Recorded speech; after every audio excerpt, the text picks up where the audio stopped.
All right, auto deck. Yeah, the first cruise of last year in the No greater Northwest than Hawaiian 15 Islands, meters a minute. it wound up being the third dive on a ridge extending south from a Pioneer bank.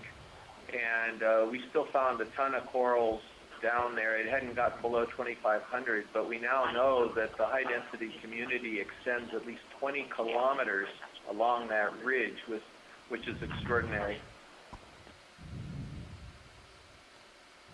Coming down at 10 meters a minute, approximately.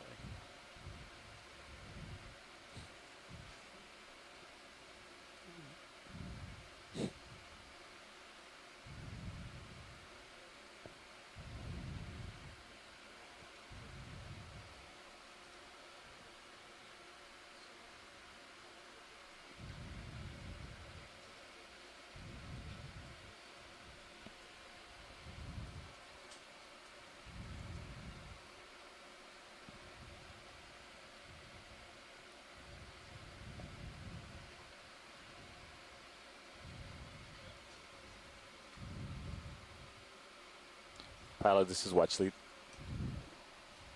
Go ahead, watch lead. When will be a good time to do a briefing of the dive for you guys? Yeah, a couple minutes. Once we get comfortable on the bottom, we'll do our introductions, and then we'll do that. You can do your briefing if you would like, and then we'll do our introductions after. Right, but I just wanted you to be able to listen to the plan. So you think this is a good time for that? Oh, I see. Okay. Whenever the pilot's ready. Yeah, just a couple minutes. Roger. Sorry. Thanks, watch lead. Sorry, I thought he was briefing the shore.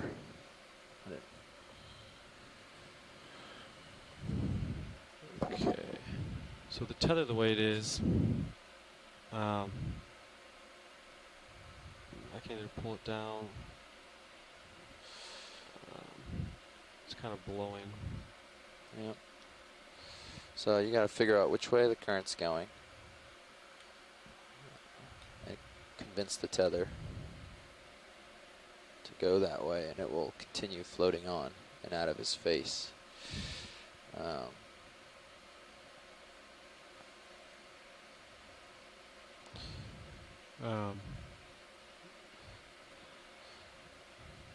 Yeah, so how do we get the tether out of his face? So first off, you can hold where you are and take your Titan co-pilot. Yep. And run it off to your port side and see if you can find.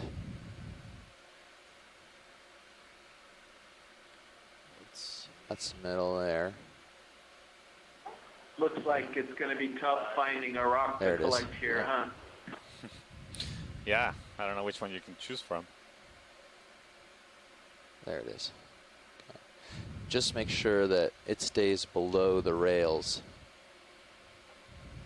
of Sirius, which looks like it's way down there now. It's settling down lower. Similar to the shark you can drop and give him a little bit more. There's so many possible prey items here that it's hard to decide on which one.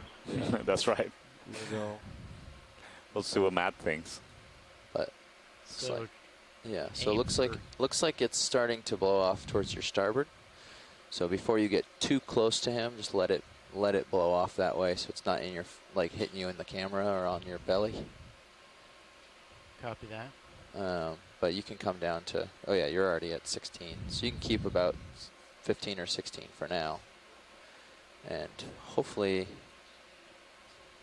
promise if the current's blowing at him, it's going to be in this annoying position this whole time. So maybe if we... So, yeah. And the danger would be the tether goes up over the top of Sirius. The worst case, one of the worst cases is, yeah, the tether going up and over Sirius. So as long as it's below Sirius, go ahead, watch lead. You're okay. Yeah, as soon as we can, let's grab a rock. Okay. Just in case there are issues. Yeah. Any rock in particular? Right in front of you, a little bit to the left, there's some larger rocks. Turn on your lasers and use that as like a pointer. Left side of the screen, left half of the screen. Pilot. Lasers on. Thanks, co-pilot.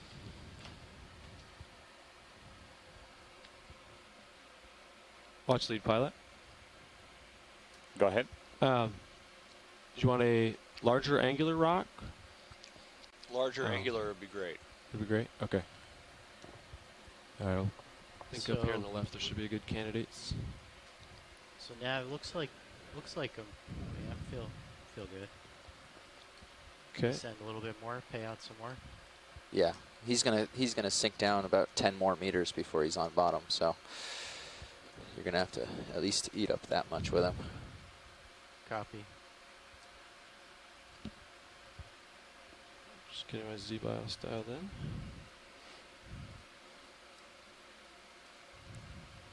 Okay. All right, coming down. I'll call this on bottom. Coming with you.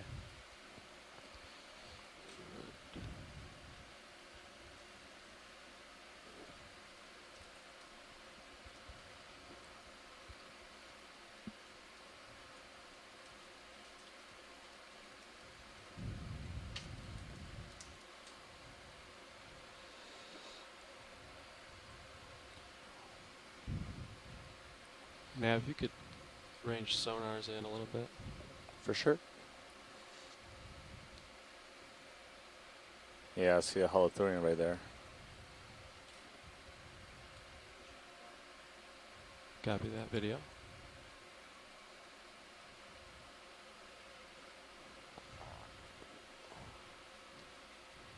So for those joining us, we Oh, I just said copy that. I saw that. reached the seafloor of our third dive of this cruise. We're diving today on the eastern flank of Rose Atoll Marine National Monument. This is a really big Bridge, ROV old nav. volcano at the top of this former atoll. The and vehicles are on bottom. Shallow water areas of this region are protected, but very little is known about the deeper portions of it. So one of the main goals today is to characterize Sounds good. deep water coral I think communities these rocks are pretty big. that may be in high abundance Um, at these depths. One right in the middle of the screen there. Got a bigger one. So the Not sure if it's too big, but let me know. Right above the center of the screen.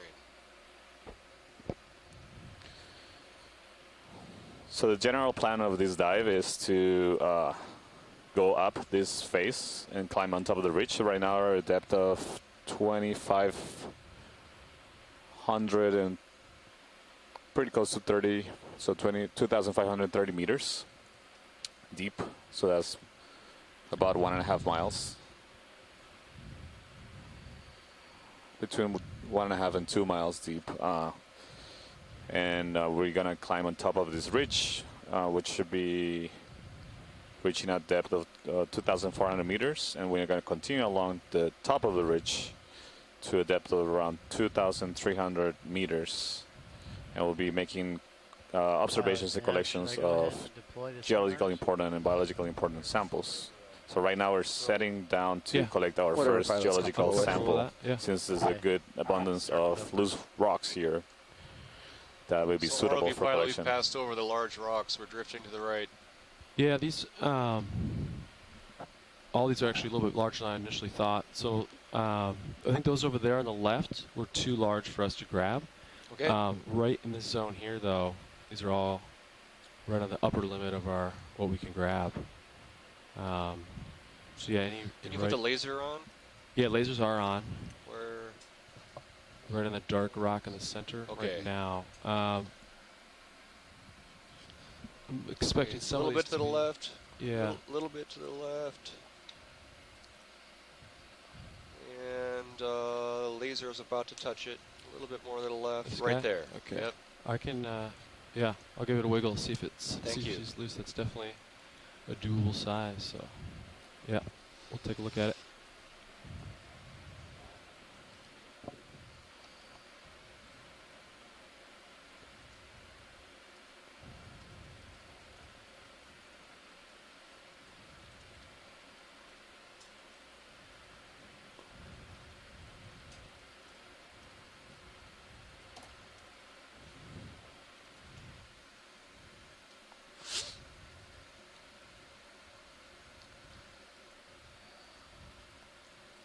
How's the port looking, video?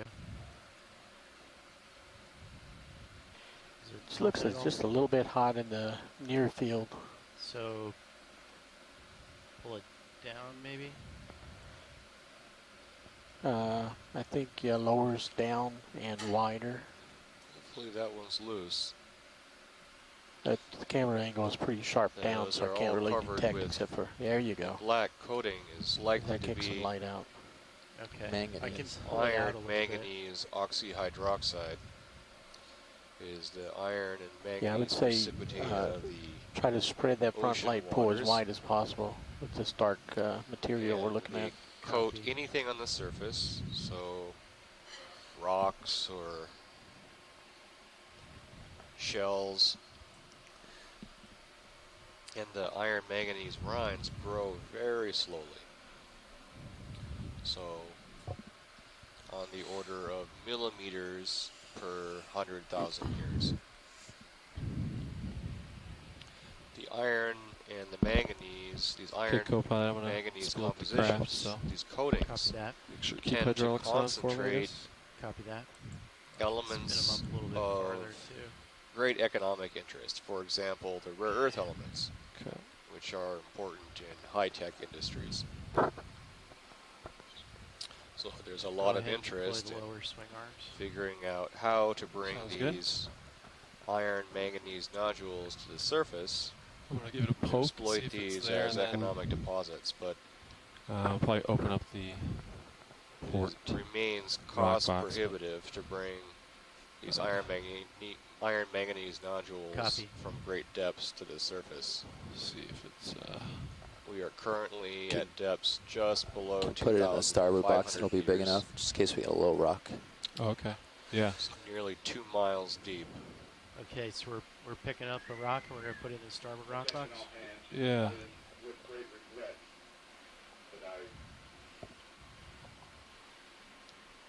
That one's stuck in there, I believe. I can try one more poke at it here, but it was pretty solid.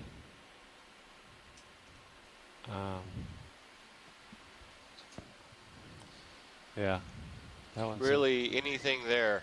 okay.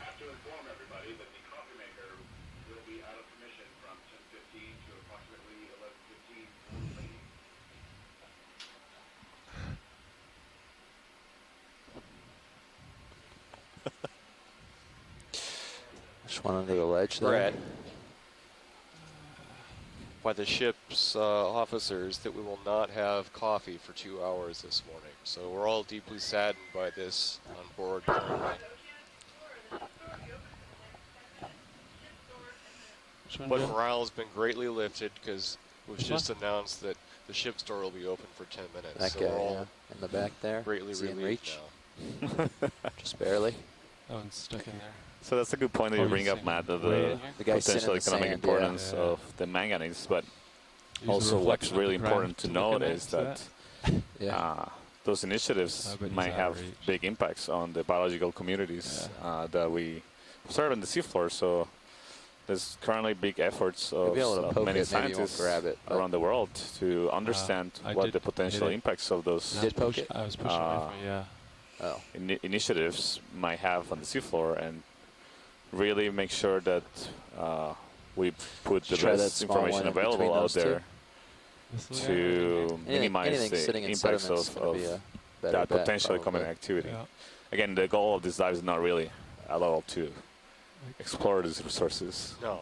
but it's just it's something that we observe everywhere That in rock the looked seafloor. loose. Yeah, I think so too. It's very, it's a It's very the small process rock. of It's a little small. manganese coating is It's a little something that we small, observe but- everywhere in the seafloor. And that gives the peculiar dark color to most rocks that you find in the deep waters. Well, there's plenty of rubble around if you wanted to poke around other spots. Yeah, maybe the stuff over to the right. There's some more.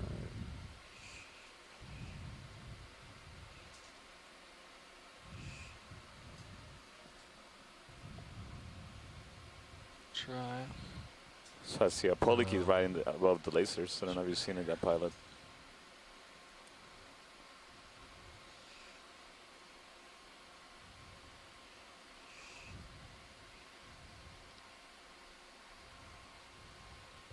There seems to be a crinoid also, or a sponge attached to the rock. So after you're done sampling, Yeah. if we would like to get some images. I think these are all stuck here. I could try flying to a different spot, I think. Yeah, let's okay, let's move a little bit. Yeah, I don't think there's going to be... Before we move, pilot, can you hear me? Yep, I got you. I see. So below the lasers, right below the lasers, you see there's a little thing sticking out, a little Little branch. stock. Yeah. Okay. Yeah, we'll get a zoom on that. Great, thank you. And to the right, there also seems to be a sponge that's much bigger on the right side of the screen. So we're gonna Yeah, take we'll a look get at those those. right away. Just tilt down for the little stock. It's right there in view.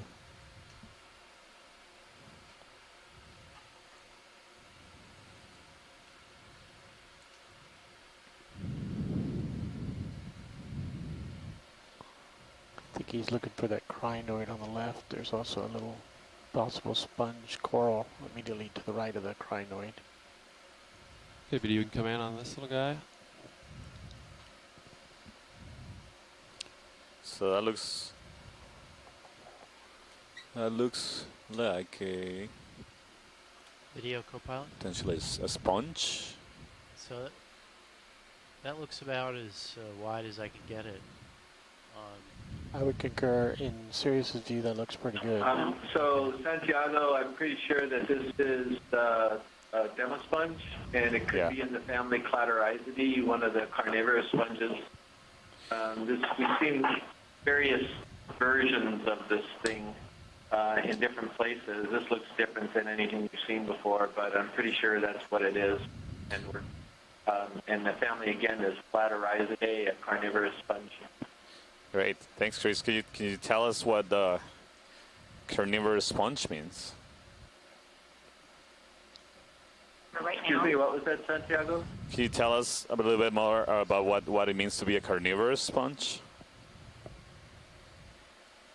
Boy, I'm not the right person because, again, this is in the group of sponges that I'm least Partial. familiar with.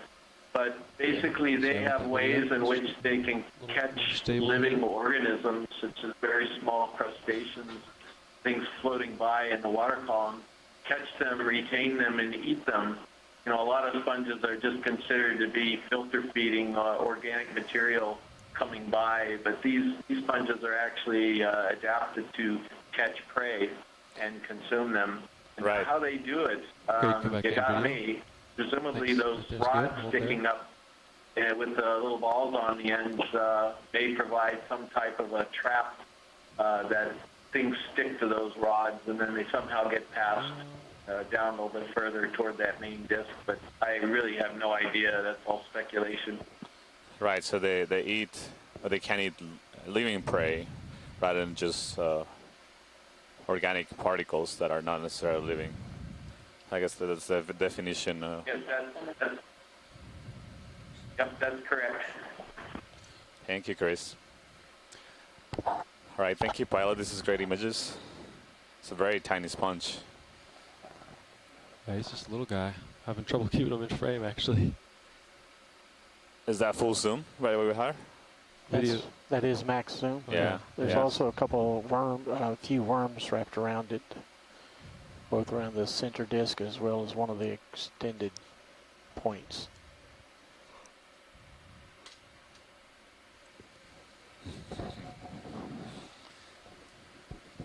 Carnivorous sponge, Santiago. This is. Video's clear. Do you know with this it. existed, Matt? All right, video, I had you no pull idea up. this existed. It sounds like something from a not very scary B movie. Full line. Yeah, well, Something else Yeah, there you as wouldn't want to well. bump into that sponge in a dark alley. Is that you, Chris Kelly? yeah. So this, we're gonna take a look at You're this gonna hear some larger really sponge poor here. jokes probably throughout the dive. Will I'm you sorry. come I in with that? apologize in Right advance. above the lasers, yeah. This is a much larger when you compare it to the tiny carnivorous sponge, and this seems to me like a glass sponge. So a different kind of sponge, not a demo sponge, a different RV group pilot, from if the there's any way carnivorous. we can be testing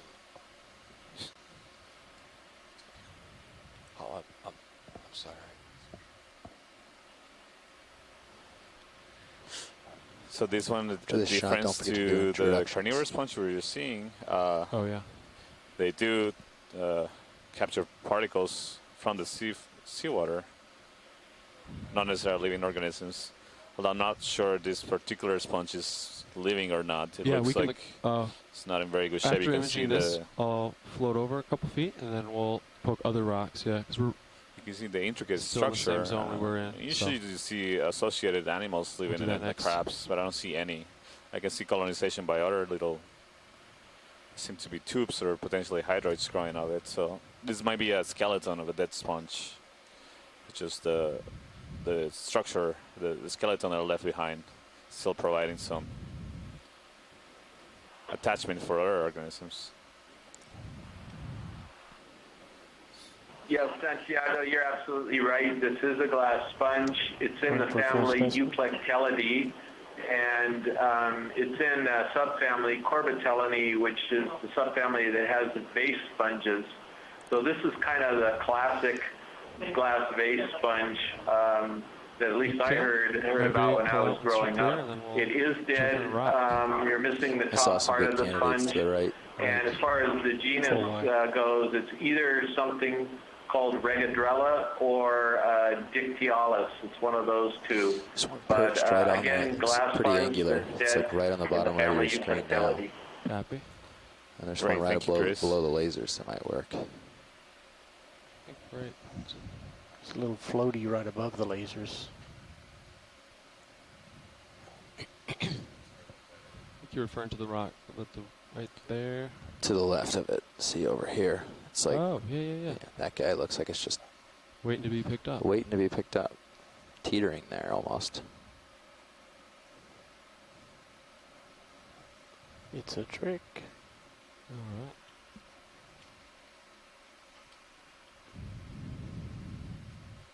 So again, we're trying to settle and try to grab a rock, since it seems to be a good spot where we find a lot of loose rocks. There'll be good samples for geological purposes.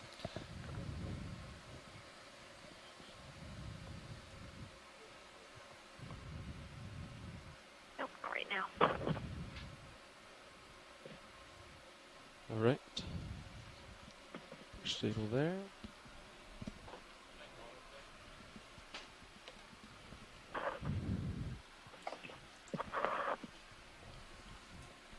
I gave it to Carl. Carl.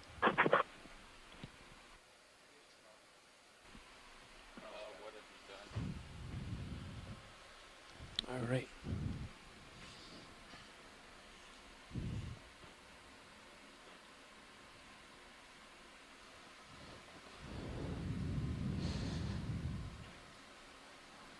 Given looks pretty obvious it's loose and it's teetering nature, you might just grab it. All right.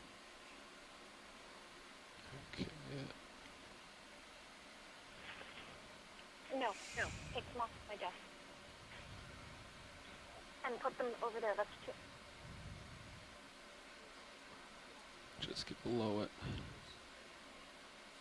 Oh. Ooh.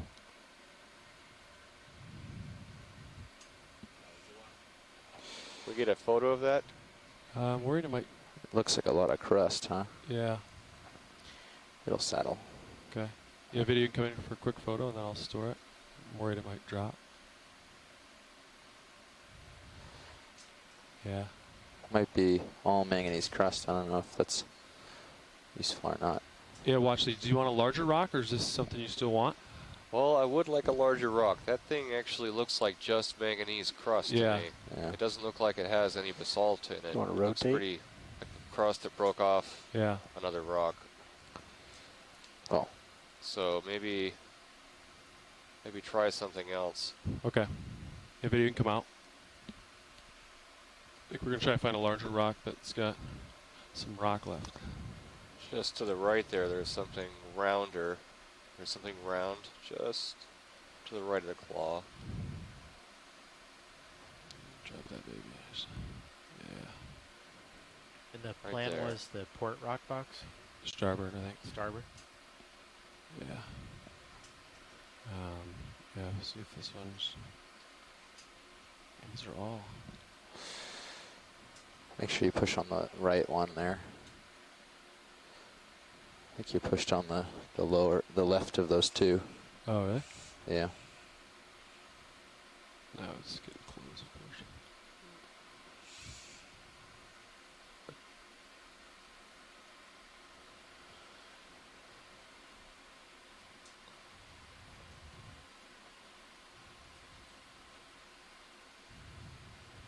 Yeah. Okay.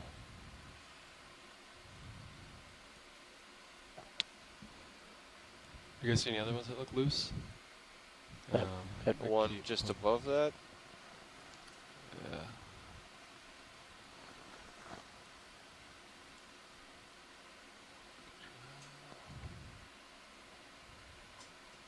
That one's pretty hot in there. Smaller one down here.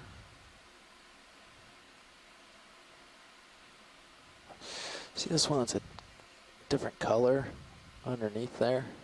Might be an option. Careful, that big one looks like it might teeter also. Copy.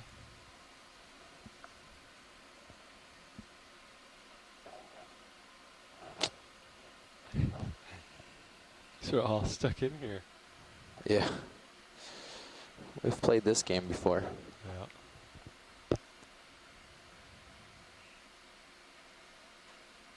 Oh, perfect. Bingo. Is that too big or? Winner, winner. Yeah, that'll work. Oh, this is a beautiful Careful rock. of the blades. I know you guys are It looks laughing. just like a rock to me. Yeah, well, it's. I don't think it hit the blades. No. Doesn't appear that Want it me did. to rotate your Zeus pilot? Calling that You got a it. sample. Ready for zoom? I'll get it out in the light pool. Nice.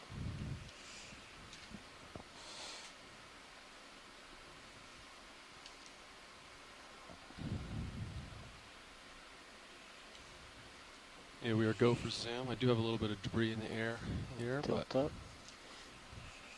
yeah.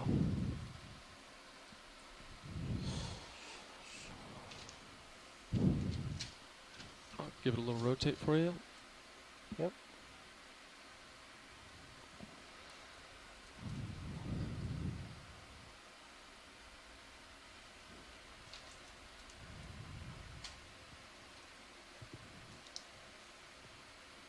Go starboard rot box. Video when you're clear, we can come out. Pilot, you want mini Zeus on my monitor? Yeah, yeah, that'd be great. And then you could bring starboard rock box inboard a little bit. Starboard rock box inboard. Yeah. Copy.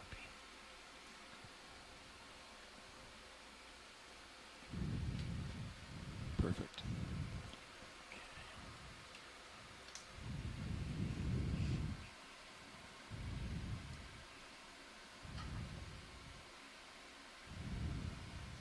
Okay, starboard rock box coming inboard.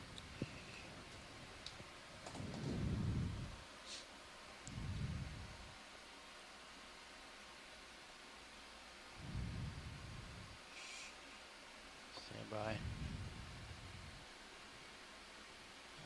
starboard rock box coming inboard.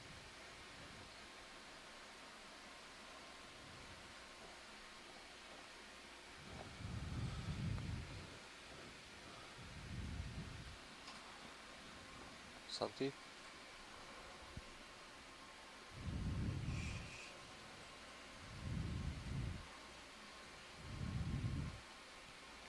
Looks good. All right. Inboard.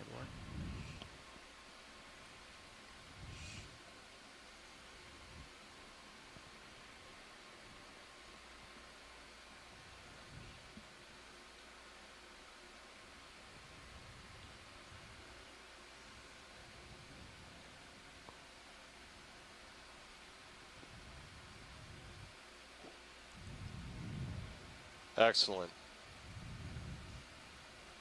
Going back Excellent outboard. collection, ROV team. Thank you. Yep. Alright, outboard.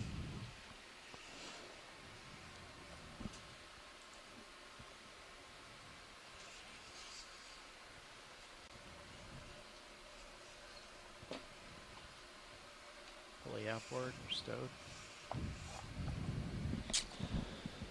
So I think this is a good time to make our little introductions that we haven't done today. So I am Santiago Herrera from Lehigh University, and I'm the onboard biologist and leader of the biology team. So I coordinate all the requests and interests of biologists on shore and try to accomplish those within our dive plans.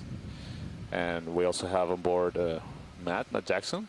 Yeah, I'm Matt Jackson here. I'm the geology lead on this expedition, and I'm working on the geology and geochemistry of the Samoan Islands for It looks like you guys are pretty the stretched. Do you last want to move? 15 or 16 Yeah. years. Camera 1 on the front of the room is Very being excited to be broadcast. here. I'd be okay with 30 meters. 30 meters at what, 300? What's uphill? We also have 315? some. Yeah. We also have Big Clancy here. 300. Bill, do you sounds want to good. introduce yourself? 300? Yeah.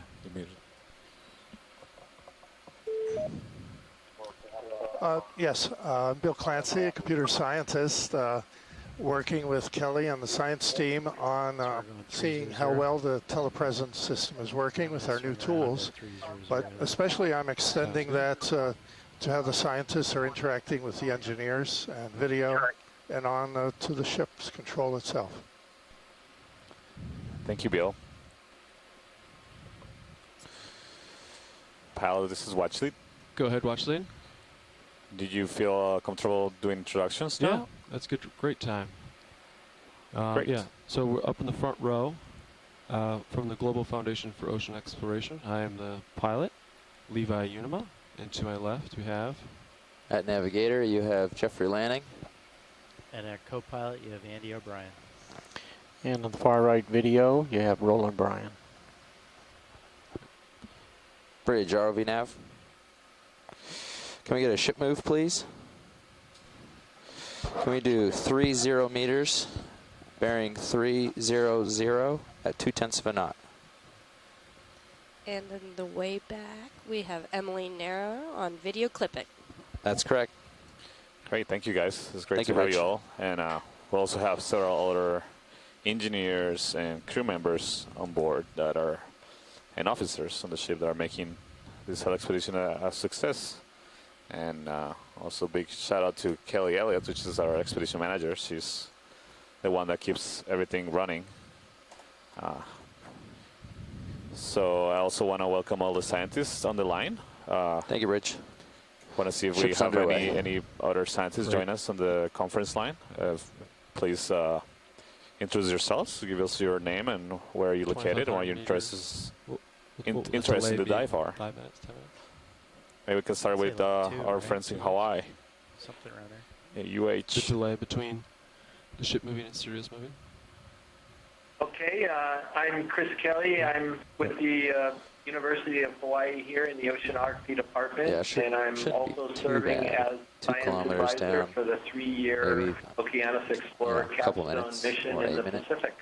And I have with me Amy Bowman from NOAA's Ocean Exploration and I'll Research. try and call it out when I notice. This is Adrienne Copeland, also with NOAA's Ocean Exploration and Research. And this is Emily Crum, also with the NOAA Office of Ocean Exploration and Research, and I'll be managing the web content for this expedition. Great. Thank you. Have you all. It's great to have you all. I know we have also some folks at URI joining us, and I know there's a team of students that are standing watch and logging observations to the dive.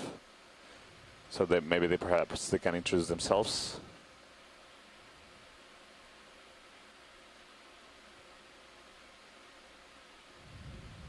Co-pilot, I'm going to turn on a black press setting on your camera just to try to brighten up the area.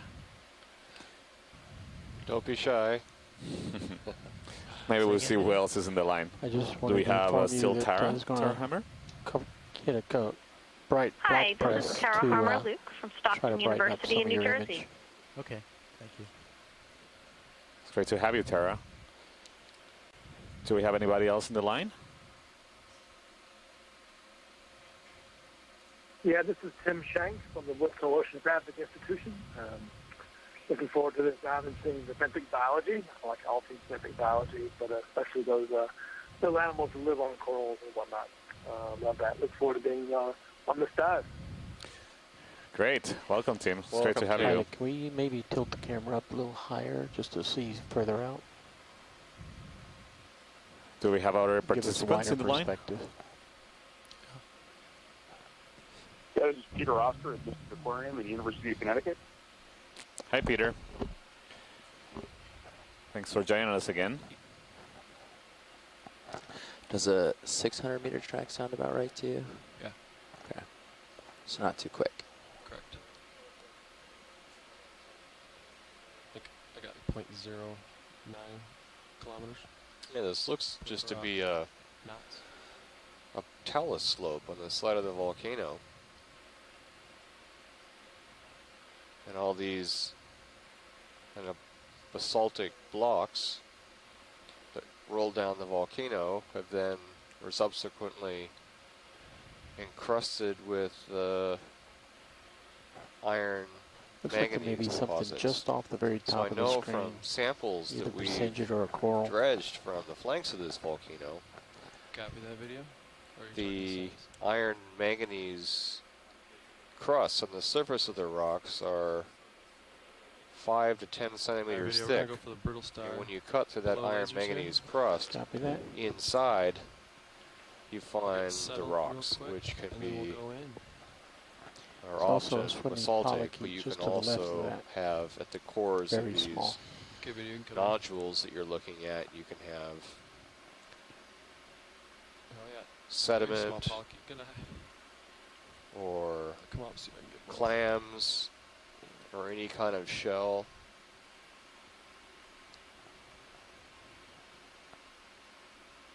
So it's always exciting to cut open these nodules to see what you're going to find on the inside.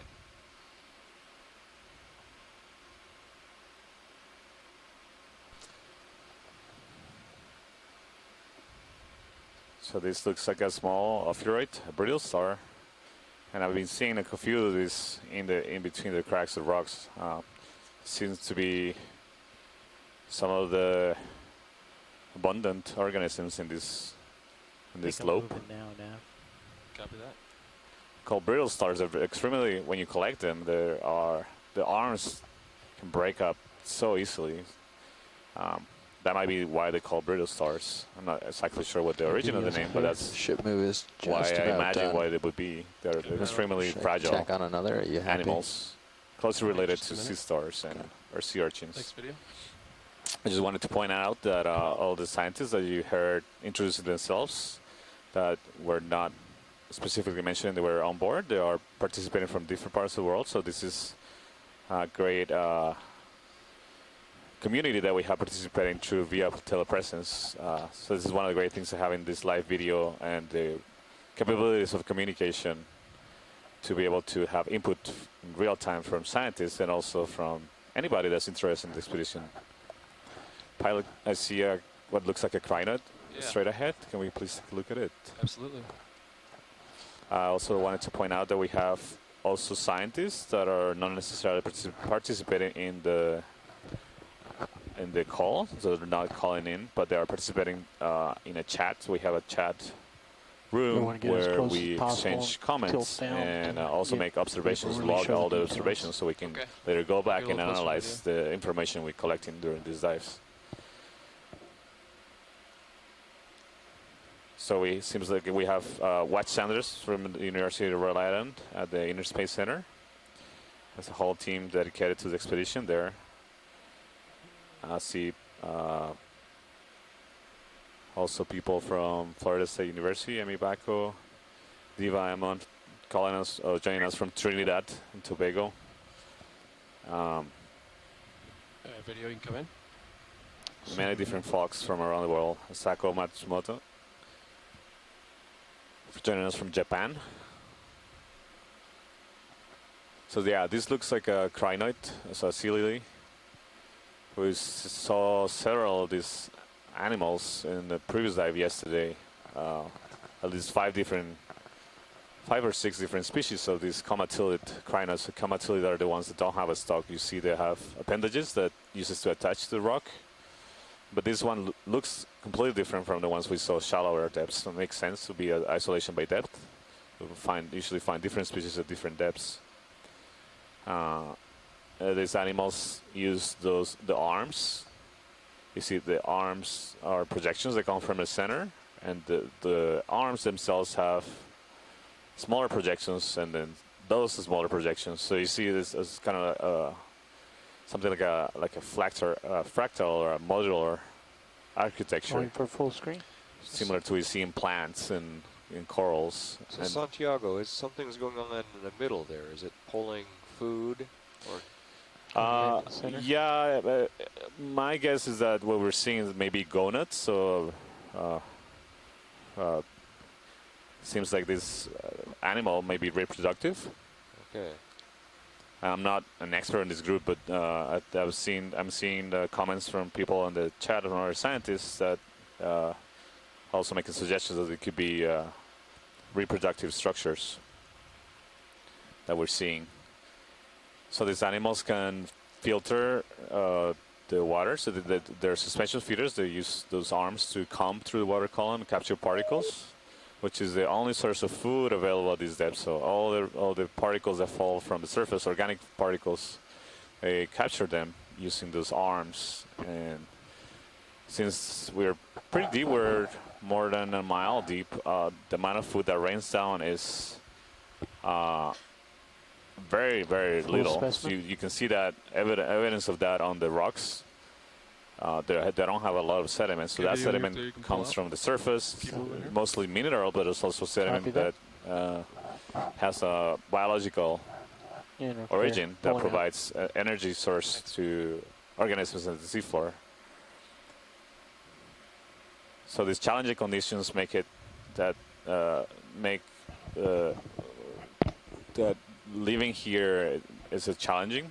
It's very challenging for animals, so they tend to grow extremely slow and live very, very long lives. So we know there's coral species that can live for hundreds to thousands of years. This is a very cold environment, so right now the temperature that we see here is probably around 4 degrees Celsius. Actually, it's lower. It's 1.8 degrees Celsius, so that's pretty close to freezing.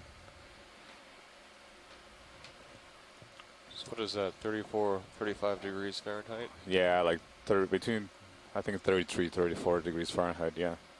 So it's a very cold day down here. It's always cold. It's always cold and dark, and there's not a lot of food. But yet we still find a large diversity of organisms living here that are adapted to live in these conditions. In fact, many scientists believe that life originated in the deep ocean. So, another brittle star. Yeah, can we please take a look at that sea star? The one center or the one left? They see a brittle star left. And then there's this little guy in the center. Yeah, I think it's the center one. Zoom in, let them see it. He may not realize. Or it might just be a sandy patch and we're wrong, but I think that's the one he wants. Okay, Vinny, I'm going to get a little closer and then I'll let you zoom in. Ravioli star.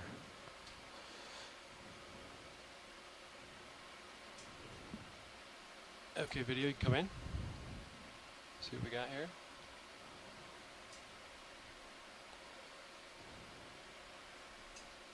So this looks like one of those cookie stars that Chris was describing yesterday.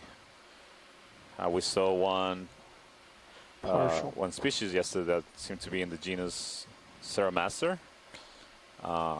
Maxim.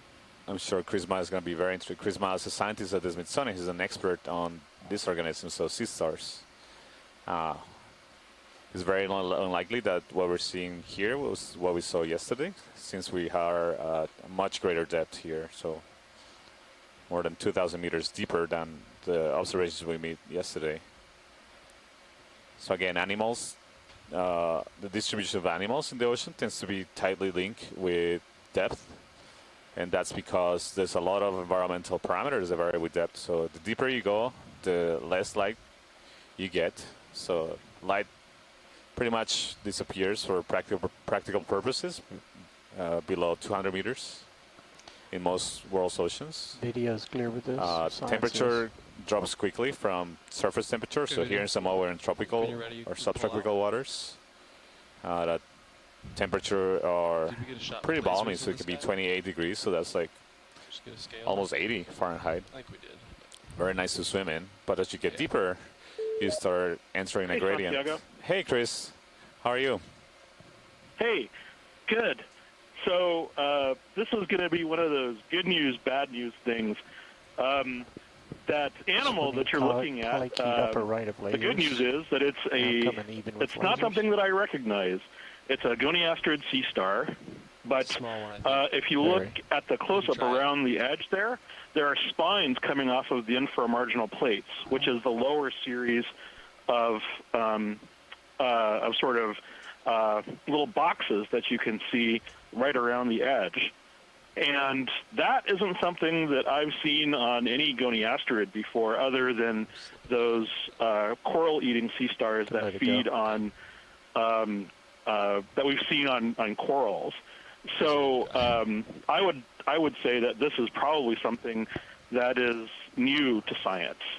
And I realize that mission priorities dictate what we can and cannot collect, but this is new. And so this is like the essence of this program is sort of investigating these areas and discovering new life.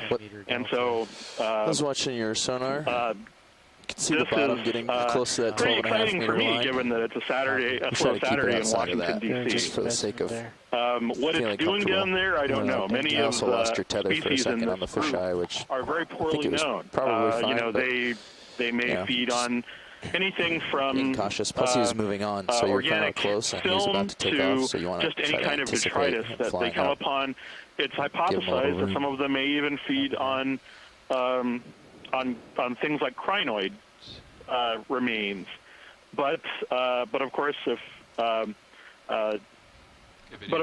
anything that is new, there's a potential for all sorts of things. So it's sort of an exciting day to sort of be on Okeanos right now. Absolutely, Chris.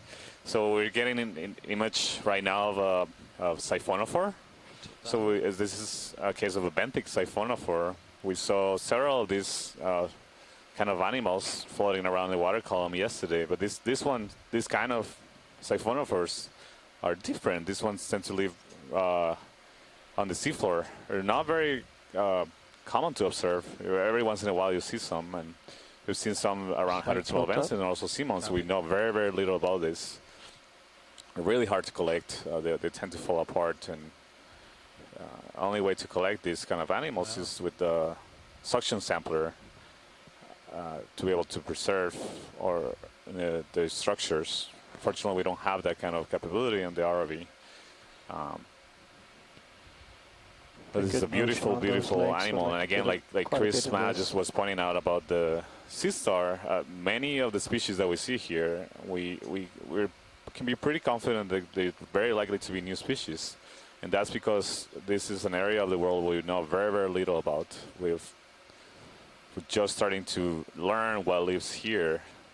So this may very well be something new.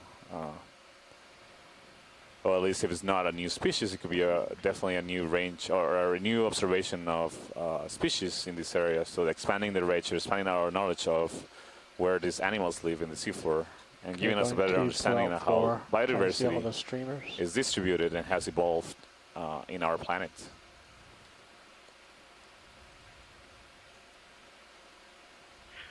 Thank you. Hope you catch it. I hope you get to catch one later. Have a good day. Yeah, thanks, Chris. We'll keep an eye out, and hope you can join us. Oh no, I understand. Opportunity. Yeah. Maybe it'll be feeding on a coral. Yeah, we've seen that, so maybe we can capture that.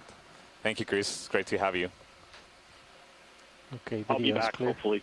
Yeah. Okay, video, yeah, you can pull out.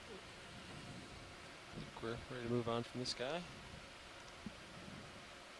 Nice positioning on that one. Yeah, thought so too. something cool in the next 15 minutes, and we'll switch out.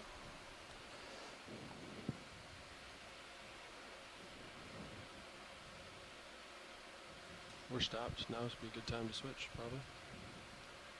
Whenever's good for you. Yeah. Right now.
Right, so we're continuing our exploration of this southern face of an eastward running ridge of Ross Atoll. We're at a depth of 2,527 meters right now. So I see a little bit of a change Already here making really interesting in the, observations of geology. Animals that Sort of are in groups we are familiar with, but rubble species that we cannot recognize. So versus it's very exciting to be exploring this part of the intact. Pacific. So now we're seeing a change in the topography on the seafloor as we move laterally. This looks more like a lava flow, perhaps. Yes, this looks like It's clearer. okay, low. You can secure it if you want. I turned it down when I sat down because it was up. Yeah, some high pillow speed. lava morphology. Gotcha. But of course, you can it's kill it if you want. completely covered with The this deeper we go, the iron, manganese, easier it is on the motor oxyhydroxide. if we leave it sort of just slowly idling. Okay, I'll leave it then. Just because it won't So get we were cold, discussing about that cool the manganese crusting of rocks.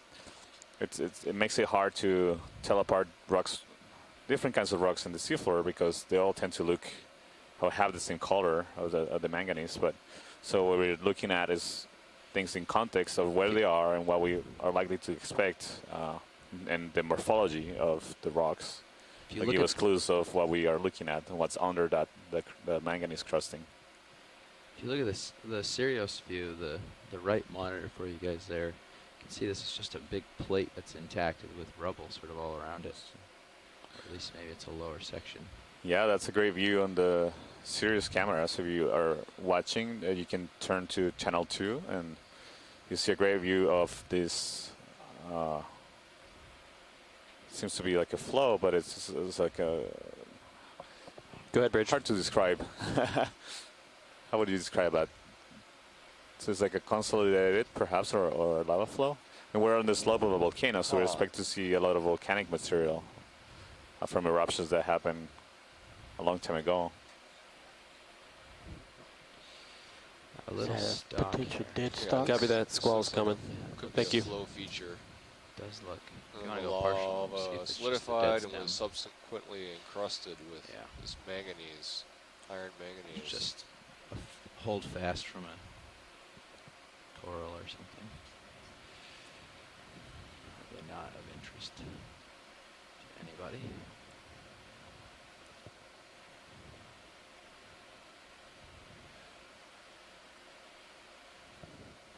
There's like some potential dead stalks laying horizontal as you're coming up there. I see that with some crust on them.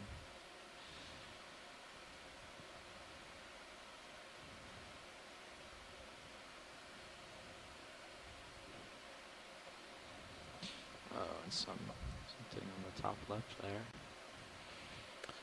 Be interesting. Pilot, I see something coming up on the left, top left. Like a holothurian. There's a couple of things. So there's a red thing in orange, and then a whitish on a stalk. So maybe a sponge. On the lower right as well, there's a nice pillow feature. It would be nice to sample that if we can. Okay. I'll just land here. It looks like he's going to stay still for us. He can come in partial while I settle.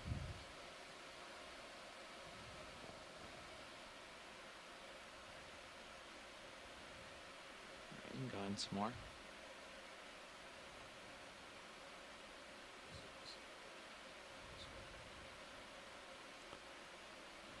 We'll see. So this looks like it's potentially a sea cucumber.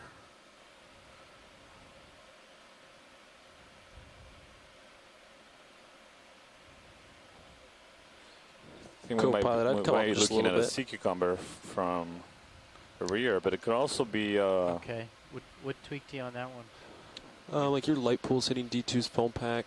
Just seem kind of close to D2, but the tether hit your bottom. could also be a mollusk. Not sure. Just want to keep your Anybody tether on out of shore your have face. any Makes it. ideas of what this might be? Oops, I lost our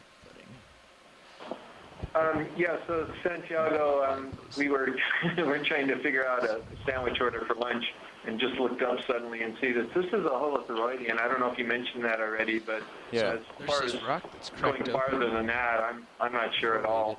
Right, yeah. Cucumber. You just want to zoom in real quick. Yeah, that was my might be a original guess, a fresh sea break. cucumber, but I also, I don't recognize it They also want to see either. that white thing just to the right And of I that. see a stalk Oh, actually, this might be like a dense glass sponge right there on the top. crust on it or something. Right. It's not rock at all. Hold. We're zooming in right now on structure that looks biological in origin, potentially.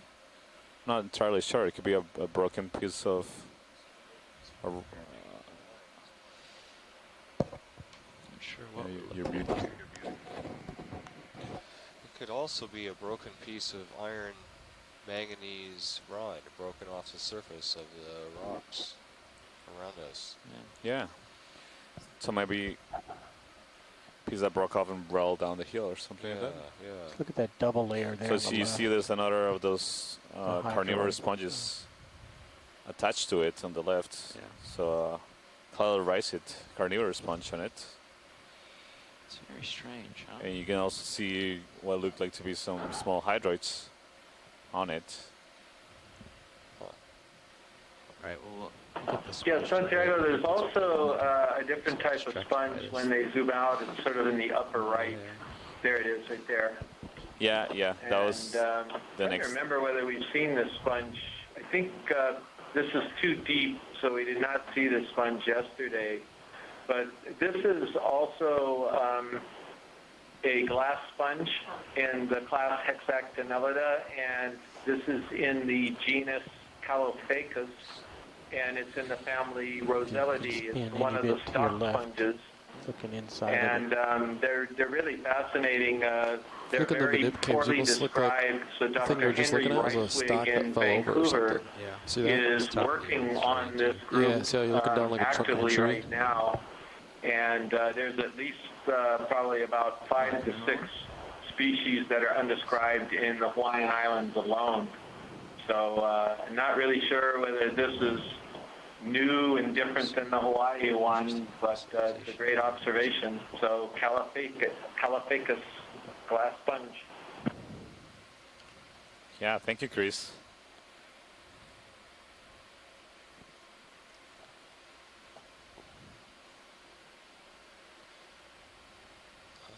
This is really beautiful. That long stalk at the base. And this Yeah, mushroom-like top cap at the bit, top. We can move down to the base.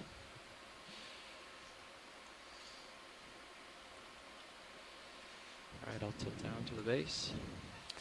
Yeah, so this is a strategy that many animals, many sessile animals that don't move, they attach to the seafloor and live their whole lives. Focus to that. The seafloor have, and is In the to background. use the stalks to raise From the top. the cells that are feeding parts Tilting back up. above the seafloor.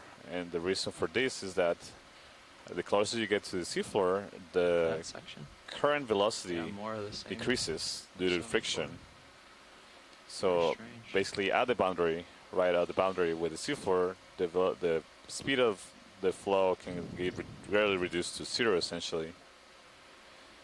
But if you raise your body up, you are escaping from this boundary layer, and you're more likely to capture particles that'll be useful for feeding. So right now we're looking at a really interesting structure. I'll dare to say it has some biological origin resemblance, has some really striking patterns that certainly not living right now, or at least doesn't appear to be living right now. So maybe Is there any ability to maybe pick up Everything and that sort of ends show up, via this all the camera biology what that dies down here port manip is showing? will ultimately Port be manip. coated with the iron Oh, yeah. manganese That angle. rimes like the rocks, so it'll have this dark color. yeah, we see that in fossil corals, the hard corals that die and get, if they're at the right depth, for the skeletons not to dissolve, they get crusted, they get covered with So the that same sort of coating. explains what that face we were looking at before is. You Yeah, can come in and just frame it rolling so they can see. it's strange. It's just a knocked over sponge or coral or something that got it crusted maybe, or can't tell. That is truly bizarre.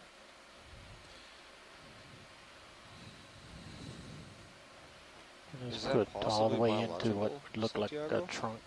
And later Go encrusted down with towards iron what would be the manganese. I foothold. couldn't really think of what kind of animal could make a structure like this. But you see a higher abundance here of those clarirized carnivorous sponges here attached to this unknown substrate that we're trying to investigate here. I'm just guessing here, but it looks like a structure about a meter long. Just get a little different angle here.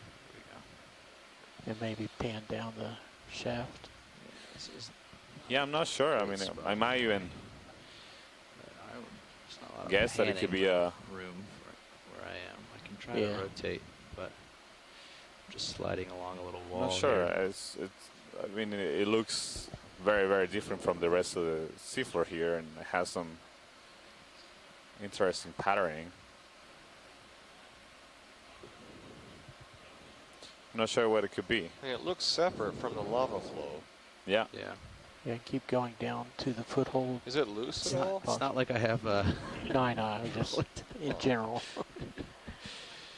just bubbling around little I wouldn't rock say bubbles it's here. a So man-made. I have a guess, Go ahead, Chris. and what you could be looking at is a sponge, a manganese-crusted sponge that fell over. So in the upper left, that was the rock that it might have been on, and then it eventually got too big and it toppled over and died. And the sponge has some resemblance to something that we call Conolasma, a new genus, because it's an undescribed genus in the subfamily Conolasmae. It's a hard sponge, not a soft sponge. And it's characterized by having a thick stalk like that would have, and then the actual bowl of the sponge is that lower right-hand side, which has got a lot of leaves and layers in it when the sponge is alive. This would have been an extremely big colony of that sponge, and it's obviously very, very old, I assume, to have accumulated that kind of manganese crust on it. Yeah. But it's a guess. All right. Yeah.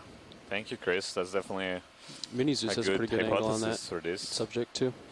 It would be interesting if it was an old sponge now serving as substrate to many other sponges. It's actually after broadcasting it's been there both for HDs and both manips in the quad thousands, likely, very likely, for thousands of years. So I'll travel back over towards the right here. I think you said there was flow or something that you wanted to look Yeah, at. it had it looked like a broken piece of a pillow, and I'm not sure if it's too large I'll come over and we can assess that. Maybe your laser is See, right. this you're looking at right now Your laser's on top of it right there. definitely a dead Is that sponge too large? stock. And the top of it would have been on the right, and the bottom of it would have been on the left. And this is something that I think we could even go to genus on there. It looks like it's a sponge in the genus Pseudoscopulia, which is a tongue twister. But oftentimes you'll see these sponge stocks scattered around the seafloor and other places. They just get too big or something happens and they die and fall over and knows what. But that stick you're looking at right now is almost certainly a biological and probably a sponge stock.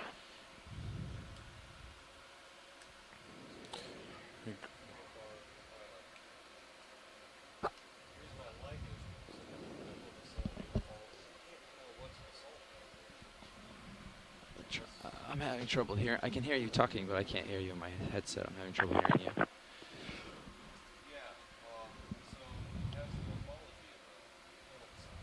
Yeah.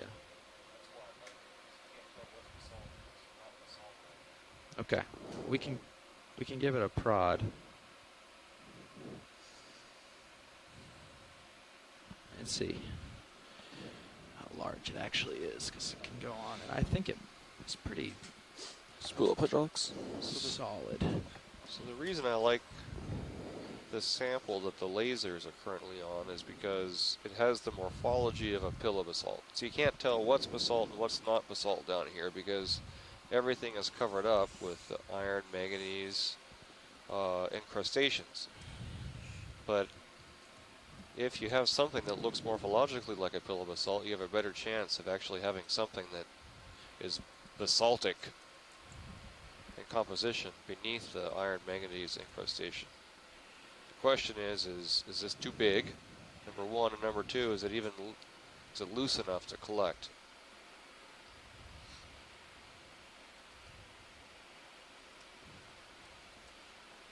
And it doesn't appear to be loose. But so do you see? I mean, not forcing it, but do you see this piece here? Which also isn't loose. Oh, okay. Never mind. I was going to say that looked like it fell from it. Yeah, we might Just move on from here. Yeah. Sounds good to me.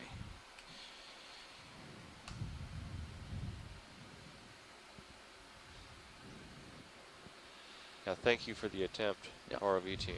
Absolutely.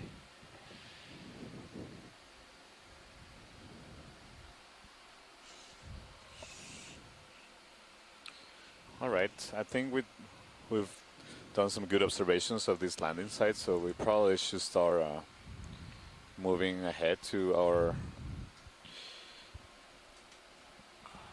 goal of onward. Going. You guys ready for a move? Up. Yep. On the face of this ridge and see what lies in shallower depths. 303. So again, the goal is to climb on along this southern face of the ridge. Bridge RV nav. Until we get to the top of the ridge at a depth of Ready around for 2,400 meters. 30 meters, bearing 300 degrees, at a speed of 0.2 knots. Until we reach a depth of around 2,300 meters. It's a good copy. Yeah. Hopefully we'll reach a little shallower, but we have a time constraint of how long we can be on the bottom, given the operations that had to happen here on the ship, and also the depth of this dive. We have to spend around an hour and 40 minutes in the water column descending, but also ascending. So that reduces our time on the seafloor. Left of lasers. Under laser. Move initiated. Good copy. Thank you, Bridge. I think we're gonna make a little ground. Ship just started to move, pilots. Thank you. So sponge upper right of lasers. Looks like maybe a tulip sponge. Yeah, it looks like another glass sponge on the right. Yeah, watch lead. You just let me know what you want me to look at. I'm gonna make a little bit of ground unless you say you want to take a look.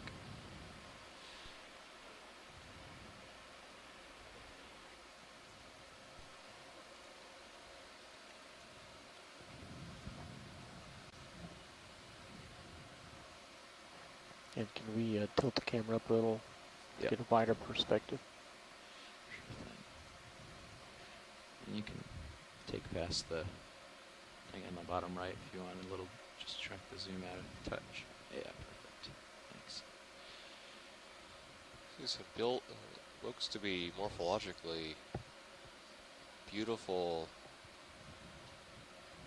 flow structures with these basalts.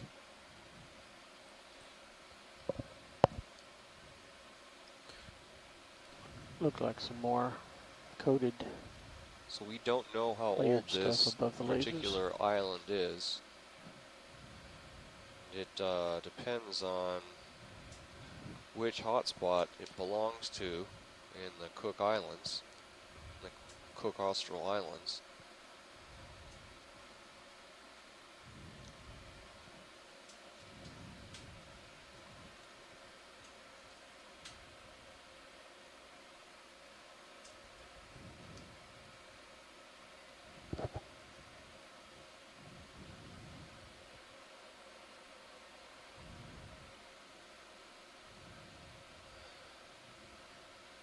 This belongs to the McDonald hotspot that originates at the currently active McDonald seamount, the McDonald hotspot. We'd expect this to have an age, Rose Atoll to have an age of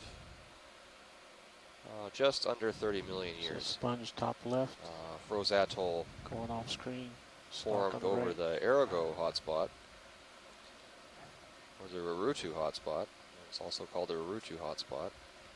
And we'd expect this Rose Atoll to have an age of just under 20 million years. Yet, co-pilot? If it formed over the Rarotonga hotspot, which is probably unlikely given its chemistry, then it's going to, Rose Atoll would be only about 10 million years. So yeah, I think I'm moving.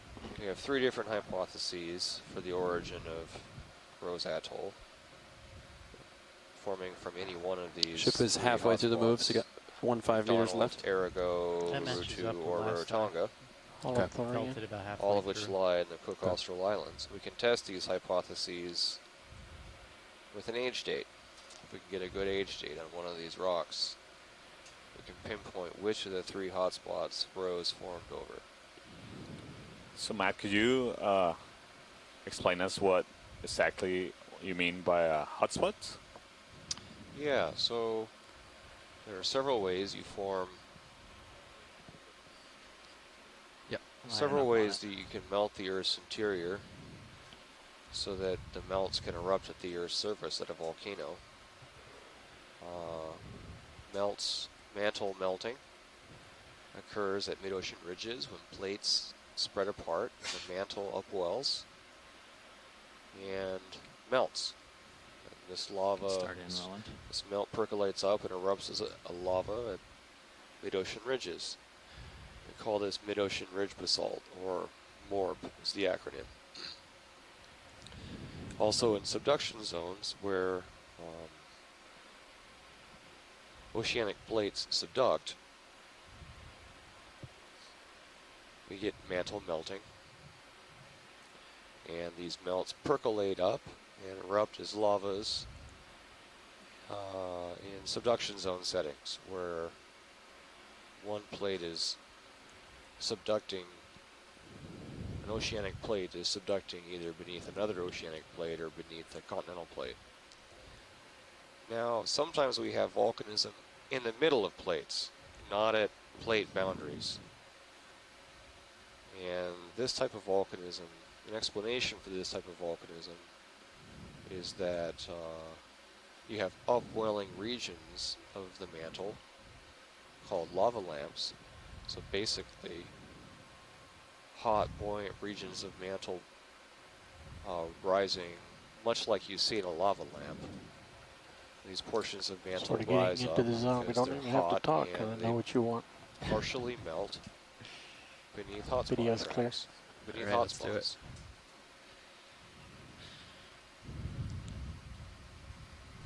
Giving rise to hotspot volcanism like we see in Samoa, in Hawaii, Galapagos, and so forth. A number of oceanic hotspots that Ships we in think position. are caused by hot upwelling mantle plumes. Copy. 28 of these were identified recently in a paper published in Nature by a Berkeley group, French and Romanowitz. So the community is getting better at generating seismic images of these upwelling mantle plumes that we think are sourcing these intraplate volcanic hotspots. We think that the hotspot that generated Rose Atoll isn't associated with the Samoan hotspot, where Samoa also seems to have an upwelling mantle plume beneath it. Instead, it seems that plume-fed hotspots to the east of Samoa Sorry, may have been responsible for generating the Rose Atoll. Yep. Great, Matt. That's excellent explanation. Go ahead, Bridge. So we just saw past sea cucumber that we imaged, a white sea cucumber. And we're seeing here another sea lily, a crinoid. Again, this one doesn't have a stalk, and we're just going to do a quick zoom to Copy that. confirm Getting that bigger. it Thanks. looks like the one we imaged earlier.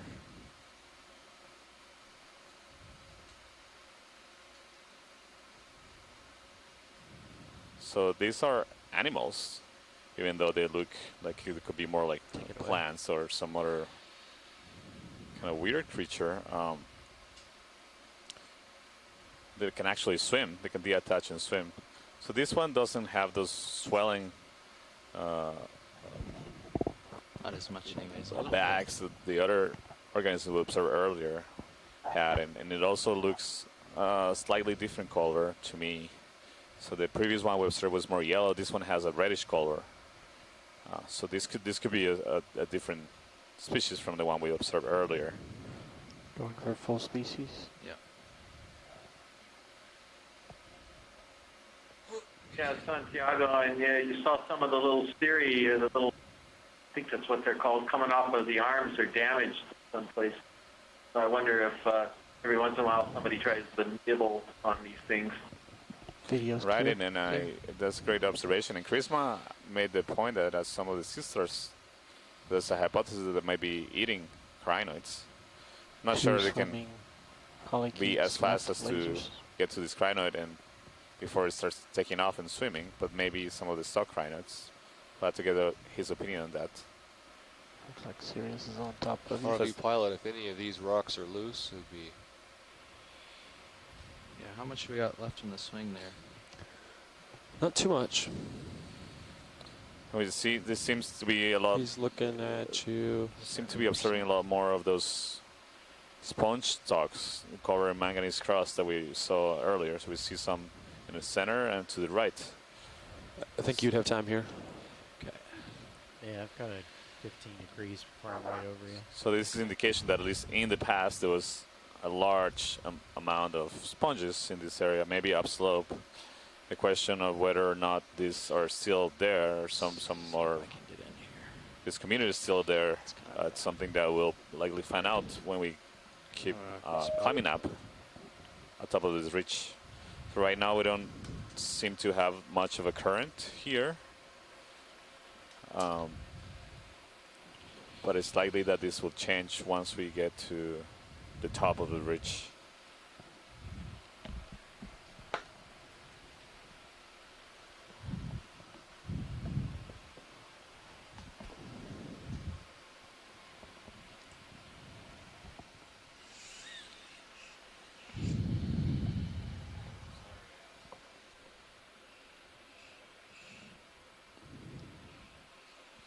On the upper right, you can also see some more of these dead sponges that are very, very old and have some manganese crust on them.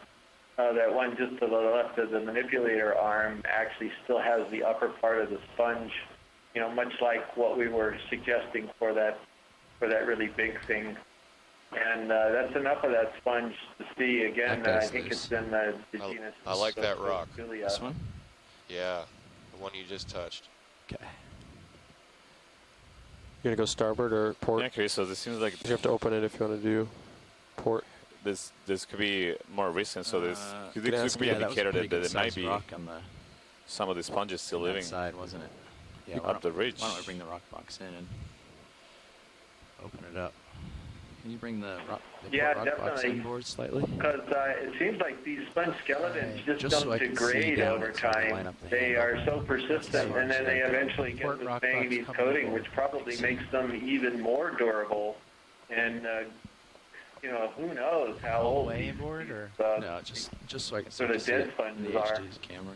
copy? Yeah, that's really amazing. There it But is. Yep.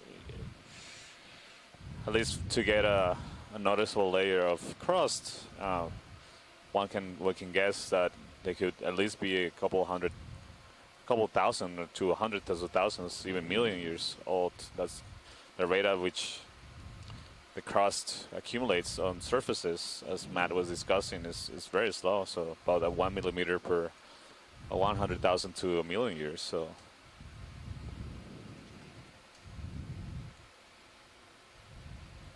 this could be very, very old indeed.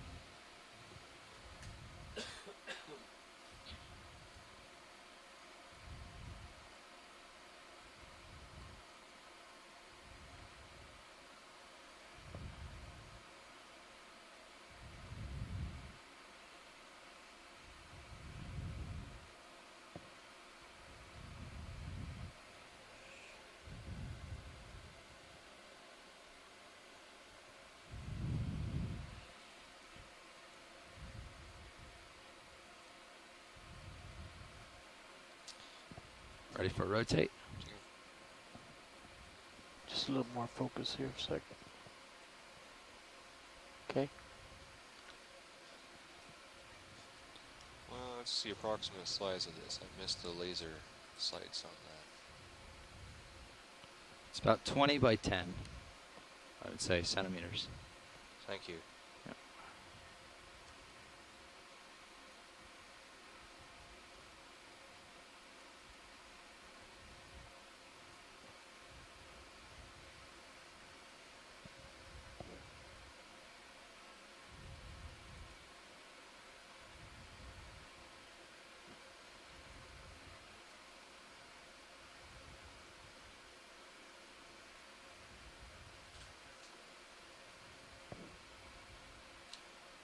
I think we're clear. Okay.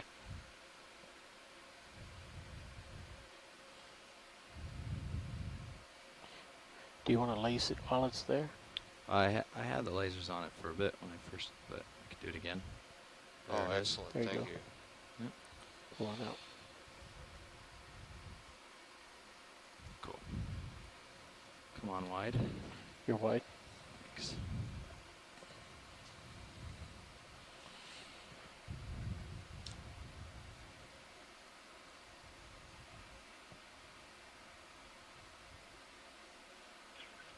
Just a note, we've been seeing some small white ophiuroids on the sides of these rocks on occasion. And on that first rock sample, I think it was one on the underside. I don't know if it was noted or not. So you may be aware that when you try to get that sample when it comes back on board, there may be a brittle star in there as well. Oh, Okay, great. thank you. That's a good observation. I was trying to see if there was anything on them, but I couldn't see them. So I'm glad you saw something. We'll definitely keep an eye out for them. Yeah, on the second sample, but you might find some forams I'd on have that to bring the rock second one box here. in 1 more inch. Inboard? Yeah, bring it in a couple more inches so I can reach the lid. Thanks.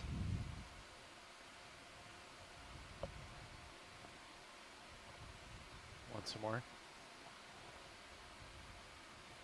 Yeah, just come in slow so I can fake. So you Alright. see the finger be able to reach. Coming in slow. Yeah, just like that. Oops.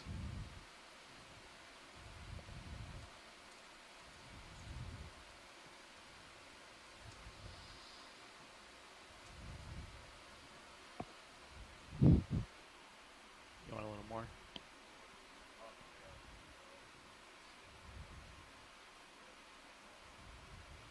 Yeah.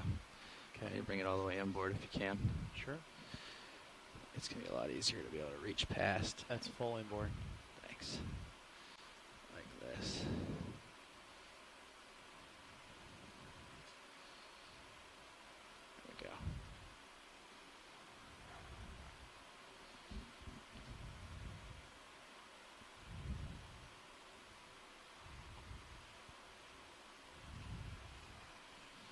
go outboard again?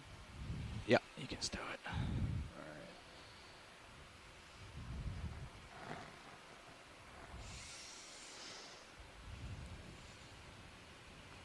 Okay, we're stowed. He's looking down at you. Once you look out, then I'll be comfortable calling in a move. But Yeah, I'll stretch out a little before. Stretch out. Give me like, a few meters up. Yeah. Call anything in. Where's the phone for this? I got it. Thanks. All right. Drop the target and all. I can move. Good. Okay, good. We're go for It looks movement. like I'm getting a little close to the Yep, I'm coming. delta's pretty stretched out. Coming your way. Lifting out. A little heavy. Big rocks. Yeah.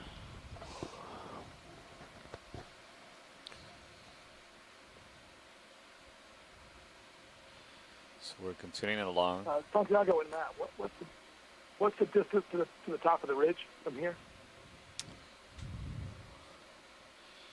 1 second, team. Now this is watch lead. Distance to waypoint 2 is 150 meters. Roger. Did you hear that, team? No, I didn't. It's 150 Looks like meters it's almost to to the waypoint wall. 2, Yeah, to the top of the come on ridge. up, please. Coming up. Up. Okay. Is that there's two white squares on the high pack screen? Is that what those are? Pilot, can we take a look at this coral on the left?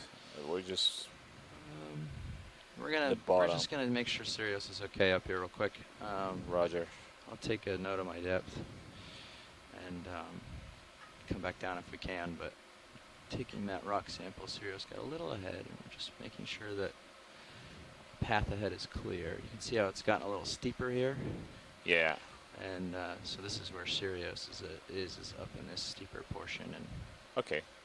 Hey, we don't have to go back. I think we okay. I see another something sticking out on the left. So if you can get that, yeah, of course. you can also be interested in that.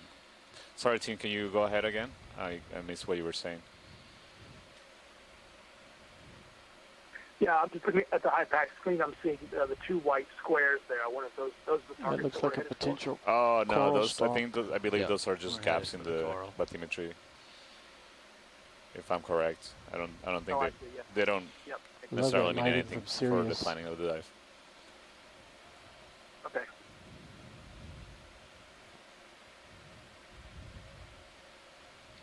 It's looking a lot better.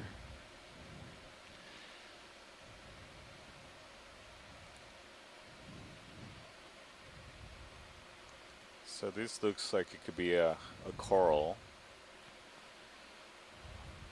Looks like I have a perch, so I'll take it. Will be our first coral observation, at least closer, that we're making in this dive. I see a Halosaurus swimming, or is a polychaete? Look like a polychaete on the top left corner. Right now we're just getting settled to image this stock, very like the coral.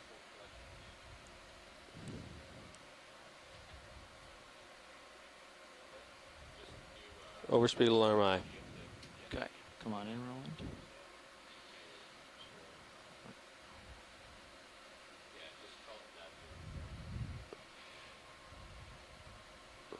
So this looks like a it's an octocoral. Could be. I'm going to go for either as a bamboo or a chrysogorgid.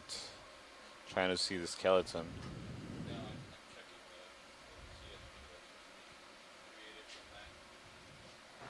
Maxim. Can we pan up and down along the colony pipe? Down a little. Just sort of teetering here. So yes, I think this is a bamboo coral. Even though I don't see the inter. Oh, there are the There they internals. Yeah, definitely a bamboo coral. And there's there might be a small crinoid on it. Yeah, something. And so there's tubularid Thank you, Bridge. hydrozoan on it. Pilots lost Gen 4. We still have 2 generators And then online also, currently. since last, They're not worried about I losing don't know if power. Scott can get on the phone and talk about what to look for on these isitids. Go back Specifically, this has to the got midsection. huge intertentacular spines, but I'm hoping he'll call in and perhaps describe a little bit more of the anatomy of polyps here. Yeah, Those are amazing. Those are like Freddy claws coming out of the polyp. yeah, you can see them very clearly. You can see the sclerites, so those white structures, those spikes coming out of the polyps. Yeah, I agree, Chris, those are striking. I don't remember seeing some that go that far out of the polyp. So continue Definitely up the seen them stalk. sticking out, but this is very, very, What's our bailout right now? very far. Bailout 135. I can confirm Scott it. was asking if there can be Bridge a RV now. close-up taken. Pilot, are we full zoom?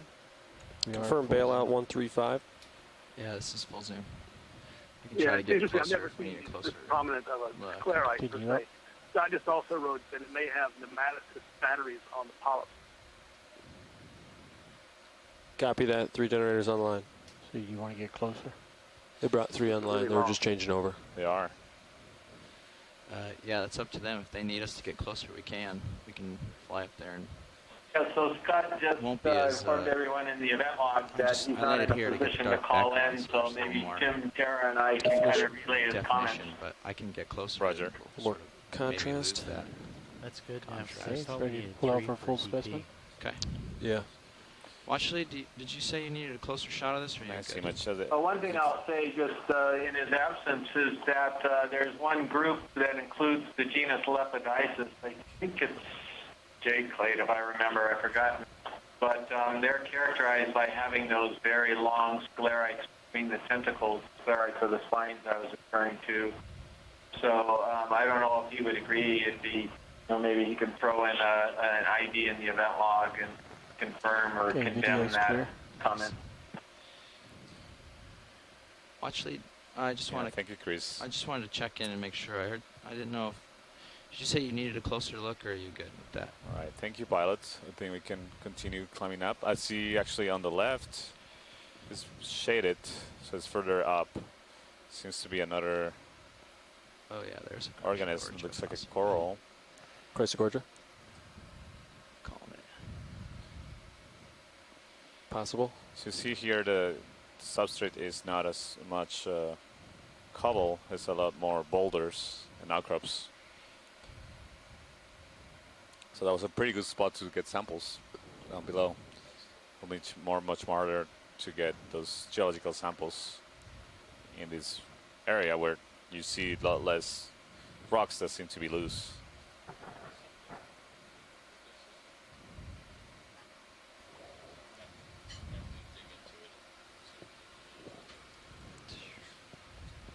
Do you need to dig it?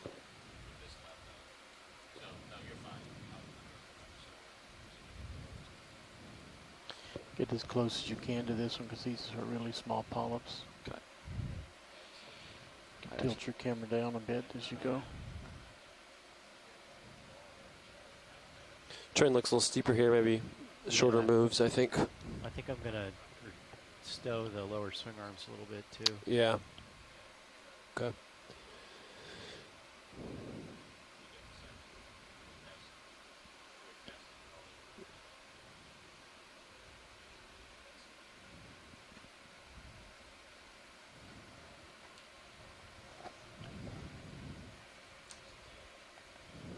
Oh yeah.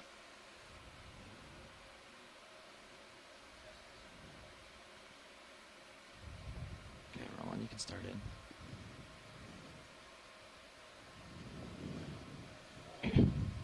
Sorry, I lost my voice there for a second.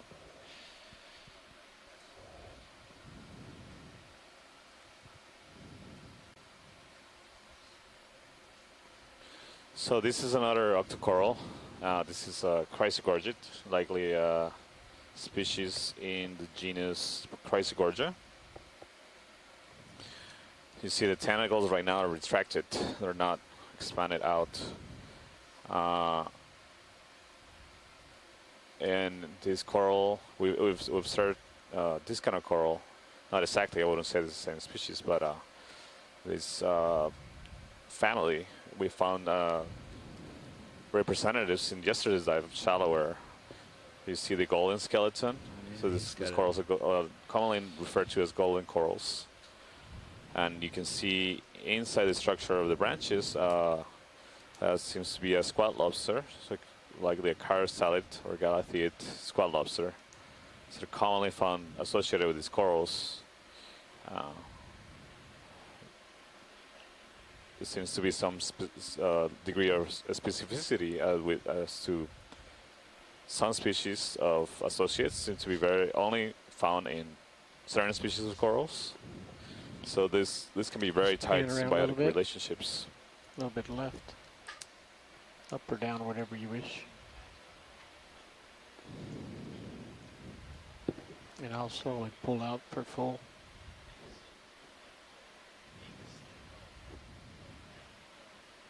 Try to slowly do it. It's a great image. Thank you, pilots. Yeah.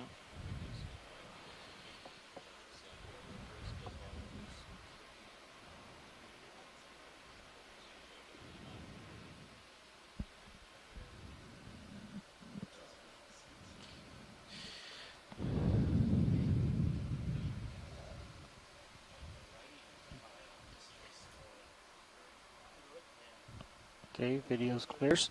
Pilot's clear. You guys ready for a move? About 20 meters, I think, for this. That sounds good to me. Okay. Or even 15, just to...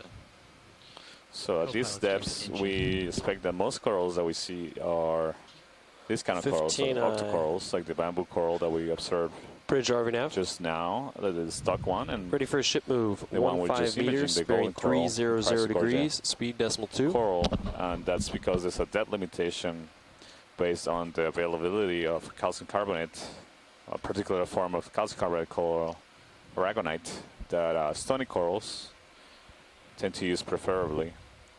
These octocorals do use calcium carbonate to create sclerotic structures, so those spikes that were coming up of the polyps, so the bamboo coral that we image, are made of calcium carbonate, but it's a different form of calcium carbonate. It's called calcite, a different proportion of that kind of mineral. And that's easier good gappy bridge to incorporate into skeleton at deeper depths. Aragonite is a lot more difficult to incorporate. Right now we're seeing another crinoid that seems similar to the crinoid species we observed deeper at the beginning of the dive. These are really beautiful flow-like Hey, structures that we're seeing in the... Does it seem any hotter on D2? The rock. Move the lower pillow basalt structures. So when lavas erupt underwater, the surface of the lava quenches rapidly turn off into the solid so as, try something like that. as the lava, which can be 1200 degrees centigrade, comes into contact with water that is near the freezing point of water. So as a result, the flows develop, the lavas develop these bizarre morphologies that are termed pillow basalts. This is sort of a nice view. Can we sort of maybe center ROV in Sirius's view and just zoom in for a little bit? Co-pilot? Go ahead.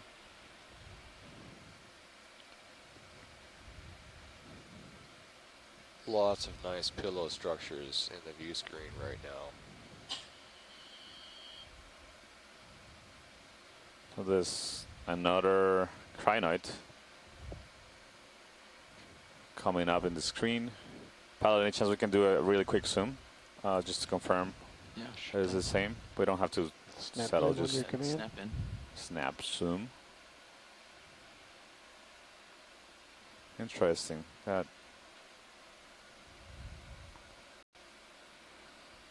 Oh, I'm heavy, so as soon as I took my hand off the verts to adjust, I started dropping rapidly. Sorry about that. Let me turn my Z-bias down a little so that doesn't happen again. You can come back in.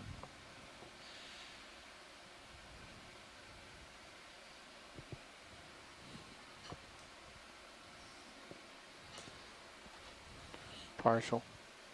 Pulling Sirius out. Thanks, video. Very So similar. this one actually looks like it might be a different one to me. We'll sit It's down real quick. Come on out wide. similar in color to the Both first one, the cameras full yellow wide. one with the potential gonad bags on it, but I'm seeing the length of the legs relative to the rest of the body seems a little shorter. And also how wide the projections from the arms come out. All right, video. Come on in. So those projections can be, they're referred to, or the name are pinnacles, and our scientists on shore are pointing out that as the last one we observed, some of them are missing. You can see some of them are regrowing, regenerating. So at some point, oh, you can see what looked like those bags, those gonad bags on it. So this seems like could be the similar species or the same species to the one we observed at the beginning of the dive. Okay. Guess we're content then. Video. I'm sorry? I think we're good then. Yeah, thank you, pilots. Thanks. Got a few of those. Pilot, can you adjust your mic a little closer? Yeah, sorry. Thanks.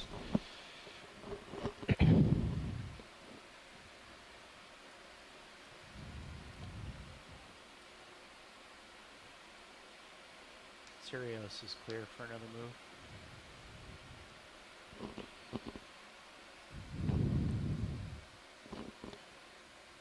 How long since the ship stopped? Just. The ship just stopped. Andy, do you feel like you actually moved 15 meters? No, Or- I'm still moving. Oh, you're still moving. Okay. So on the top Yeah, I we gotcha. noticed that video, left thanks. corner of the Heads main up. ROV camera, you also see another This crinoid is really coming cool. up, and what looked like one of those glass sponges that we saw at the beginning of the dive. A little bit. One of those Pushing me around. There's also an Euplectellid Okeanos. glass. On the right-hand side.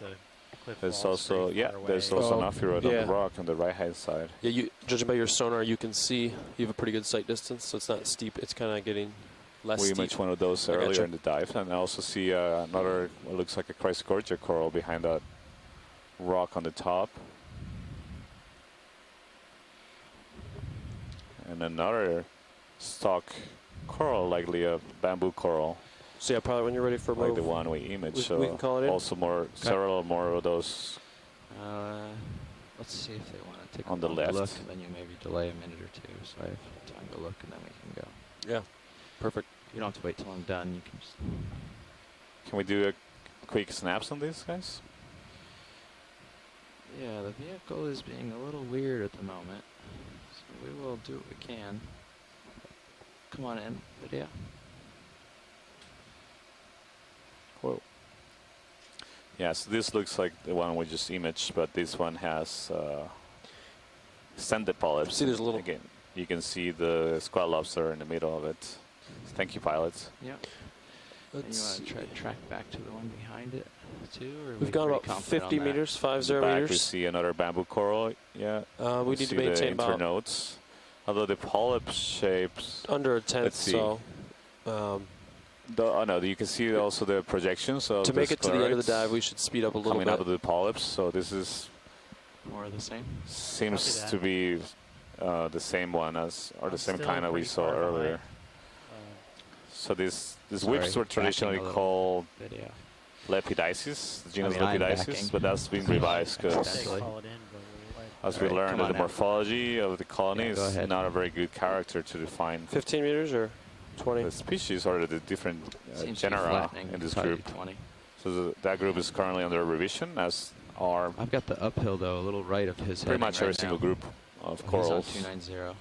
currently being constantly revised to improve the taxonomy. So that's the way we classify organisms into still going groupings, 300, try to understand their evolution. Yeah, you're facing You 290. see more of those right now. Chrysogorgids Scott France, So I would turn here. Scott France check added your- that check this your heading a little particular right one and does make sure not that's seem the to way have we wanna go. nematocyst batteries like the other Sure, one did. What's uphill right at Roger. the moment? So we've seen some. Pilot, can we take a look at what was on the right? There seems to be some sponges. I don't know if you're in position or you have to keep going.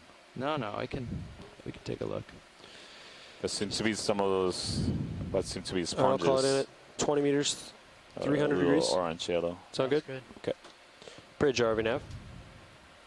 Yeah, Ready which for one of a these ship is move of most interest? 20 meters, bearing 300 degrees. Feather looking decimal 2 knots. below me or in the background? So right now, what we just passed a That's little bit, correct. there's some other things interesting now. So right now on the center screen, at Down the bottom, low? yeah, that seems to be a black coral. Okay. We're going to come down and bring it into view here. It's like bottle brush. Yeah, it almost looks like we're kind of coming onto a little shelf. Coral, maybe of the genus Parnithipathes. Good copy. Thank you, Bridge. Video.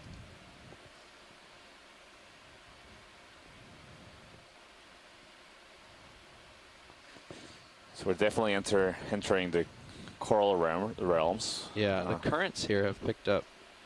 They're whipping around a little bit more around here. Do you have an impression of what direction the current is moving? Yeah, from the northeast to the southwest, it feels to me. So it seems northeast, southwest current. So yeah, that might explain why we're seeing more corals here. But yeah, this is a black coral. You see it has some white dots in the polyps. This may be an indication of reproductive stages. Can we pan down Pilot to see if it has any associated animals living in it? Yeah. I saw some eyes down below. A little bit further down. Yeah, they're right there. There seems to be an amphipod crustacean in it.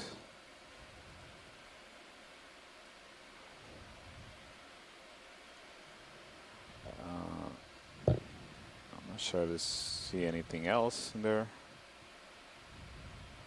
Yeah. Doesn't appear so. So we got input from our black coral expert on shore, Tina Modustova. She's in Russia.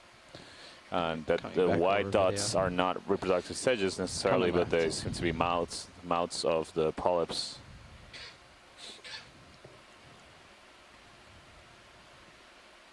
Thank you, pilots. Yep. And did you want the thing in the background too, or? Yeah, because multiple things we want to image here. So there's, I see something sticking out of the rocks. Oh yes. Tentacles, and I see a sponge that may be on the left. There's mushroom yellow or something. and a branching coral up top. Why don't we belay that move? So there's definitely several things we want to Bridge RV now. look at here. Continue Can we hold to the current see position? Lots of beautiful pillow Thanks, Bridge. features.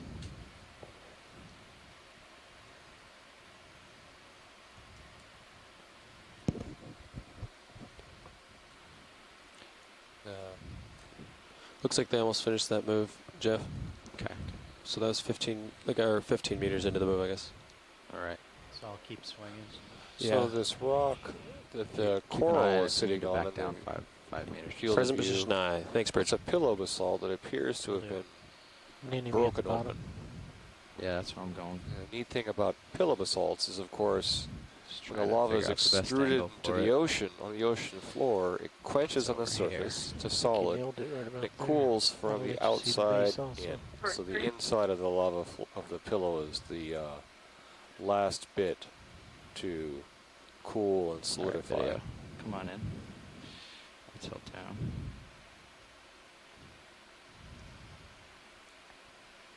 Okay, hold.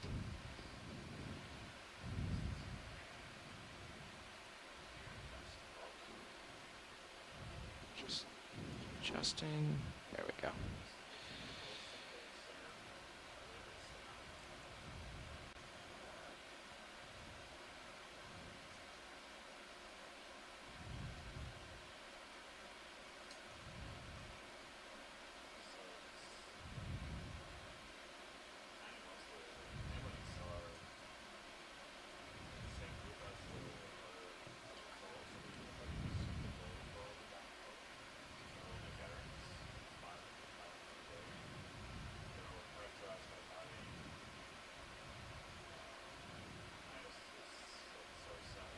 Going for full species.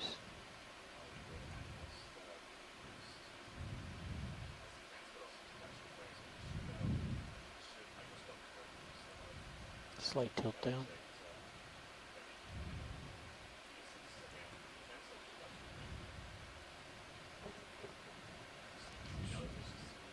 Video's clear. Okay.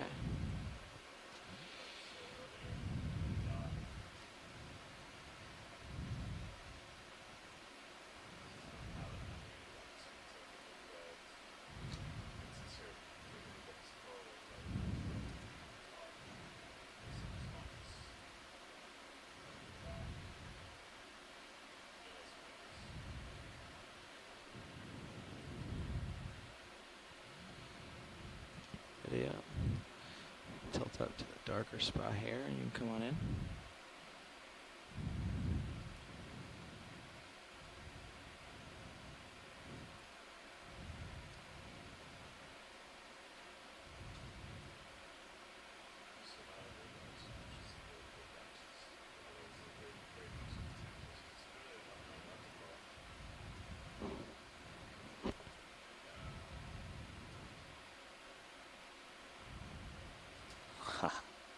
Thank you. So this is another octocoral. You can see the tentacles extended there, so you can count 8 tentacles. And each one of those has projections that are penals. Tilt down. Compared to the anemone we just saw, you can distinguish them obviously by the large morphology, but just by the count of tentacles. It's a very distinct feature of octocorals. So 8 tentacles, they have those lateral projections. So you see there's also some what seem to be hydroids, tubular hydroids growing off the colony. So that's the weird looking polyp in the center of the screen right now. Has more tentacles and they're skinny, they don't have the lateral projections. So it's some to be associated or taking advantage of the structure of the coral to be above the ground. Okay. Is this a common association, Santiago? Pulling out slightly. I'm not too familiar with this particular association, so I wouldn't say this is something completely new because I just simply don't know. But you can see an oporoid wrapped around the bottom left corner of the screen. Some scientists, I'm sure, identify it right away, so I assume that this has been seen before. I don't see it yet. So this looks like a chrysogorgid, and some scientists, I'm sure, are suggesting the genus Pleurogorgia, possibly. So different from the bamboo corals, more in the same group as the chrysogorgid, so the bushy coral we imaged, the golden coral that I referred to. So this is a different colony architecture. You see this more like a fan rather than a bushy morphology. Cool. This is good. Thank you, pilot. If we can get a full specimen. What was the last thing? There we go. Get a better idea of what the morphology of the whole royal colony looks like. So I didn't see any other kind of associates other than those hydroids and the tubes that were there. Santiago, was there a anemone on the looks to be the dead branch, the far left? So immediately left of lasers. Far left. Let's see. A ring anemone on. Yeah, I don't know. I'm not sure. The left laser. Yeah, I see it. I'm not sure it's that on the back, but let's see. Pilot Q right to the left, so the laser right. I see there. it, If you could just zoom, a quick zoom. Oh yeah, that's very good item. So yeah, that looks like an anemone there, and further up on the branch, you see that that part of the colony is dead, and there's been colonization by look to be hydroids. So colonizing the bare skeleton, and I see also barnacle right there. So we tend to see this we find associates living in the living parts of the corals, but also where there's parts that have been striped out of the living tissue. So we see the bare skeleton often being colonized by things like anemones and hydroids and barnacles. So we see Okay. Different kinds of diversity in different parts of the colony, both being very important in sustaining a diversity of organisms in these coral structures. So corals are very important in creating three-dimensional structures. But yeah, we also see on the right, looks something to be like a worm shape. That looks to be a Plecophorans. So those are mollusks, indeed. They just have the shape of a worm. And we do find this often associated with corals, wrapped around the corals. But this particular one is sitting on the rock.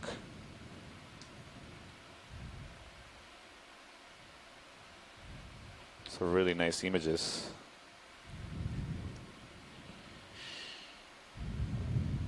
So now we see in the background there's also what seem to be sponges.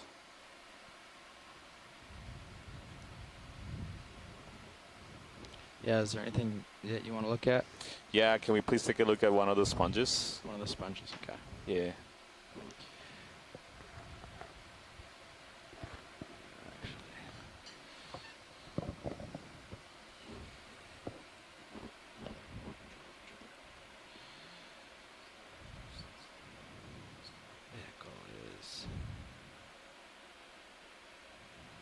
Let's see.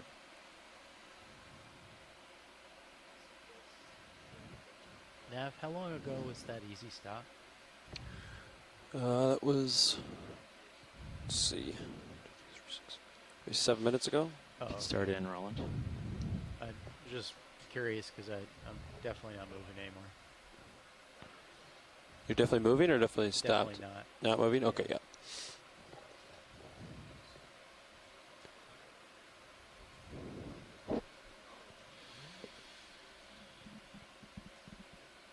So this looks like a dead sponge. Yeah. To me. I don't know if... I thought they all sort of looked dead. Yeah. Know. Which of them was of most interest? Let's just track out to that one up there and see if it's alive. We can go over and get a closer look if it turns out it is, but it doesn't appear to be from here. You talking the one that just went off top screen? No, that's just coming in center now. Yeah, that looks just as dead to me. Okay, you want to go way out to the top one? Also, yeah, they all look as if they were dead.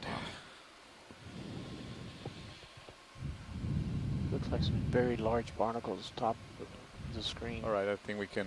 Oh, there's something right on the left, bottom left of the screen. Oh, the stalk. Yeah. Yeah. Looks like a sponge without its head, but we can take a quick look. Yeah, I think you might be right. Vehicle's still heavy. Let's see if I have 4.9. Video. Come on in. Just partial. Let's see if this is... Yeah. Yes, I agree with your initial assessment. So this looks like a stalk of a sponge. Similar to the one we imaged earlier that had a more rounded top, like glass sponge, but this one is just the stalk. Cool. So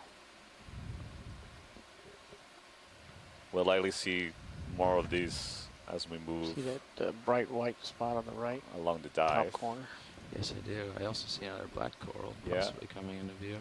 There seems to be a black coral, right? But this looks similar to the one we saw earlier. Barnacles, yeah. It's a potential barnacle. Could be a holdfast, but yeah, it might be an old fast. It's true. Likely a Paranthipatis coral.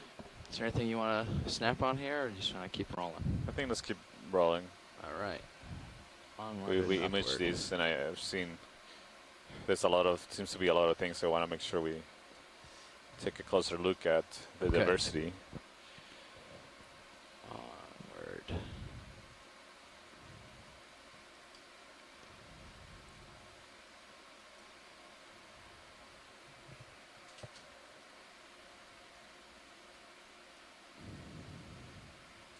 is ready for a move, or want to look out first? His sonar shows 50 meters of returns that are not too spooky, so I'm okay with going. Oh, interesting. We have I didn't kick this up. We have a little area of heavy sediment here. It's like a less. You say that didn't come from the... It's not from the ROV. This Not is, from the ROV? This is just here. Huh. You So guys we're seeing an increased abundance of particles in the 20 water meters, column. bearing 300. 20 sounds good. Typically just past the This sponge could be stock at the currents bottom. carrying sediments or swiping sediments Bridge from RV the now. faces of the rocks. Ready for a ship move. there's also 20 the meters, sediments bearing that 300 slide down. degrees, speed decimal 2. Heel. Pilot, I see something in the screen right to the right of the lasers. That looks Okay, yeah, I see it. Good not copy. identifiable at the first view. So Could be a crinoid, could be something more interesting. One way to find And out. also left edge of the screen. There's something missing. Right, Roland. You want to snap in on this and see if it's something new or another crinoid? so it looks like a crinoid, but Still hard to sinking. tell. It's the same kind, just a smaller individual. Seen before. I'm going to track Move over initiated. so we Thank you, can Bridge. into the center again. Yep. All right, come on in. Yeah, so you see those the bags we've seen in the center. So this looks like to be the same kind we seen earlier. Okay. Just it's possibly a smaller individual, a younger one. I think the next move, maybe we should look a little more to starboard, maybe 320. Okay. 315, something like that. Yeah, so Another one of these stalks Yeah. to the lower part of the image. Oh, and maybe a different coral. yeah, Left there's bottom. something sticking out on the left.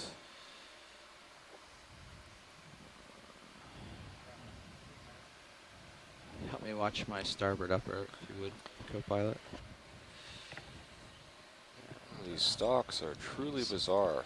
If you see it getting close at all, just let me know. They are. I would No, love 'cause it'll for go us to towards the encounter wall. a living It's fine version where it of is. one of these. Come on in. Of those giant sponges? Yes. Yeah. Ah, does it looks like a different kind of black coral. Yeah. Oh, that's fantastic. Have you ever seen anything like that, Santiago? These black corals are spectacular. You look at them, just this position of the polyps are amazing. You can see the aggregations of the nidocysts, so those cells they use to capture prey or particles. So this might be, I'm gonna make a guess of maybe a juvenile Bathypathis, perhaps. And again, you see in the center the white dots; those are the mouths of the polyps. A different kind of cnidarian, just like the octocorals that we saw. The anemone, they're all cnidarians. And I don't see any associated fauna on this coral. All right, I'm happy. At least not evident. Sometimes they can have very tiny polychaete worms or amphipods or copepods associated with them. Mr. Josh, how's it going? Good. Ship is moving, co-pilot. It's moved 15 meters, so I expect you to start swinging soon. Bearing 300. They've been showing up on occasion, yeah. That's another Chrysogorgia 300. octocoral on the left, like the genus Chrysogorgia. Like the ones we observed earlier. Again, in the family of the golden corals, the Chrysogorgidae. Yeah, basically go uphill. So I think the next move we're going to do is a little more closer to 320. The bamboos and the we're going Chrysogorgids. to acquire the ridge Black up here. corals, they're very abundant. And then They're we're going to very go common up the in ridge. the I'll deep show sea. you where the Not waypoint 3 necessarily very is. abundant, but very common in the deep sea. Ride this ridge. And they're extremely diverse up to here as well.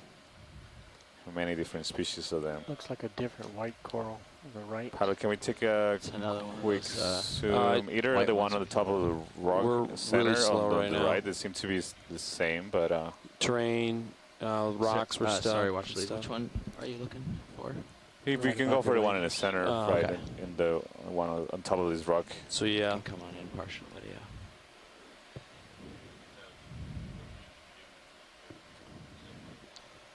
We're doing Okay, point so two. this looks like another one of But we just stepped it down to 15 meter moves. It kind of got those steeper here. golden corals, likely a That's smaller another- So version the ship of move's complete the now. There's So this another was a Clitoris 20 meter that we move. saw earlier. Yeah, and it has an anemone. Maybe a couple minutes. It looks Three- also similar 2 minutes, to the 3 one minutes. we observed. And again, you see those tubes of hydroids growing on top of the coral.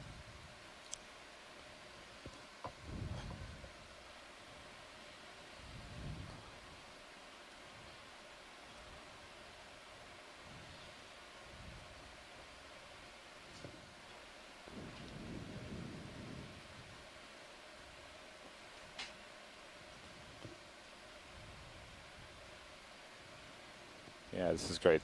Thank you, pilot. Going for full screen.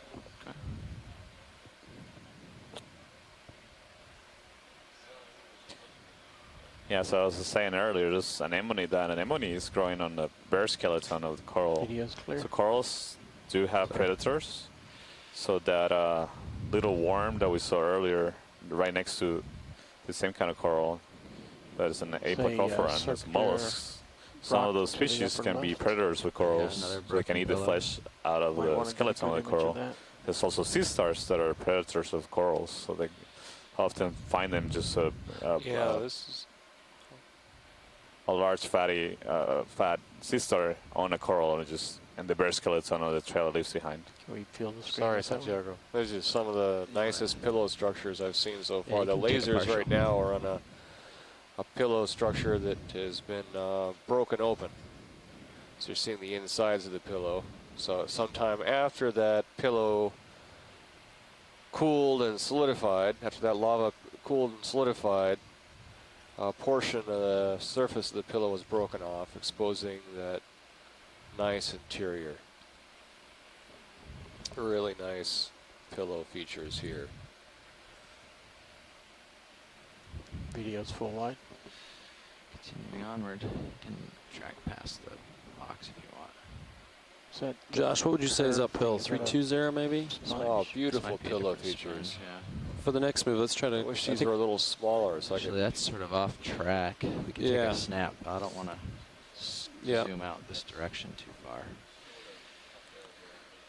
So that looks like a sponge again. Yeah, I'm thinking. A stuck sponge. Glass sponge. Yeah. We observed a similar one earlier in the dive, and we saw a stuck one without the top part, a long stuck in the top part. Okay. Can you center it? Try. Although this one is just a work different on one. I that. believe we haven't seen this kind Sorry, I of was looking this at a different particular monitor. species in the Checking dive. my I don't know other if Chris Kelly can chime in. Swing arms and stuff. Give us an opinion on this one.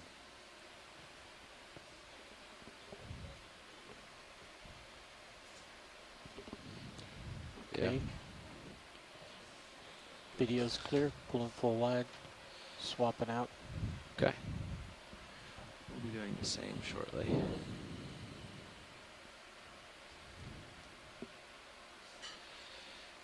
I want to get myself situated for the swap here.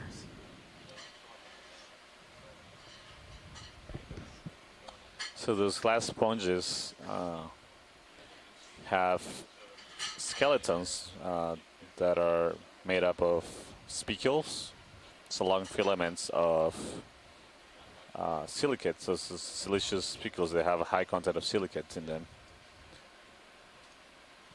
This is a cool ridge type feature. $1. Sorry, Santiago, I was out eating lunch, so we are not actually allowed to eat in the ECC here. And as I just came in, I saw that you had a beautiful glass sponge on there, and I don't see an ID yet in Describe. So that stalked sponge is in the genus Bolosoma. It's a stalked member of the Euplectellid family, and it's a really beautiful, spectacular sponge. It can get quite high. That looked like it was a fairly small colony.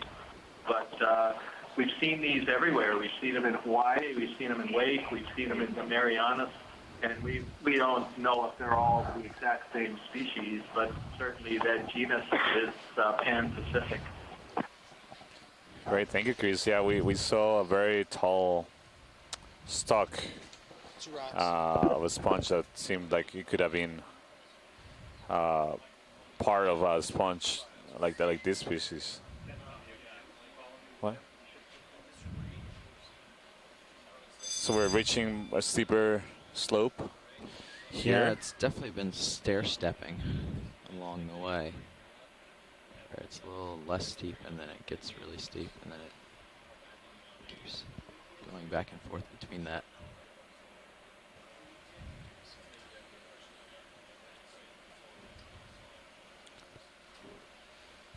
But this was a cool flow, so I decided to chase it.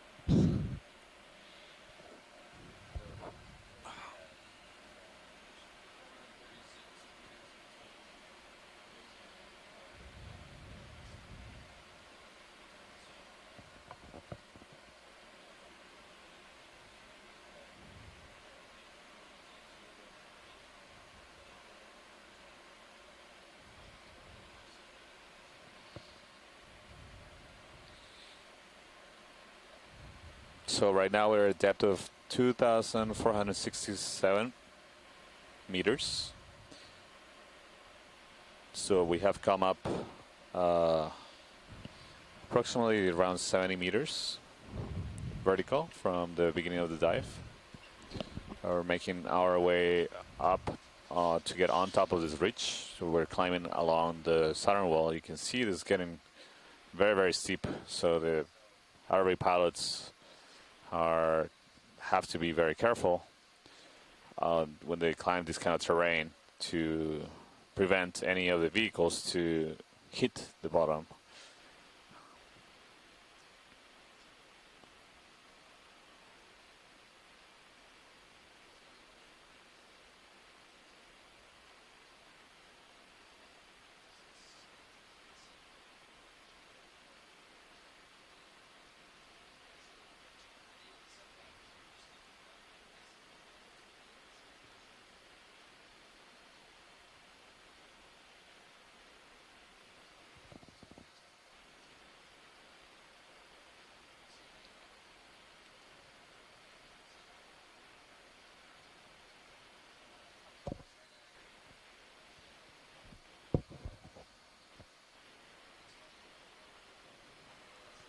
Hey Nav, were valve packs on because at depth? Or were No. they on for a different reason? They might have been on just...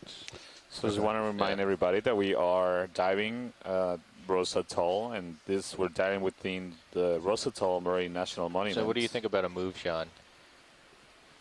So this monument was established in 2009. Yeah, I would say. And it protects around an area of 13,400 square miles. It was dedicated originally or established based on. So if you look at the slope, shadow water. I'm thinking 15 meters at your current heading. Right now we are doing some of the first explorations of what leaves deeper depths in this protected area. What does it look like at? We are at 326. One of the goals of this dive is to provide information about deep sea coral communities that may be useful for management purposes of the area. Yeah, we're hitting this slope at a slight angle. That's 315. Does it look more upslope at 326? I think more toward at 300 would be more directly upslope. 300s. All right, we can keep doing that. Yeah, I think So that the top point is of just this kind of supposed to be ridge seamount, center. So whenever we just really want to go uphill. Reaches the surface and actually breaks the surface of the seafloor. Yeah. So I'm going to do For 15 an meters atoll. at 0.2. So it has a volcanic origin 300. from Sounds good. the process that Matt described earlier, from the upwelling of mantle that reaches the surface of the earth, melts the crust, and results in eruptions and formation of the Bridge, volcanoes. Nav. So for those of you that are not I'd like to request a ship move familiar with the 15 structure of the meters solid bearing Earth, so the Earth is 300, divided in several speed decimal layers. 2 knots. The outermost layer we refer to as the crust, and that's where we live on. That's only a couple kilometers thick. And sitting, That's correct. I'll kind of that layer is sitting on top of another layer called the mantle. Don't want to start tugging on you. That is by far the largest volume and mass of the solid Earth on Earth. When you go deeper into the Earth, near the center, you get into an area called the core. The outer part of the core is liquid. That's made of liquid iron and nickel. Very high temperature due to the high pressure keeps that really hot. And the heat actually we live comes primarily from radioactive decay. The radioactive elements that decay into more stable forms and they release energy in the process, maintaining the heat and keeping the interior of the Earth hot.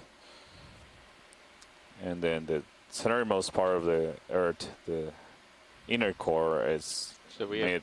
We believe is made completely out of iron, and that's the solid form. Slow.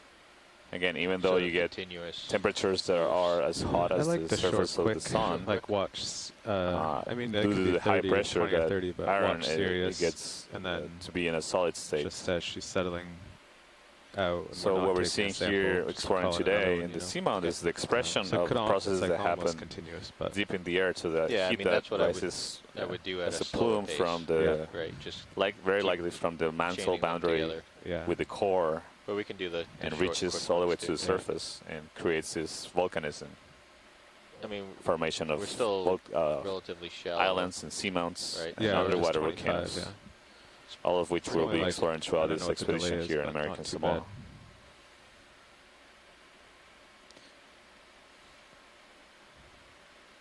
So pilot, I see another stock off to the right.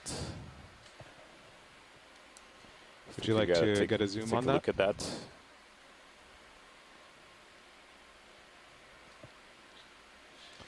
Watch lead pilot. So here we're seeing a decrease of watch lead pilot. Go ahead. Would you like to get a zoom on this stock? Correct. Okay.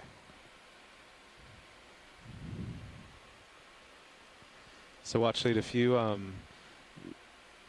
just listen to pilot, then you can turn me off.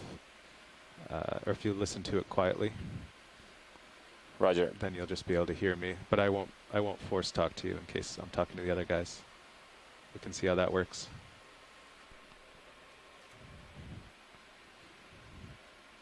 It's fish. Center. Yeah. Video, would you like to zoom on this fish? Okay, hold there. Yeah, so this is the first fish we observe in this dive. So in the absence of Bruce Mundy, I'll become the substitute Bruce Mundy here. This fish is called a Halosaurus. Thank you, Bridge. And the ROV pilots probably know by now, because they're focusing right in on the head, that looking at the head closely can actually help determine which genus it belongs. Okay. And the family is Halosauridae. It's very common denizen of the deep sea. Now we're looking at its underside. There. And if Bruce was here, he could give you all types of stories, of course, about this fish. But my knowledge is a little poorer than his with these things. But this is kind of nice to see this. Again, it's one of the type of fish that we've seen in Wake and the Marianas in Hawaii. It seems to be a resident of these depths. Can get lasers off. And they're really fascinating fish. So. Lasers off? Yeah, I think we can see enough of the head right there to identify it as potentially in the genus Aldrovandea. And that genus is characterized by having no scales between the tip of the nose and the eye. It looks kind of more gelatinous. And that's in contrast to the genus Halosaurus, which has a scaled head.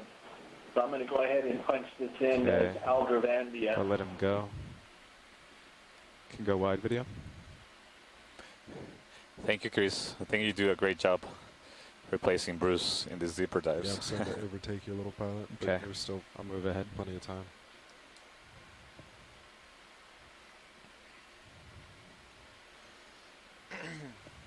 So if you feel good, I can put in another 15 based on where Sirius is right now.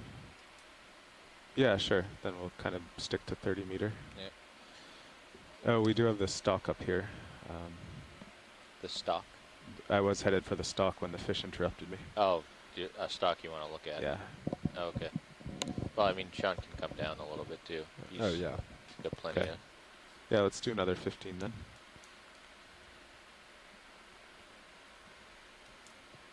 You still moving, Sean, or have you stopped? I don't think I'm quite done moving. Yeah, we'll give it a minute.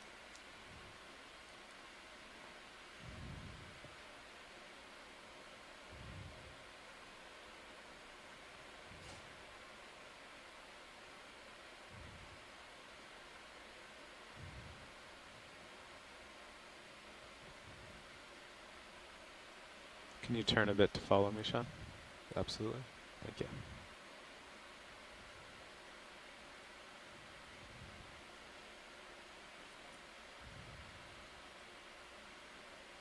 Yeah, there's definitely a downwards current that is pushing me down, even with Z-bias at 3. Yeah, you can see the stock is Yeah, waving down. it's a little, it's kind of rolling. It's not terribly strong though. It's actually kind of nice when you have like a constant slight current. Yeah, but it's kind of, that's, I mean, it's kind of like Yeah. rolling along there.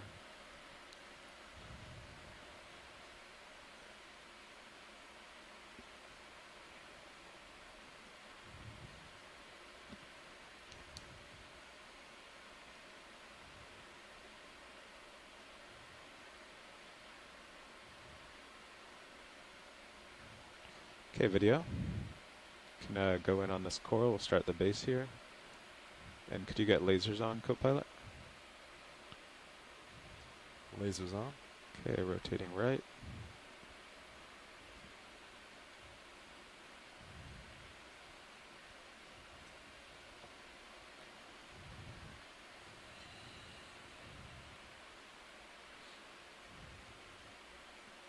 Okay, video, you can go in on the polyps in the center there.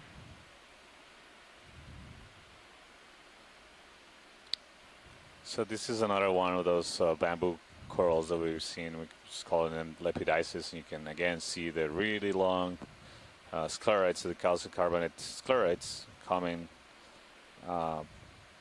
in the polyps. Yeah, it that seems to I be a think common I'm done species in moving now. this Okay, video, I'm area. going to pan to the right.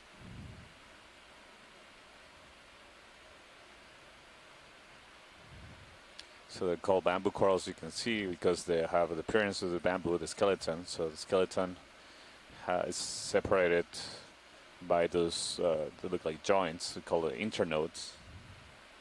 There we go. Okay, you can go in full. Try to get a good made of image the of the dark polyp. material is mostly proteinaceous, made of protein, and the white that is material is full? mostly Okay. calcium carbonate. So it's Can you focus on the polyp in the believe center that there? Yeah, there you go. having that That's nice. architecture helps them be more flexible to bend and live in the current in places with this high current regimes like here. You can observe where there's a perceivable current. You can imagine if you're as tall and thin as slender as this coral, if you were too rigid, you can break easily. But so having that those internodes, it gives you flexibility. Be able to withstand the different currents that may Yeah, happen in this place. just try to slowly pan to the right. You can see most of the polyps are extended. So you see the tentacles extended. There's one polyp right there that seems to be contracted, or at least only one tentacle out. You can very well see all the sclerites in the tentacles. Those long white structures that look like needles. So Santiago, there's a discussion in the event log about the possibility of collecting this particular coral. Tina has brought it up and got some support from Abby and Scott, and I don't think that we've seen this particular one before, and I'm not so sure Scott has either. Scott's going to know them best with Les Watling and Abby. They all work on this group. Right. But, is that a possibility? I guess first, is it you've got a ship move in, or is this a possible time where a collection come could out be to made? just frame the specimen? Yeah, We'll get the lasers on it. Let me ask the pilots whether this is possible or not. RV pilot, this is Watch Lead. Go ahead. Scientists on shore are interested in collecting this coral. Yes. Is that something that you see feasible, given the current and the slope? Yeah, I think so. I'll try to set up and get stable. Do they just want maybe 6 inches from the tip? Yeah, I think that sounds good. Although this particular one doesn't seem to be that big, right? You can see the 10 centimeter lasers there on the rock. Yeah. So yeah, I'll say something like 6 inches would be good. Okay. Thank you. So I don't know if you guys on shore heard that, but it seems like the pilots are comfortable with the spot to perform a collection. So we're gonna go ahead and get settled to collect this specimen of bamboo coral. Co-pilot, will you Yeah, do and a joy lock? Santiago Sacco supports the collection. One thing I'll just speak for Scott again, because he's not in a position to join in on the audio today, but if you could just make sure that you get at least one node in whatever piece you grab, I think you would be very happy. One node? You'd be surprised. Yeah, so I don't know how separated the nodes are. You were talking about a 6-inch piece, but pull if off you the bottom, could, go auto you XY. could sort of, when he was close, zoomed in, Go auto XY. you could sort of You'll see be good where to the go. With nodes current were coming down about on the you, middle it's of the gonna get colony. really easy to Roger. Grab the end of the tip, maybe just Yeah, if you below want to the get ready first for the node port from the box ship. to open, co-pilot. Roger. Copy that. Video, Welcoming could you to go that, wide pilots. on main HD? Go ahead, watch lead.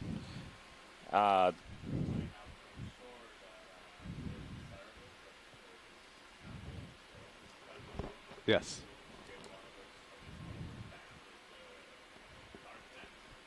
Okay. So about half of it then, maybe?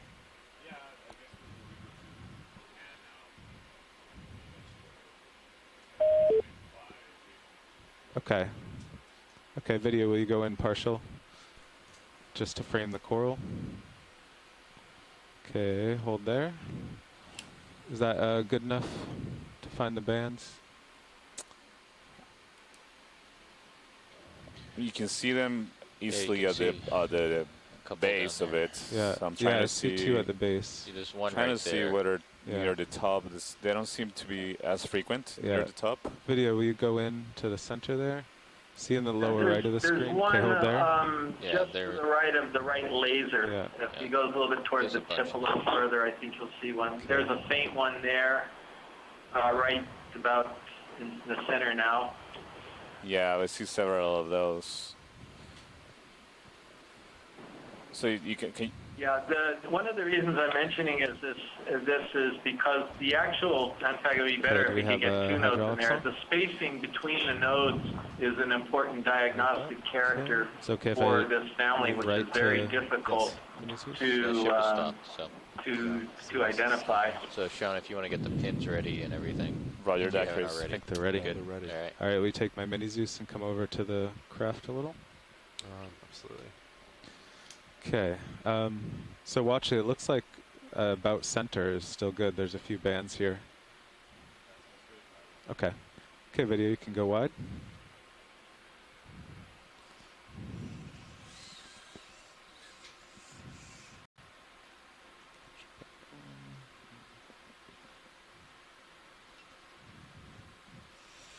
Okay.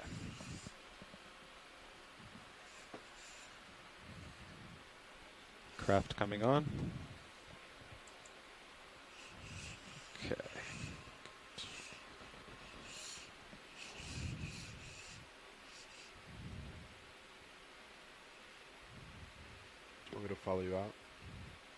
Yeah.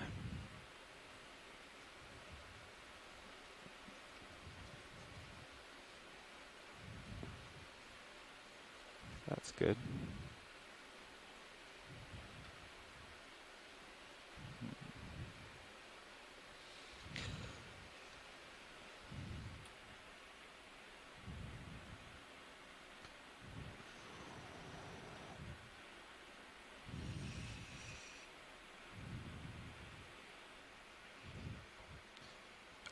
Give it a second. It's nice to see everything here.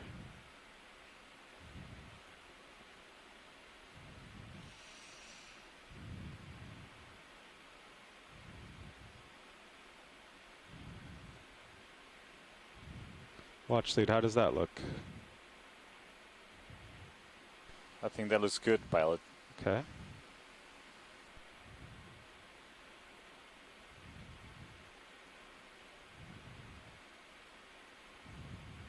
Nice.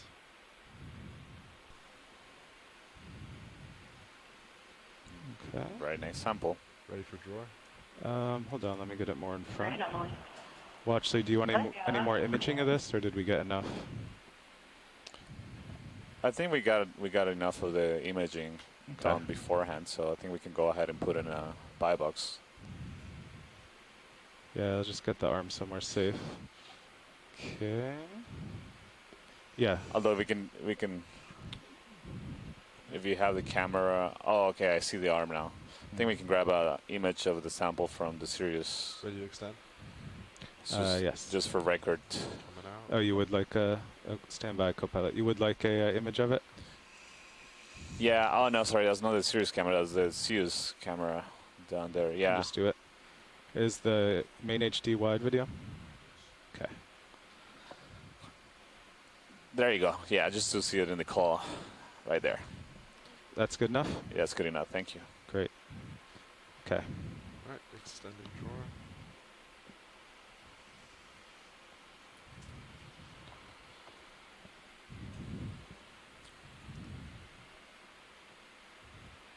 Looks like it's getting close there. Can you go down a mini and see how much room I have now? Yeah. Yeah. A little more. Yeah, add a little more. Might nudge off a little.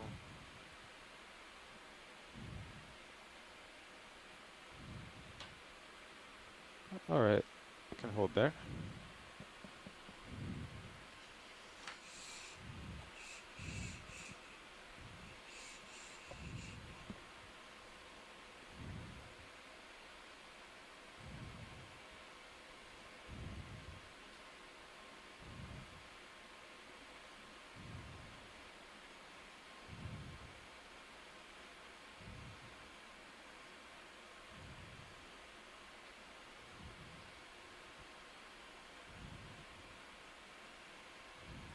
So this sample is going in the port inboard buy box.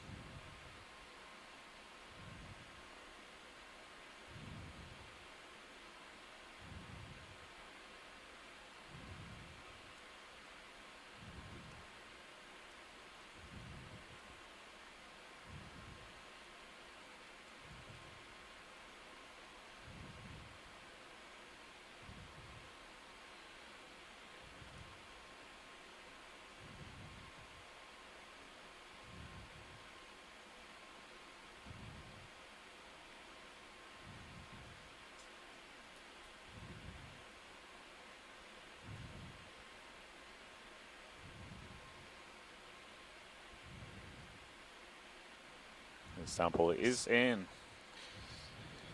Great job, pilots. That went really smoothly.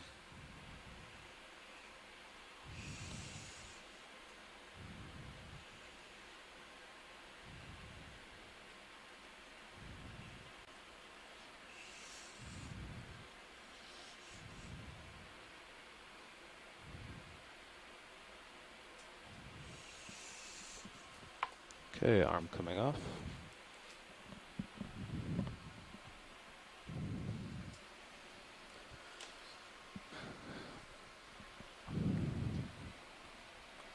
Thank you, pilots. I think we can Continue moving up slope now. Okay. So continue up the slope. I can call in a ship move if you want to stop pushing ahead. Yeah, seriously, stop now, correct? Oh, it's definitely stopped, yeah. Okay. All right. Yeah, we could do another 30. 30 meters? Mm-hmm.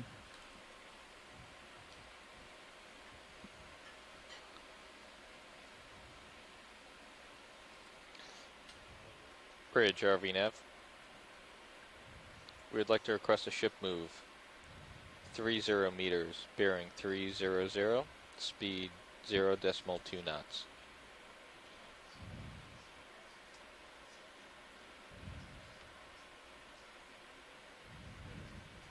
That is correct. Thank you.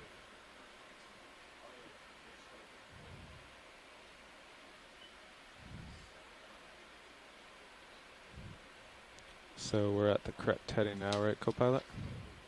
Yes. Okay. Looks like ahead of me might be kind of the I'm gonna step best uphill out for direction. a couple minutes to get lunch, so the Matt will stay here. I'll be right back.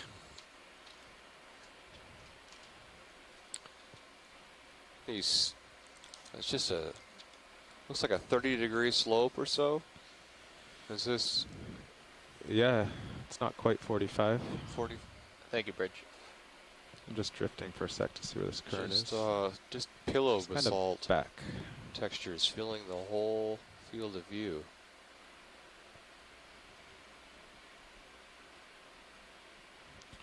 So actually, since we just came on, not sure what we've zoomed on, so let me know what we see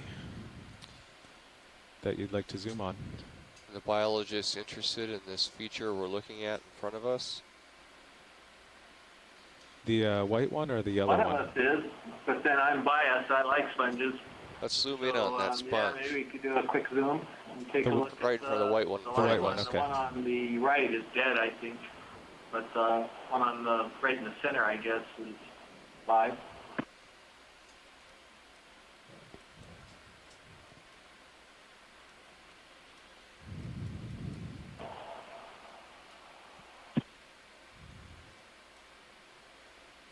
So I think this is the same thing that was on screen just as I was coming back from lunch myself.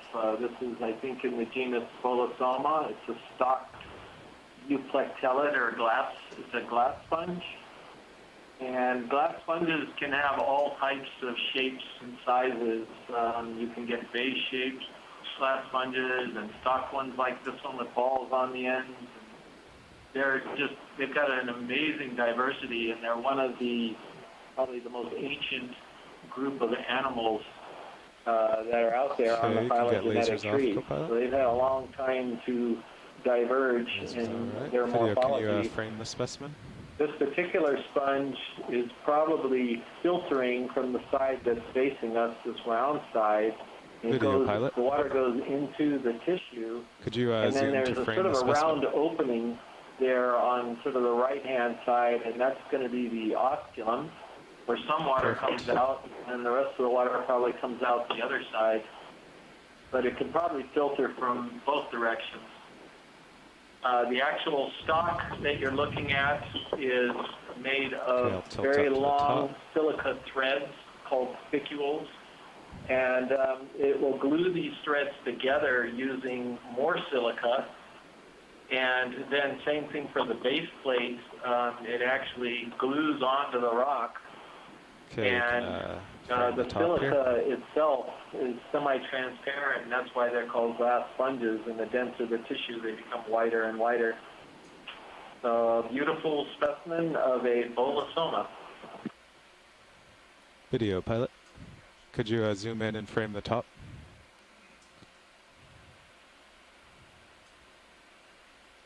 I guess we'll go up on this left side. You can go full in.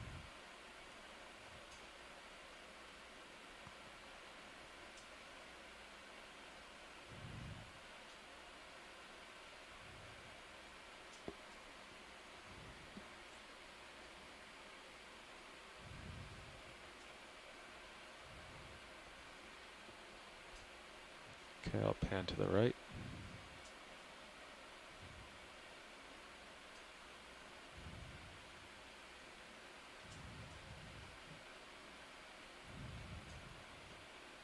Some little creature in there.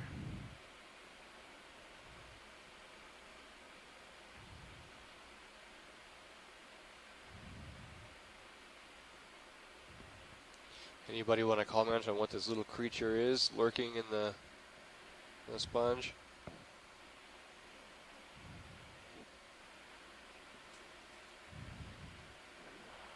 I think it could be a polychaete worm. You're seeing the antenna, and he's sort of almost as though he's standing up at the moment. That would be my guess without seeing more of him. Okay, I'll tilt down. Now we should be done. Oh. Yeah, I agree with you, Chris. You can sort of see the segments, if you will, if you go down the body. And that's an amphipod. Thanks, Tim, because you're the expert on these things. For a minute there, I was thinking you weren't on, so I'm really glad you called in.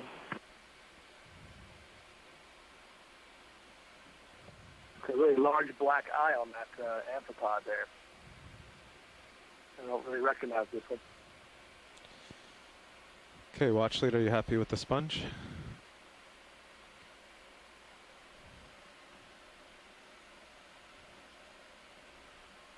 Watch lead pilot.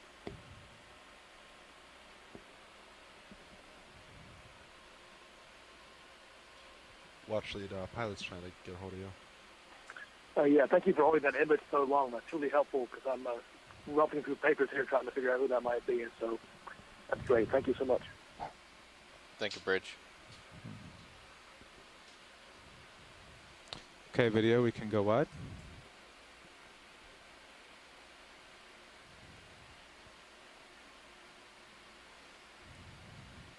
Very good. Want to do one? We get the lasers. Yes. Do one last shot with lasers. Lasers on.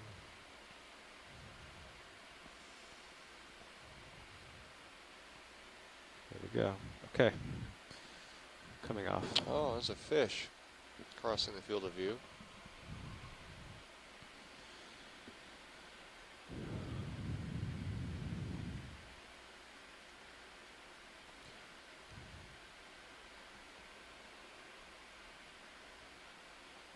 I continue to be impressed by these beautiful pillow basalt morphologies, just completely covering the slope.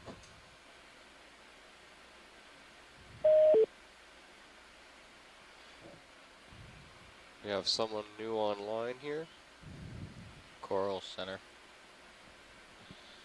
The whip on the left or a different one? There was a branching one, but you don't really have a lot of time. Okay.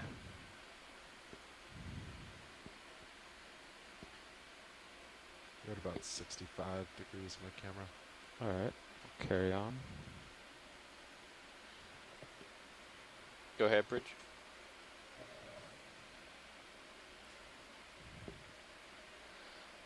Oh yeah, look at The that. striking contrast between Wailaluu Seamount, just tens of miles to the west of here, Yeah, and Rose roger that. Atoll. You're clear to Wailaluu is rotate young. about the A-frame.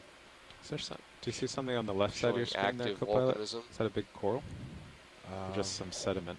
No, that might be It's big oh yeah, coral. there it is. Nice. So pilots, a squall's hitting us And from Rose the port Atoll, side. which The wind has shifted, so they're going to is an rotate about old, the A-frame to extinct bring our volcano bow that into hasn't the been wind. active It's for looking at 15 knots. many millions of years. About 20 degrees off the port Hey, bow. Matt, if they're heading that way, there is a really big coral colony there. I'm sure everyone's seeing it. Oh, the ship is Okay, stopped. so Oh, we're it's seeing stopped, a okay. Video So if you target just, if we get over We there. have scientists kinda under interested you, in a but big I'm gonna coral drop back down colony in here. front of us. Can you give me some guidance on what you Yeah. saw, so I That know should where be to able keep direct you the... in view. Okay. This is 80, but Yeah, they're zooming in Yeah, on you're it. still, It's straight ahead. Straight ahead? We're looking at it Plenty in of on range. right now. Let's still Let's plenty of head range straight to the ahead wall, then so. towards this coral Yeah. colony ROV pilot. Yeah, we noticed this down in the lower corner. Okay, thank you. Go set up on it. He's about, what is he, 18, yeah, you can come 20 down a meters little on the now. wall. The ship stopped a while ago though, right? That's correct. Okay. Yeah, so we should be fine. Just let me know. I can Looks run like away we at have any a time. starfish in this. Start with this lower one. A starfish associate of some kind. So watch lead. Yeah, so it's another one of Chris Maugh's evil animals, the predatory sea star, which is feeding on that gorgeous coral. And of course, I'm trying to prompt Chris to call in once they get up to this to take a look at the sea star.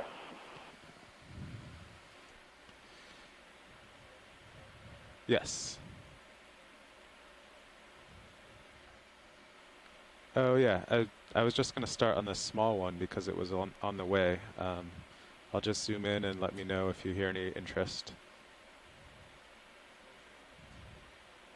Okay. Video, can you do a quick zoom here? So this first little coral that the lasers are on right now, we're calling perfect. this Pleurogorgia and potentially Pleurogorgia militaris. It's one of these chrysogorgias or gold corals. This particular genus has sort of gray-looking stems in contrast to many of the other chrysogorgias. And also, a lot of these branches and the polyps are kind of lined up. And I'm assuming that that's why Pleurogorgia militaris was given its name, because the polyps are all marching in line, if you will. Can you pull This focus type to of that branching pinkish structure is right? what's referred to as a Do you have any lyrate more zoom? structure, where you have a main stem coming off laterally, and then you have one set of branches coming off on one side of it in a row. And so I looked at the event log when you first imaged this, and a bunch of the coral experts, Sako Miyamoto and Scott Kino, all thought that this could be a Pleurogorgia. So I think we're pretty comfortable with this one. Okay, so we ready to move on, watch lead? Okay, you can go wide, video.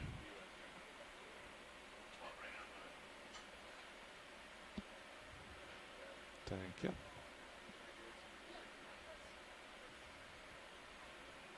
We looking good, co-pilot? Yeah, we're fine. So this is a really large bamboo coral right here. And after this one, it looks like there's something else dead ahead past us. Okay. Just maneuvering to Be avoid really good to image and pay attention to what animals are living on it. So you can see from the lasers, this coral Okay, video, you want to go in on the base there? can Get the lasers on be it? almost a meter across, wide. Okay, hold there.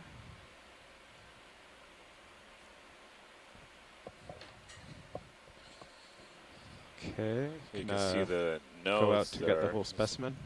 Bamboo coral. I'll tilt up. Very characteristic. You see on the top Okay, hold of there. the coral, there's a sea star that is being munching on the polyps. You can see all the bare skeleton. Okay, co-pilot, we're good with the lasers. That no longer has the tissues on it. Lasers off. Thank you. Okay, video, could you go into the polyps center screen? You can just go all in.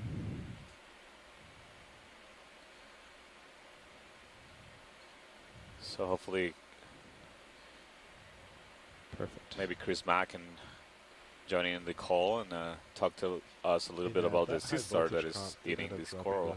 3-0. So we've seen this 3-3. association in many different places in the world. So it seems to be a common one. I'll keep an eye on it. Where there's A some couple things you can see in the video right here. You see these black bands or nodes. You can see that it is branching right at these nodes, and that's what's called nodal branching pattern, which eliminates half of the possible candidates for this coral. The second thing about it is the fact that the polyps appear sort of white, dense, which means they're packed with sclerites, or little skeletal parts, in the stalks of the polyps. I'm looking at how white the stalk of each polyp is, and putting these characteristics together, the morphology of the colony, which is kind of a planar or a plane-shaped colony, kind of rounded, branching at the nodes, and with these very white stalk polyps, then I think Scott and Les would agree that this is most likely Jasonisis species. Okay, tilting up again.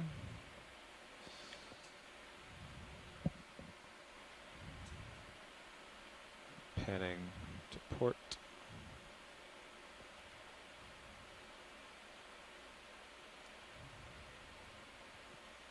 can see there's a significant current. You see the feet of the sea star moving, and then there's just little pieces of mucus.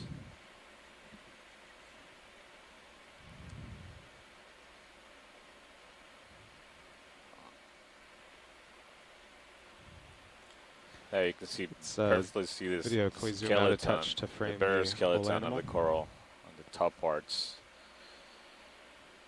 Perfect. Interestingly, you see, what you see is that they are preferentially or more significantly bare at near the tops, near the tips, rather than the base. So that means this sea star had to climb all the way up there and start eating.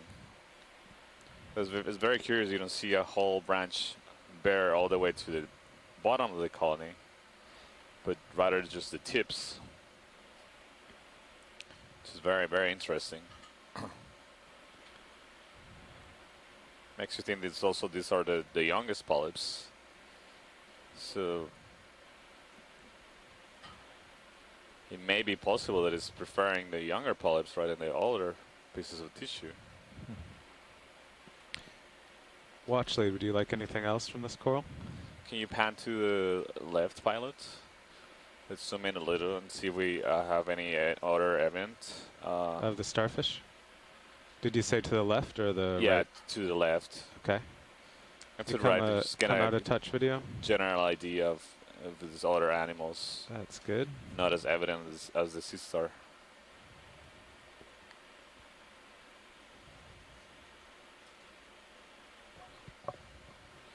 Let's see arms of the crinoid peeking out on the left.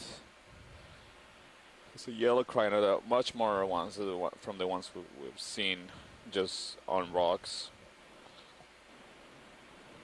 Yellow crinoid. Can you go in on the crinoid?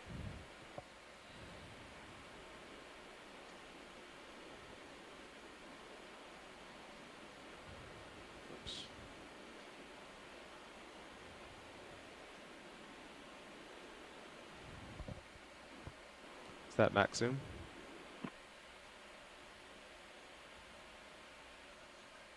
Okay.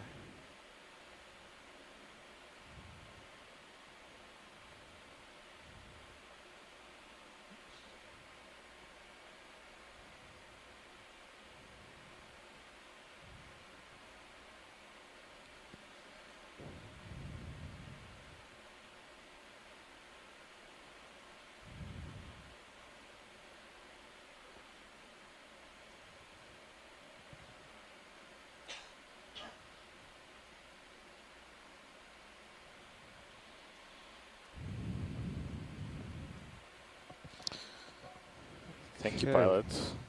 Yes, watch lead?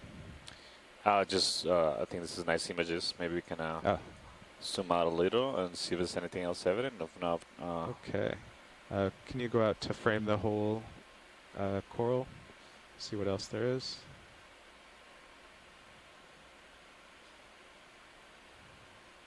It's a big coral.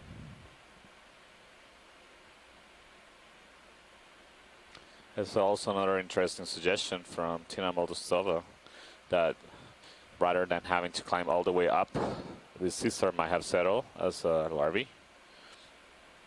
And they just developed and stay on the coral all the time. That's definitely possible. It would be really, really interesting. So there's a continuous growth of the coral and a continuous consumption of the coral, again, by the sea star.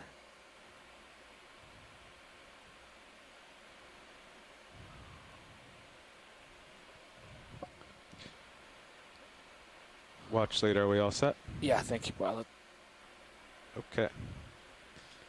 All right, video, can you go full wide? All right. Sean's drifted a bit, so Okay. you gotta. I'd suggest pushing out just a little bit to give him a little bit of headroom. Yeah. It's pretty low. Not dangerously low, but. So this is one of the largest colonies, or the largest, unless I missed something when I was having lunch, that we observed during this going around this dive, thing, and then, so far during the cruise. Yeah, back ahead. So you're still face the as far direction as of motion? deep corals Okay. go. We see several sponges coming up into view.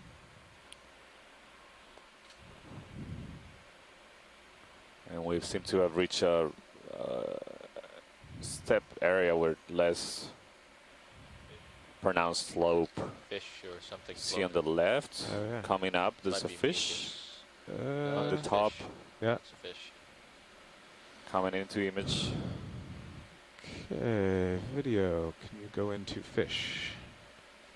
Do you want lasers? Yeah, we'll try lasers. Okay, hold there, video. Coming up.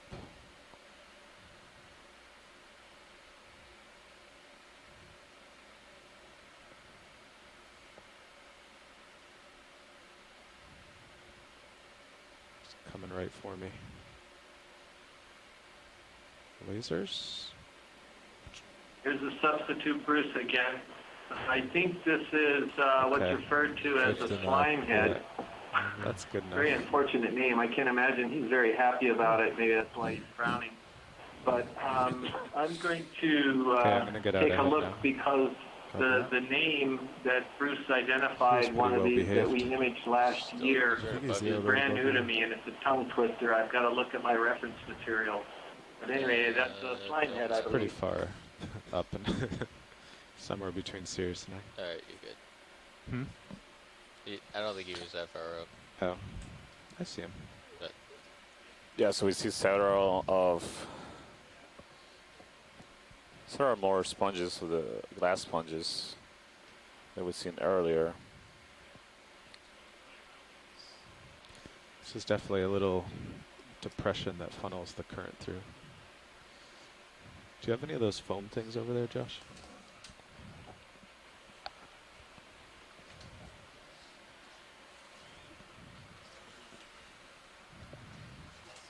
Thank you.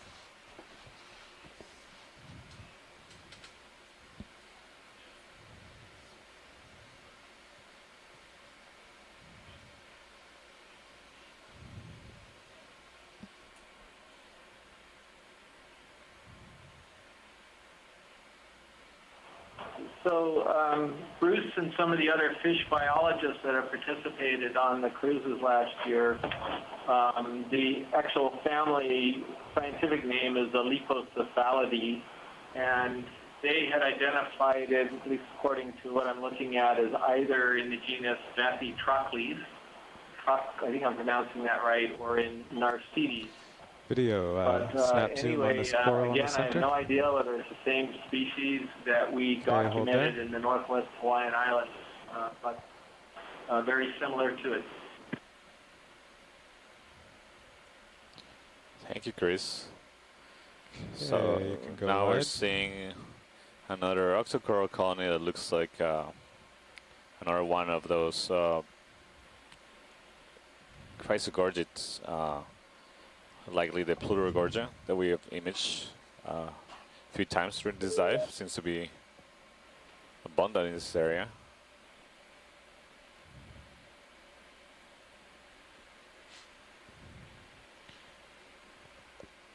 Video, can you go in partial?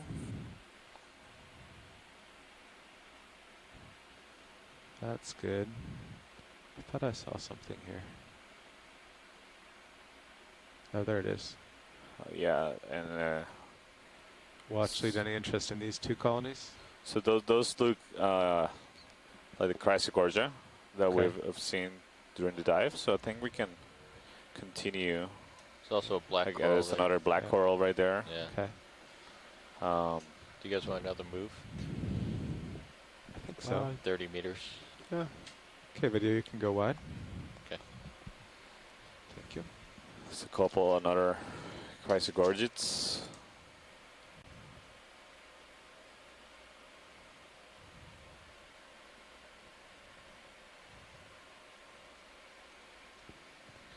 Bridge RVNAV. Can we get a quick zoom on the black coral on the bottom right? Sure. I'd like to We request saw ship move.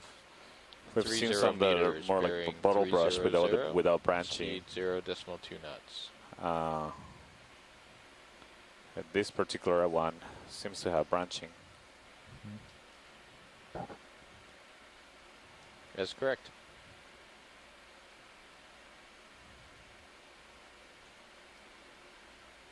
move is inbound. Okay, there are lasers. You can get lasers off.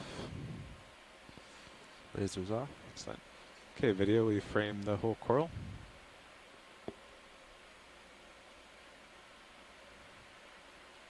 Looks good.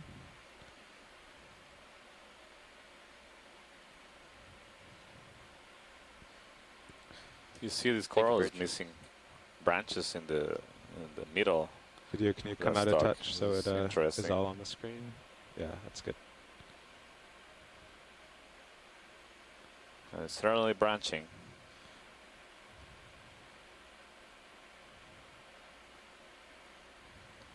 But it's possible that it's the same species as the one we saw earlier in the dive. Okay, now we'll go in on the top. You can go full in.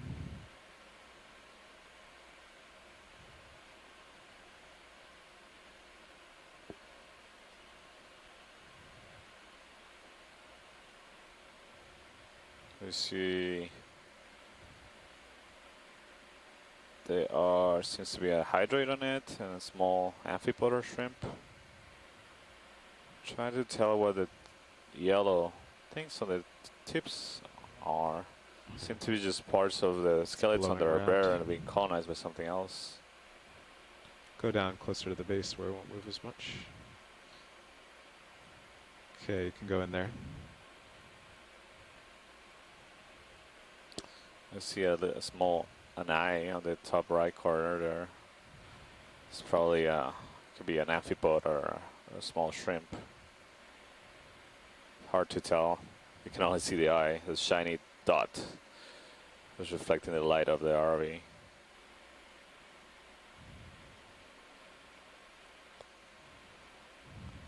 All right, pilot. I think this is good.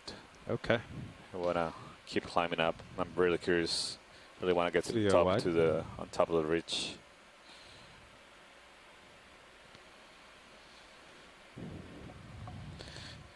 Yeah, then there's some other chrysogorgid corals video. on the right, on the left. And you can see if we take pay attention, in the center of the colony is the arc. You can see this pinkish dots, and those are crabs. You can see it better on the left one. There's a crab right in there. Squat lobster. Common associated on these kind of corals.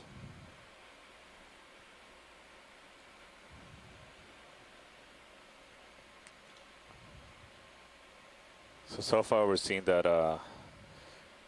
the coral community in this wall at this depth of, right now we're at a depth of 2,444 meters. We started at a depth of approximately 2,538 meters, so we cover almost 100 meters vertical,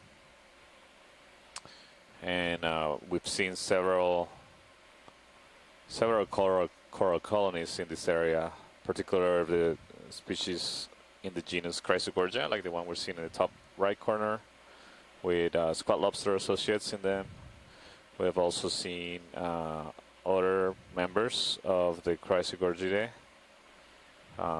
Species that is likely in the genus Plurogorgia, with hydroid associates that form tubes, and also anemones on top of it. We've also imaged and collected bamboo corals. Moundamon definitely is a bit to starboard. Particular bamboo coral that maybe the next move seems to grow in stalks, or head more that way. A little more to port. A little branching. Yeah, see off in his screen off to with sclerites that so these needle sclerites that stick out of the polyps. Well, it's like a ridge. I've collected one of those to like take a closer look at and identify whether it's a new species or not. I mean, I can start just heading towards. We also saw this waypoint up here. sea fan, a bamboo What's sea the fan. heading or bearing of that? The bearing of that likely is in the like genus Jasonisis. 335. That's a very large colony, around a meter wide and perhaps 2/3 of a meter tall. So that's, meters around 3 feet. So a significant size of a colony. They have a sea star preying on it, and also a crinoid commensal on it. And we've seen several colonies of black corals, particularly of a species that we believe is in the genus Paranthropathes. So those seem to be the most abundant, dominant animals, sessile animals. We've also seen several glass sponges. Here. The flow seems to be coming from the north and down. But right now we're trying to get on top of this ridge. Again, we're starting to encounter an area of has a steeper slope. So the move's complete. You can see that clearly in both cameras. You see the ROV camera. So it's going to it's like climbing a mountain uphill, literally. Yeah, you can call it and the Sirius camera is showing the steep slope that yeah, just completed. So Sirius is going to swing. The for ROV another D2 is 3 facing. more minutes. So the slope's sort of shallowing out a little bit, I think. So we're almost. If you want to go towards this waypoint, we're not going to go directly uphill. Well, I think we just want to get to the ridge top, so we could go a little to the left or west. See of it. very little sediments in this exposed rock. Go ahead, Bridge. And that's partly due to the currents that we see. So you can see the particles moving in the water. Well, right now the ROV is moving, but we've seen a current that's coming downslope. They're going to come another 20 Lightly degrees coming forward. from... How's the wind? Wind's 10 to 15 knots. From the northeast. I think we could do another move now. It's probably Several other coral colonies here. What do you think? Like 3... Well, we've been identifying as a chrysogorgid coral, a plurogorgid. Actually, it's a little to port of his heading is uphill, right? Yeah. So maybe just that, 310 or something? 310? Yeah. Okay. Agrees with mine.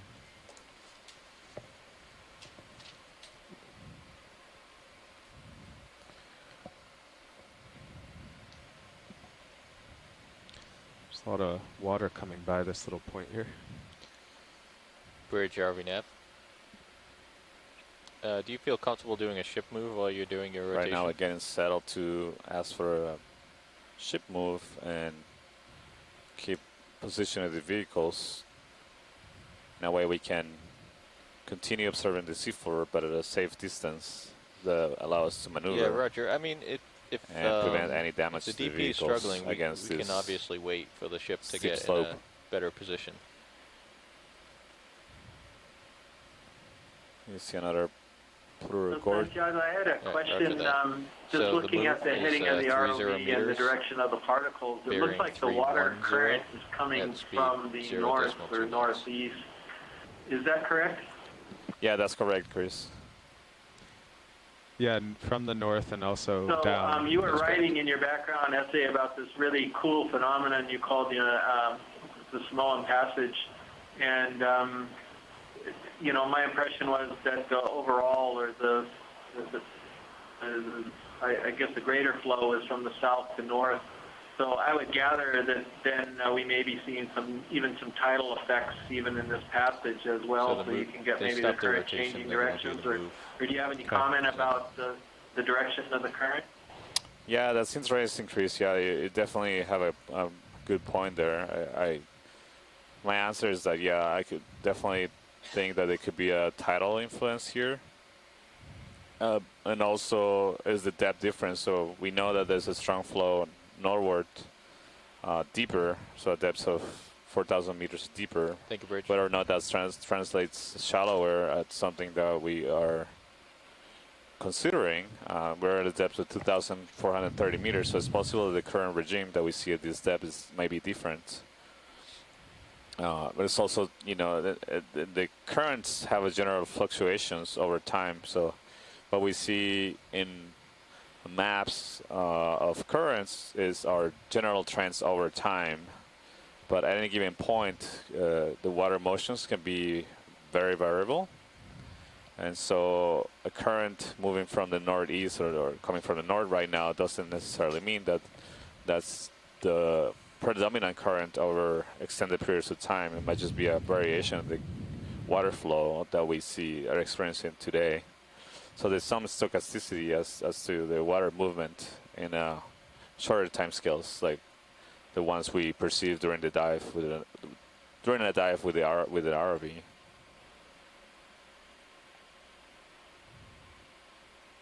Yeah, that's really interesting, and you know, I've seen just through CTV casts and putting instruments in the water that you can have down near the bottom the water moving in one direction, and then you go up, you know, 500 meters or so, and the water is going in the completely opposite direction. So the water isn't uniformly moving in the same direction from the surface to the bottom. That's right, Chris. Yeah. There's different factors that affect circulation and then also this structure in the water column. So there are density differences little purple thing. that are mediated by temperature and salinity that distinguish these layers or define layers of water in the ocean. So it's not homogeneous and well mixed. So there's temperature differences, salinity differences that define the density. So the less dense water sits at the top. Do you want a light adjustment at all? So the surface water, and the deeper you get is denser water. And temperature is a big factor that influences. Can you go in on the subject? Right now we're at temperature 1.8 degrees. Again, that's Celsius. Water. Hold there. Pure water solidifies or freezes at 0 degrees Celsius. We're looking here at another Holothurian sea cucumber. Hold on. It seems to be a different morphospecies to the ones we've seen earlier. Yeah, it's kind of a hard spot to get into. Yeah, so the reason I was just mentioning about the temperature, seawater doesn't freeze at the temperature of pure seawater, which is 0 degrees. Seawater can freeze. Is that full wide video? Temperatures of perhaps -1 or -2 degrees Celsius, depends on the salinity as well. So that's below the 32 Fahrenheit degrees that we normally see pure water freezing. And this is a pretty characteristic temperature at depths below 1,000 meters. So you get the pretty uniform temperature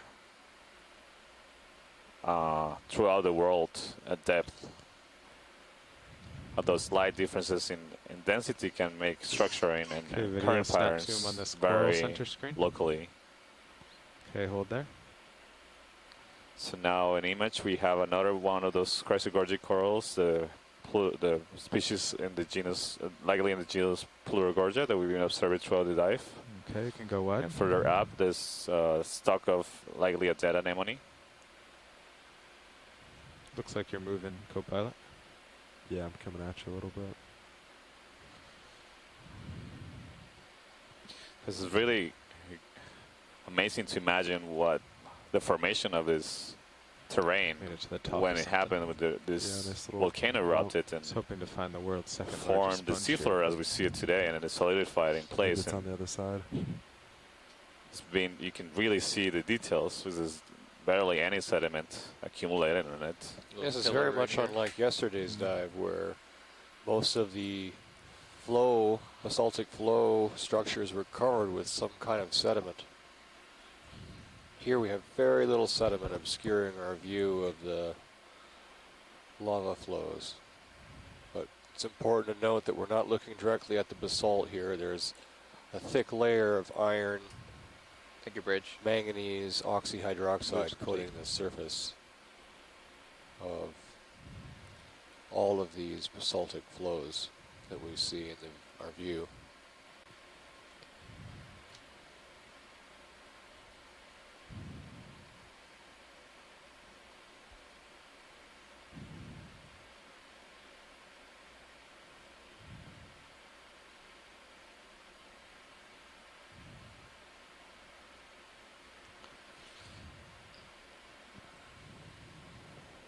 Jug, do you think we've seen this coral before? I can't really tell with the end-on view.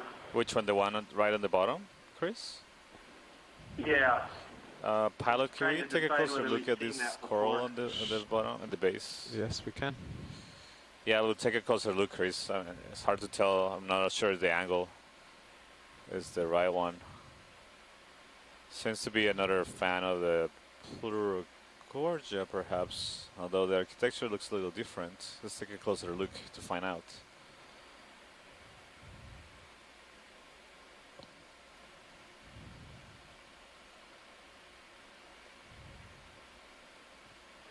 This looks pretty strange. It might be an acidic, but it's kind of a funny colony.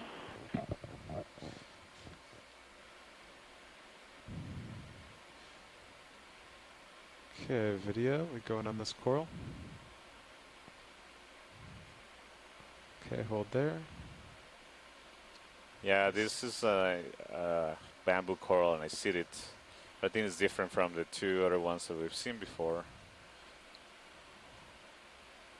I've got all the polyps are contracted right now. Okay, you can go but again, full you can zoom see video.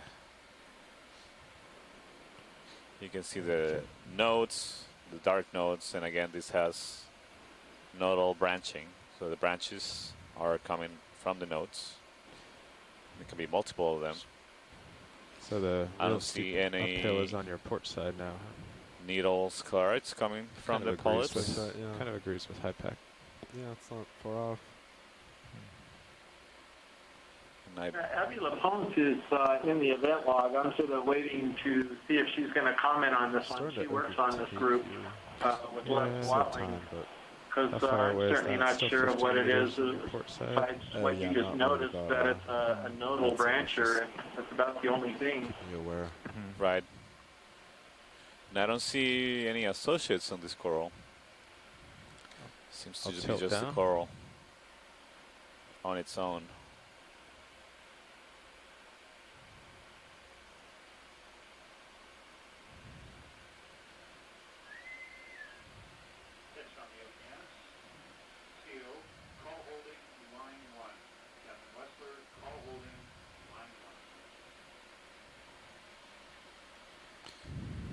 Thank you, pilot. These are great images. Okay, full wide, please, video. Thank you. All right.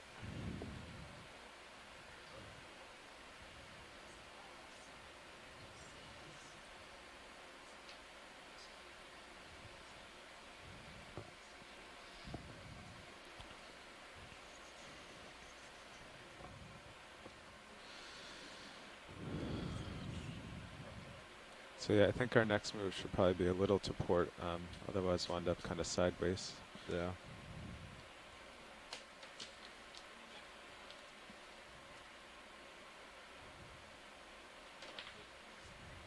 Can you repeat your last watch lead?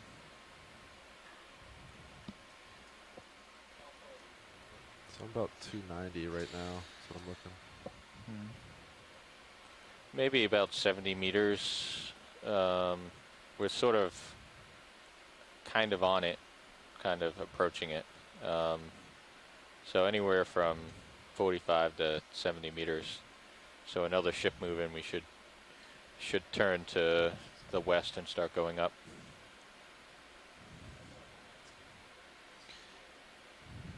Let me do a quick calculation here.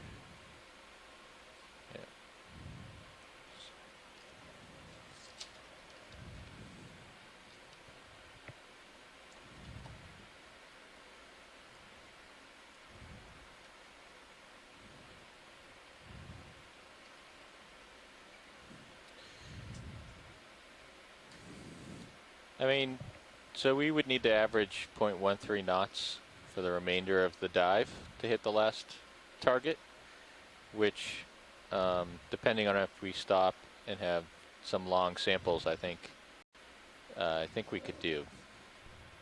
So we are on the slower side today, but I think it's still within the realm of possibility to hit that last target. The terrain has calmed down a little bit, so we can put in more continuous moves. You're welcome. Is the ship still going? Negative.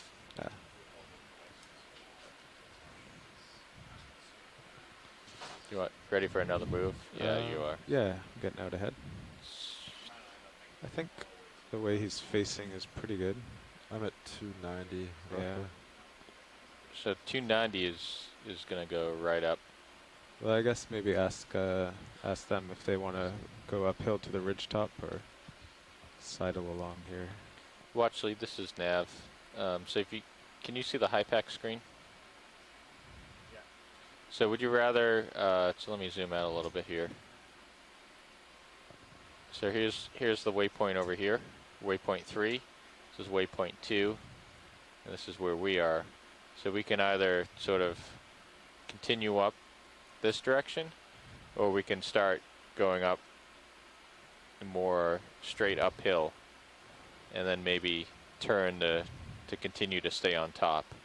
Anna, what are your thoughts? So more towards waypoint 2, or sort of split the difference with waypoint 3? It sort of looks like it could be fossil Okay, coral there, so right? we'll start in the center, coming heading into straight view up right then. now. It certainly looks different than the other rocks.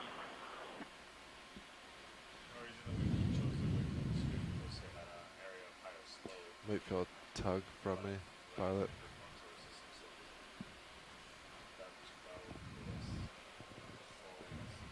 Alright, I'll just get to this and wait. The ship is moving now, right? Yeah, this would be along the. No, that's right. He didn't call it in. Along the slope. So yeah, there's. I think this is better from our end too to start going up. What is this that we're looking at, Santiago? This is Video. Could you darken this up? nothing biological, or was. Looks to be covered with iron manganese. So what are you thinking? 290? Yeah, I'm not sure. Sean? Yeah, I think that would be good. Okay. If they don't want to make it to waypoint 2 and circulate Yeah. waypoint 3. Okay, video. Could you go in?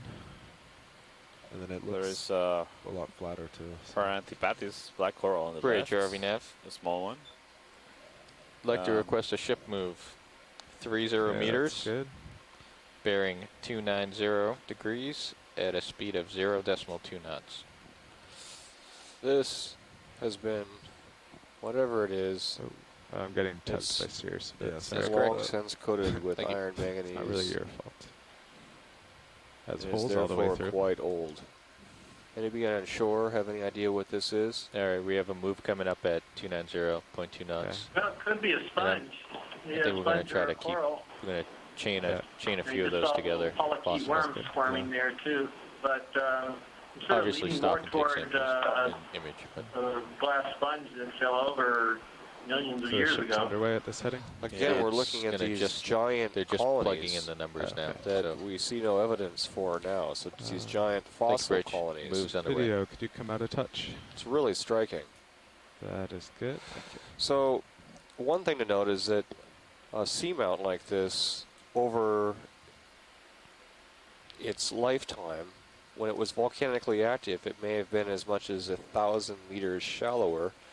And when the volcano moves off the seamount, it can subside Can you bring over out 1,000 this meters. part sticking out at all?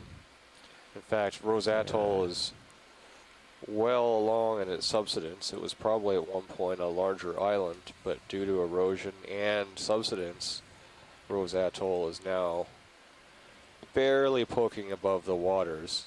And so I wonder if these would be communities that would have survived at 1,000 meters depth, 1,000 meters depth,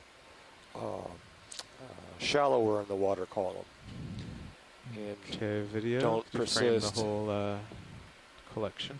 at these greater depths now that the seamount has subsided. Perfect. Do you have any thoughts on this, Santiago? These seamounts aren't static features. Over millions of years, they can subside substantially as they move off the hotspot. I think that's, my guess is that's certainly possible. This, as you mentioned, this fossilized potential sponge seems to be quite old, given that the cover of manganese that it has on it. You can't see anything other than the manganese crust on this, and it seems pretty thick. Obviously, it's hard to tell without taking a closer look at it. But I wouldn't discard that possibility. It's a really interesting way to fossilize. And then, you know, Chris was commenting how durable are the skeletons of some of the sponges, the glass sponges, that have, you know, they have a large silicate composition, so they can be, if there's the right conditions, they could perhaps be conserved in this way for longer periods of time.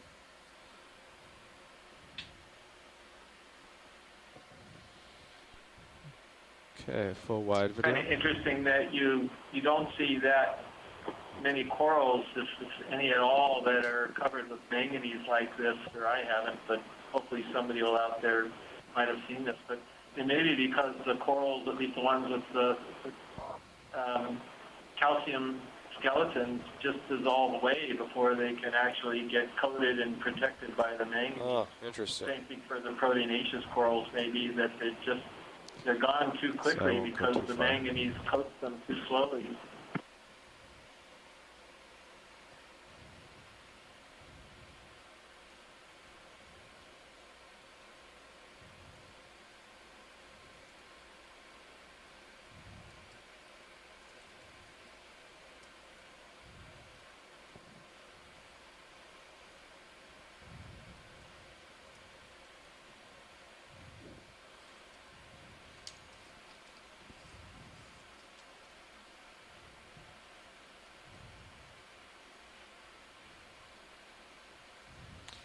So Santiago, I don't know if you talked about why Rose Atoll, or how it obtained its name.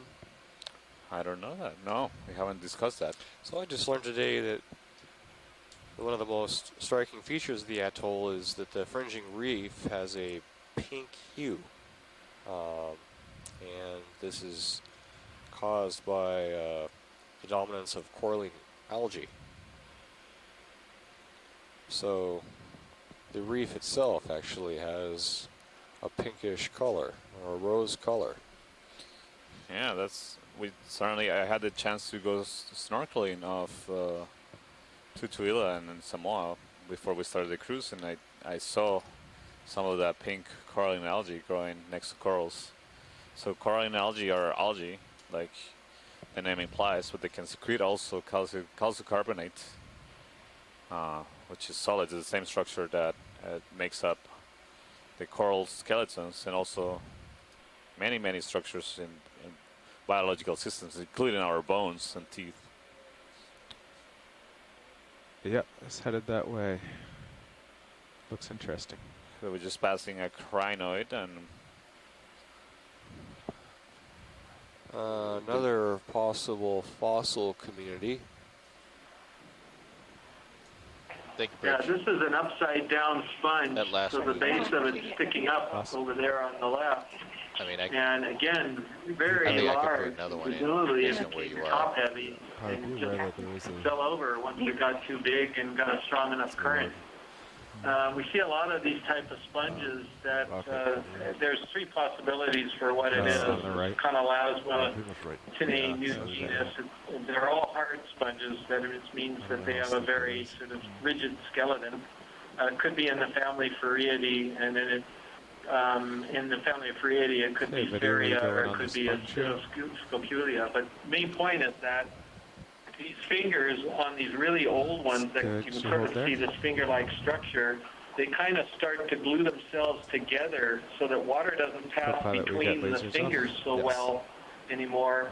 And when that happens, I think they just become a sail. And so when you get a very strong current, it can exert enough force on the colony to dislodge it from its base. And then the sponge is history. Again, what's striking to me is we don't see evidence for this, at least yet, of anything of this size or morphology on the seamount. So, suggesting a change in habitat over time. Yeah, really good point, Matt. And yeah, I was listening to your other comments. Who knows how old this is, and who knows at what depth and where it was when it finally died, and where it was when it was alive. Yeah, it's a pretty big boulder in front of you. I see that now. Oh yeah, it has a So shadow. have you, has anybody seen anything like this in the Okay. living state? Video, can you go wide? Not fossilized. Perfect. Yes, yeah, definitely.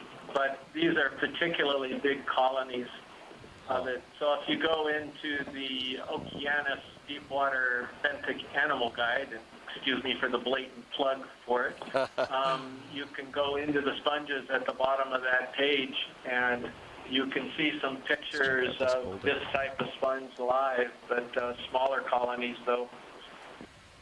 It's like a graveyard here. Yeah. Yeah, you see a lot more evidence of those They might have all lived on this boulder here. colony structures, yeah. Is it common to see this sort of abundance of fossil sponges and such?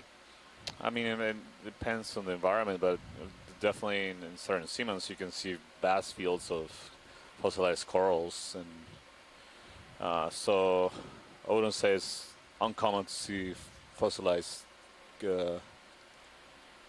organisms with skeletons like this on the seafloor. What's striking to me is that all the fossils are so much larger than Video, quick anything zoom that on we're this coral. seeing that's living. Yeah. Okay, hold there. Might have been a shift or change in the environment also. You know, not only the change of the depth of the seamount, but you know, climate changes over time, over very long time Okay, periods, can go wide. and that produces changes in the conditions that allow or inhibit the primary productivity that happens surface waters as well. So that it has influences on how much food gets delivered to the seafloor, and Video, also zoom the on this changes in fish. temperature, salinity. So the environment, the marine environment, even at depth, is not hold there. Necessarily constant over geologic time periods. This is a dynamic system, like all systems in the planet.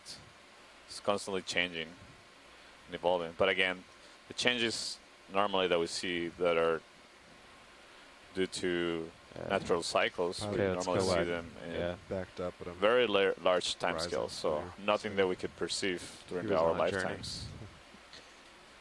I'm going to put That's in one of the main another- differences with another 30 at 280. current climatic changes we are observing.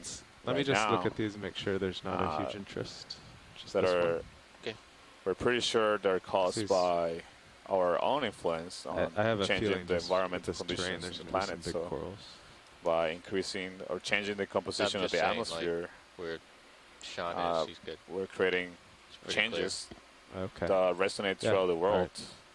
that don't wanna affect slow us down. temperature, That's fine. not only of the atmosphere but also the oceans, and also the acidity, the acidity, the pH of the oceans anemone is up changed there? due to Is that an anemone? an increase in On the CO2 top? in the atmosphere. That Yeah, the CO2 top- yeah, the top one's dissolves an in the anemone. water, Right up there. and that forms an acid form that reduces the acidity, or increases the acidity, and reduces the pH. And this, you know, these rapid changes that we're seeing over the last decades and century are Video. very We going on these unusual, two or very specimens. unprecedented Okay, hold there. in longer I'm just floating, geological see if there's any timescales interest. or natural timescales. So that's one of the reasons why we are certain that the environmental changes we're seeing right Anything. now Guess we can call that move, are Josh. largely caused by our own activities. How's 280 look, Sean? Okay, full wide video. That's kind of what I'm at now. Good. Yeah, I think I moved it 280 would be good. Bridge, RV net. I'm trying to think. There might be something past this rock. I can't Move quite- request. So we're seeing here another 30 anemone meters. and Like something crazy coral. terrain. Tina has decimal pointed 2 out knots. that she has seen dead corals covered with manganese crust in the Atlantic, which is really interesting. I don't remember seeing any That's here great. in the Pacific the past couple rises of years, more, just yeah. newer ones. But maybe the That's still a bit conditions off of to the the port. Atlantic are What is the quite move now? different. I can't 280? believe they are. 280. Okay. And so some of the skeletons can last longer and not dissolve away. So I'm not really sure. Anyway, I just wanted to point out her correction there that she has indeed seen manganese crusted corals. Chris, I just I wanted just to point started out to float up for the first time. we have seen, at least I've seen Yeah, turn that Z back. fossil Z-eyes corals back up. covered Took in me a manganese second, I was crust like, what is- further south down in seamounts along the Louisville seamount chain here in the Pacific, a little bit further south, closer to New Zealand. It's a long chain of volcanoes, also generated by a hotspot, a long chain that should go into the Carmichael Trench and subduct. And we have observed very large fields of fossilized corals covered in manganese crust there as well as living corals.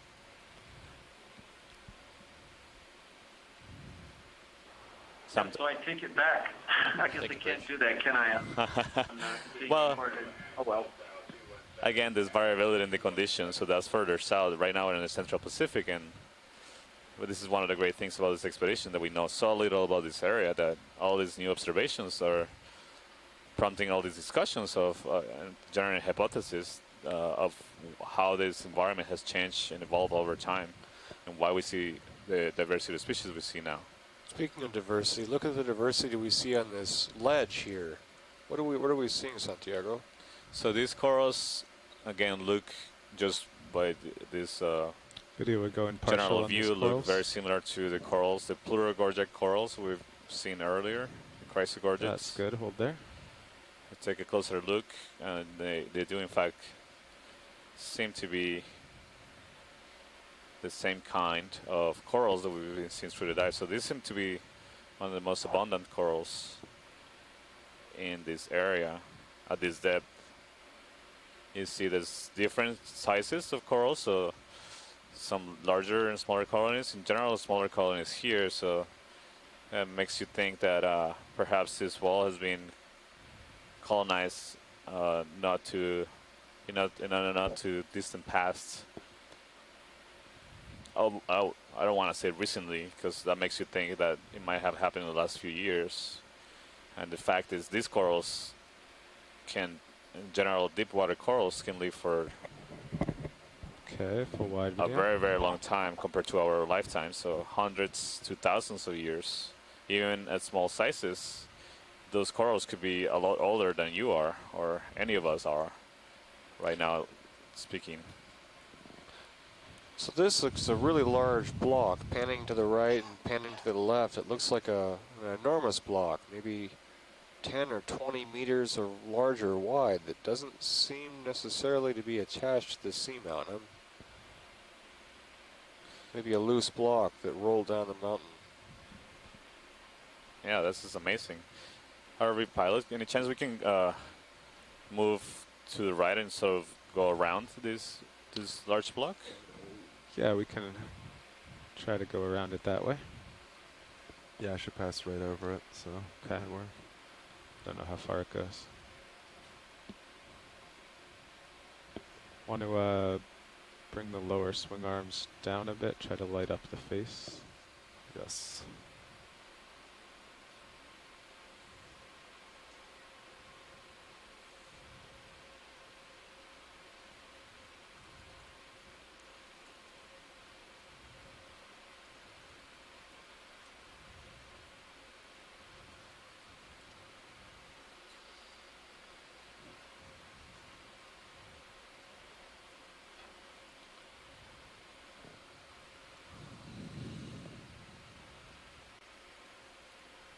How's that?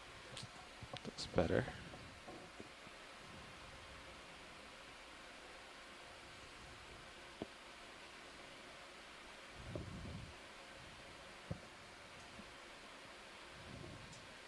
me know if I start tugging on you. So the conditions on the underside of this block seem to be really conducive right now. Okay. to supporting the biology here. This is the highest density that I think that we've seen so far in this dive. There's a block behind me, but it's Yeah, you're right. pretty far below. It might be that, that local topography that creates an increase in the velocity of the current, so that you see this basically a vertical wall, and I just felt that actually you I just see corals that are upside down there, want and to go right, so that's all the way underhanging right. there, so that this local topography might be No, I'll funneling stop here. the water This is the right movement and edge, increasing so the I'll just local go over velocity. it here. So thus delivering a lot more particles, including larvae. So a lot of the larvae could How have far into the move ended is up the there because of this reason, Looks that like the it's almost funneling done. Okay. and increased flow of water. Kind of wait here, and you should catch up. Give me a little more tether. Yeah, it's just about done. Okay. So I'm wondering whether we should think about collecting one of these pleurogorgia. Seems like extremely abundant throughout the dive, and certainly representative of this site. I would like to get some input from people from shore. Okay, Sean, I'm going to sidle back to port. Copy that.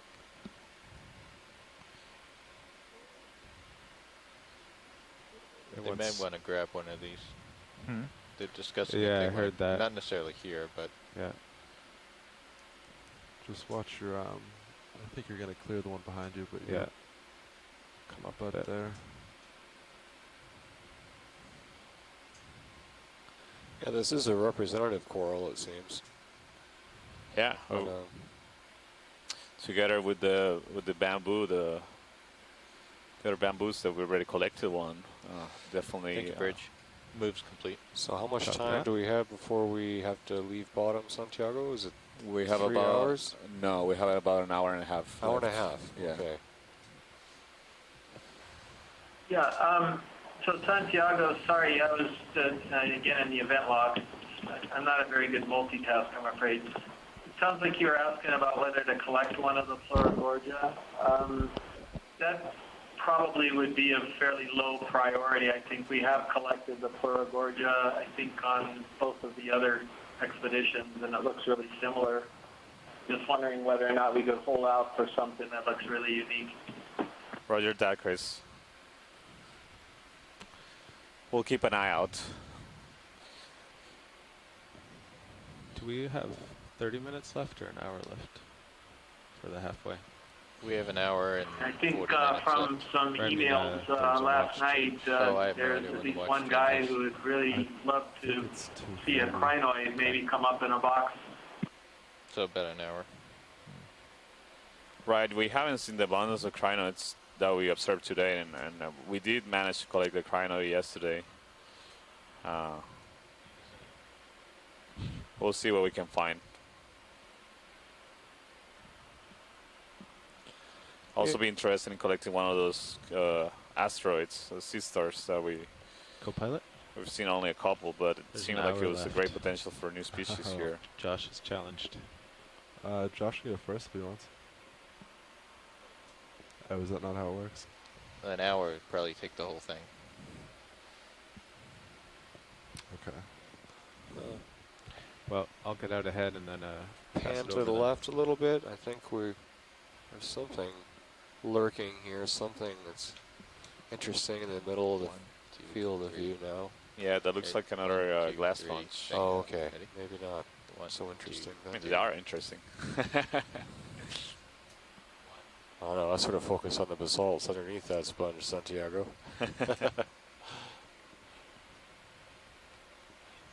Watch lead, any interest in this sponge?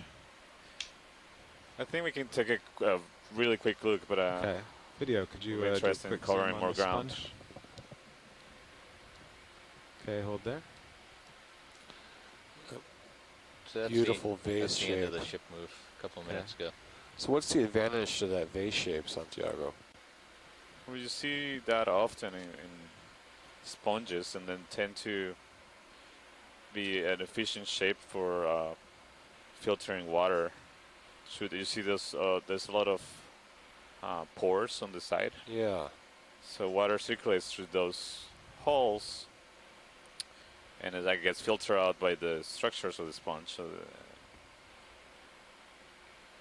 you see these kind of shapes also in shallow water sponges. So they can be actually be quite large. So barrel sponges, you can actually go in one of these sponges. Wow. Don't see them as large in the deep sea. At least not these Go kind. wide video. Certainly are really large sponges. In fact, I think there was an expedition last year with the Okeanos, documented a really large sponge. Many scientists, including scientists participating really close to the ridge top. today. I think Maybe Chris those can speak a boulders little are actually part of it. more to that. I think it was one of the, or the largest fork I've ever seen in the deep sea. So that sponge is in the family Upexcelidae, and it's, how did it turn you know, it sort of illustrates the different morphologies you can get in these glass sponges. We've been seeing some of the stock sponges, and then these dead, really finger-like sponges. And this is a vase sponge, and it's soft. If you were to grab it and squeeze it, it would have a texture somewhat like your kitchen sponge. Whereas some other sponges, when you squeeze them, they're brittle and they just crumble in your hands, or they're really durable and hard to break. But this is a soft sponge. I think it's in the genus Regadrella in the family Upexcelidae, and that was a beautiful colony. Do you want them all the way or just where they were? Where they were, just good copy. Yeah, you don't really want them all the way stowed unless you're in a very particular situation. So it seems that we're entering another area of cobbles and more loose rocks again. On the right-hand side of the screen, yeah. On the left-hand side, it's continues to be the flow pillow basalt structures. But yeah, on the right-hand side, we have more sediment, more cobbles and boulders. Excellent. Another vase sponge at the top there.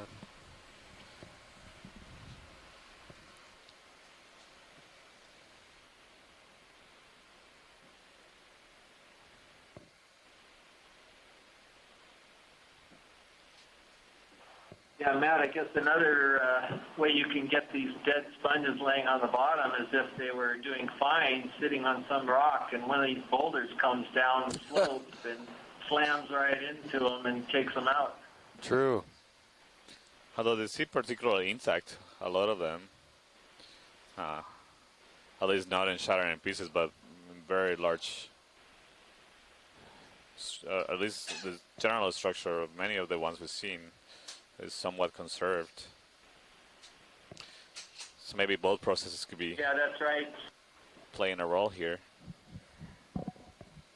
Yeah, so maybe they just fell over when they got too Pilot, big. have to A lot get of a them. feel. I was being pushed down a lot, so much that even with the Z-bias at 4, it wouldn't come up. But as we came around those boulders, I started to float, so I put the Z-bias back to 10, but now it's a little away from the boulders. It's a little dicey, so you might just kind of have to see if you're floating or sinking more, and then, adjust Z-bias to help you a little, but I was pretty much thrusting up the whole time for that whole hour and a half. Okay. Yeah, I think it's the same. Yeah. I was thinking when I handed off. The current is kind of from the northeast. It's like we on see your more port of side these now. large, That's why you're drifting off to really large blocks, multiple meters on a side starboard of the field of view that don't seem to be attached to the port. Yeah, I'm going to try to recenter it. hill, the mountain, or the slope here. So, but actually, looks like more fossils beneath us. I actually think maybe I should turn to you, because looking at my sonar, the turn is 45 degrees to port. Yeah. I'm thinking it's probably at 275. Yeah, okay. So you kind of stay there. So yeah, we've made the ridge top then. Yeah. So I'm going to put in another move, because you're pretty clear on your sonar. Yeah. So I'm going to do 30 meters at... right now I'm aimed... 275? I'm aimed actually 2 260 kind of. That's up. That's where he is in the sonar. Split the difference, 270. Okay. Right. Sounds good.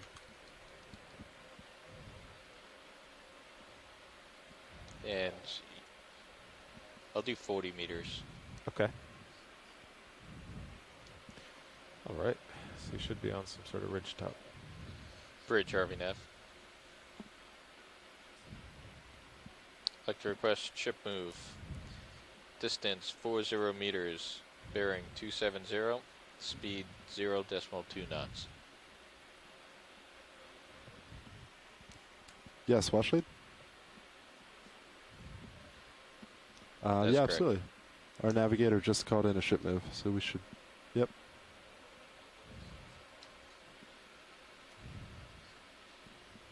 Copy that.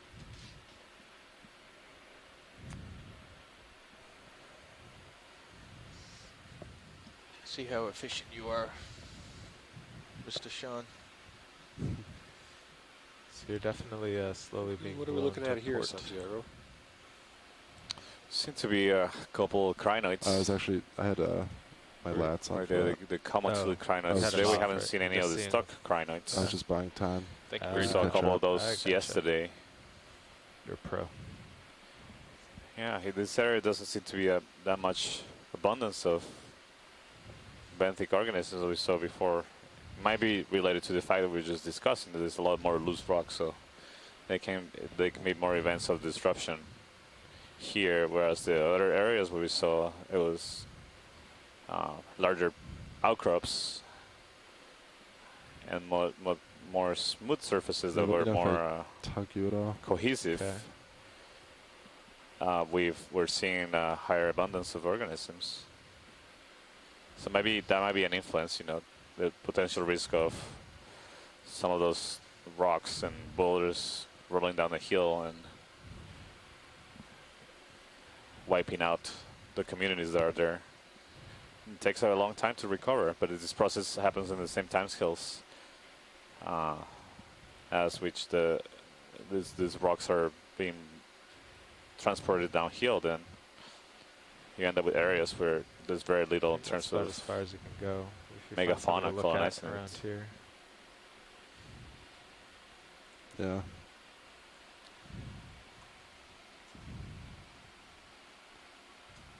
Yeah, watch leads. While we wait for Sirius to catch up, if you see anything in the vicinity close by you would like to look at, just shout out. Roger. I think for now we just want to continue moving. Yeah, copy that. Should have more tether in just a couple moments.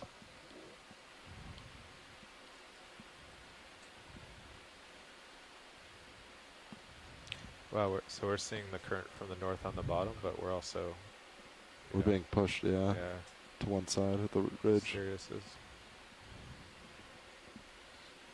Yeah, looks like fairly strong currents here.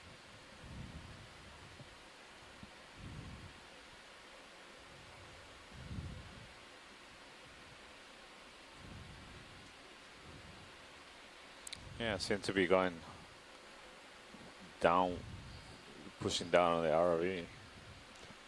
Yeah, I believe for the past hour or so, we've had to thrust up pretty much the whole time to keep moving.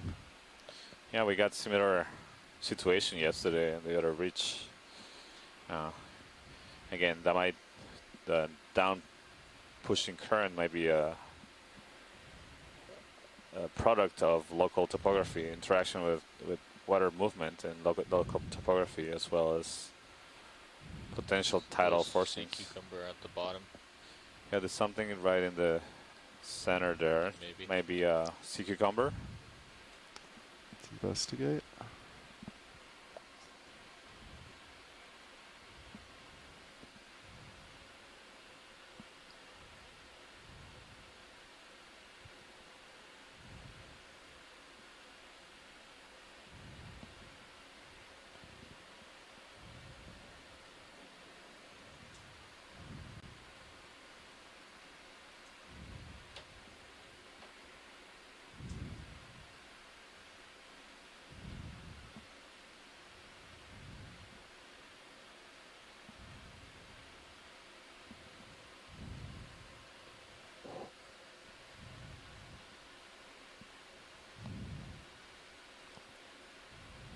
Yeah, it does look like a sea cucumber. All right, video, do you want to come in partial? You can see the digestive system Oh, wow. in it is filled with sediments. You see this often in some certain species. They kind of have that's why it's so difficult. translucent bodies, and you can see the internal structures. In this case, they're all clearly drawn by the sediments they've been consuming. It's pretty amazing. We're getting like an X-ray image of their dinner. That's right. Absolutely. So they spend their time is finding pockets of sediment and basically just eating it and digesting whatever organic matter they can find in it, as well as the bacteria that live in the sediment. So, and when they're done, they can take off and swim and find another Do you want spot. to come in more?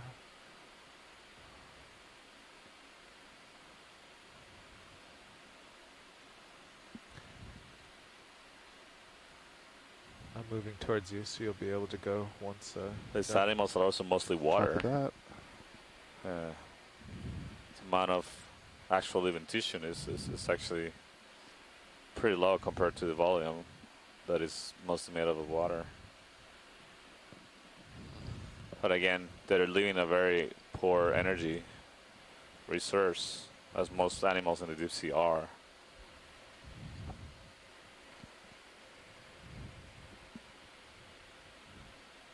All right, video, when you're ready, I think it's pretty good. So these are holothurians that are Looks like you have some interesting in the same stuff ahead of you. phylum as sea stars and urchins, and some of the crinoids, the sea lilies that we've been seeing throughout the dive. So it's a very amazing group. The echinoderms, they can take. Washley, any interest in dead center? Yeah, we can take a quick zoom. Yeah, very quick zoom. All right, video, do you want to do a quick partial? Yeah, that looks like a skeleton of a sponge, but that also looks dead. Dead. Copy Someone that. was swimming in the water column there, Santiago. Something was swimming up. Yeah, so something come on was out. a polychaete. Could be a small polychaete or a small crustacean.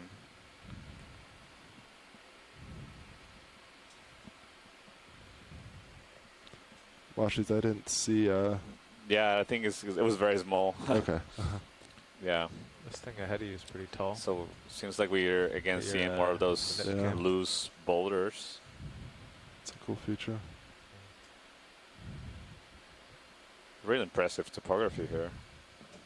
Thank you, Bridge. Oh, it's actually really tall. Start rising up it. See it in my camera? Yeah. I'm still Has a small one, but yeah. Big Brother's behind it. I'm still a ways from it, but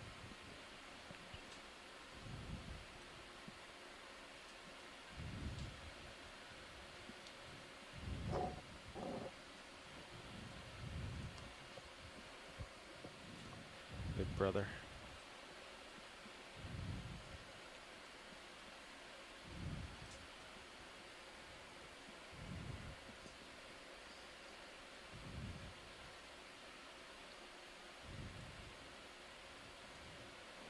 So this is kind of a silly fun fact here that may or may not be perfectly accurate, but one way to think of holothurians is that if you were to take a sea star and Washley, you any extrude interest it, in so you just item pull counter it say? up and make it into a cylindrical star, then you get a holothurian, because the radial symmetry is in the cylinder itself, and the resemblance to the main body structure of echinoderms. Must be something cool on Kind top of one way to picture why they're Yeah, related suspense. animals. Anyway, that's from a long, long time ago from an invertebrate I hope there's not a 20-meter and I'm trying to remember exactly the details, but it was kind of the way I used to think of them. Thank you, Chris. That's really interesting. Yeah, so we've seen another one of those crazy gorges in the center, and there might be something else on the top left. Not quite sure what it is. Looks like a coral, but I Or not, we've seen that one before. Copy that. Would you like to zoom on center? No, top left. I think top left. Top left. Yeah. Maybe a quick one. It might be one of those crazy gorges to just look a little weird from this. I think it's one of the crazy gorges, yeah. I think it's fine. We can continue. Copy that. Thank you. Passing up. Look at this thing. It's huge. Yeah. Yeah. So this is a really large outcrop. And there's a black coral, yeah, on the right. This is another one of those Parantipatis. Any interest, Black Washlets? corals. No, I think we can continue. We've imaged several of those. It's interesting. We've seen a good abundance of corals, but not a lot in terms of diversity here. Just a couple of dominant species. This seems to be Definitely more some of convoluted those terrain up here. Yeah. branching, perhaps the branching bamboos to the left. Just above it. Or now that looks more like the Plurigorgia that we've seen earlier. Can we do a quick zoom on that fan that is sticking out on the left, pilot? Yes. Oh, this is like a, looks like a pyramid. I wonder if this is one of those large blocks again Yeah. that we've seen that might be rubble. All right, video. Partial zoom.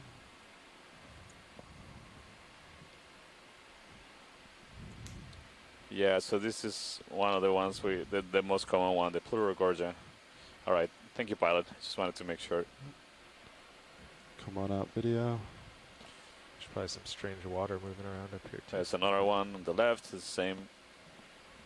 I'm gonna rotate back Looks like to it's you. Or to probably your the center. same. Now reaching the top of this feature. Look at that. It looks like a pyramid. That's a well-defined tip. Really does on the Sirius cam. Cool. Yeah.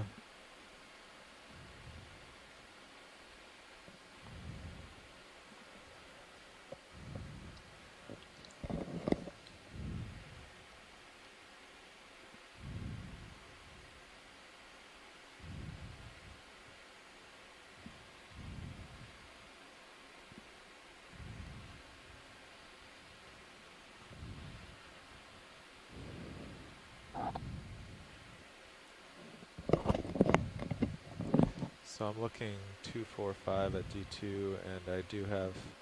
So we are in a depth of around like there's more. 2,367 meters right rising now. Yeah. kind of ahead of me in my sonar. So we Is have the ship stopped, I assume? Yeah. moved Yeah, the ship is stopped for a little about while. almost All right, 200 meters vertical investigate throughout dead this ahead. dive. Started at depth of 2,538 meters.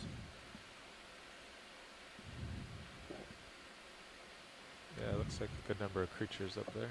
Yeah.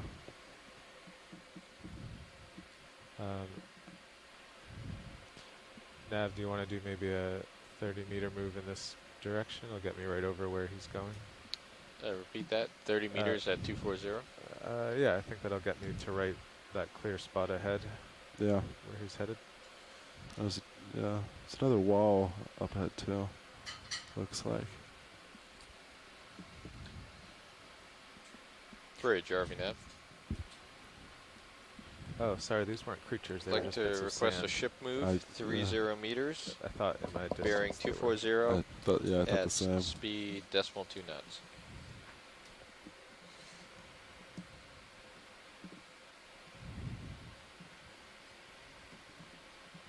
That is correct. Looks like another graveyard area. Well, that was about 20 meters tall. My altimeter was reading that when I was even with the top. Okay, yeah.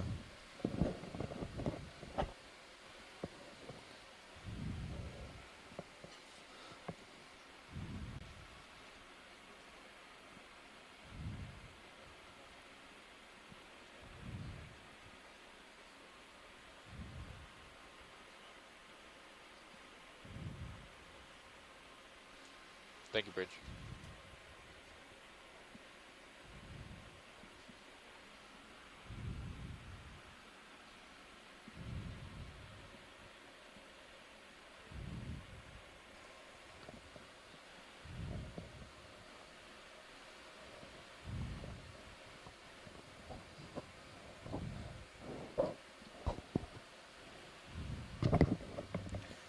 Actually, you know what? Nav, it's weird that waypoint 3 new is there. It looks like waypoint 3 is more appropriate to actually follow the ridge top. The idea at the meeting was just to follow the ridge locally.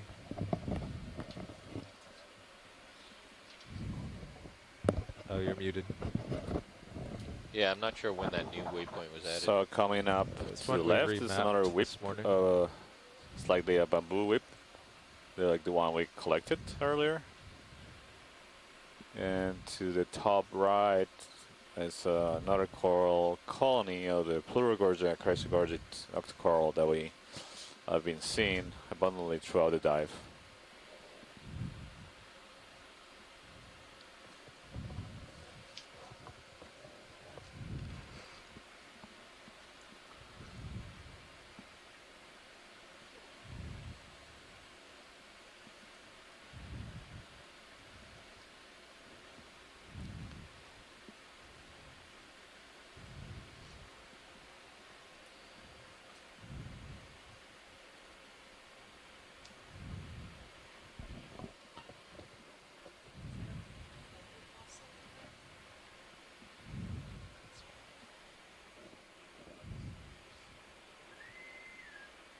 AB Scott 217, James 217.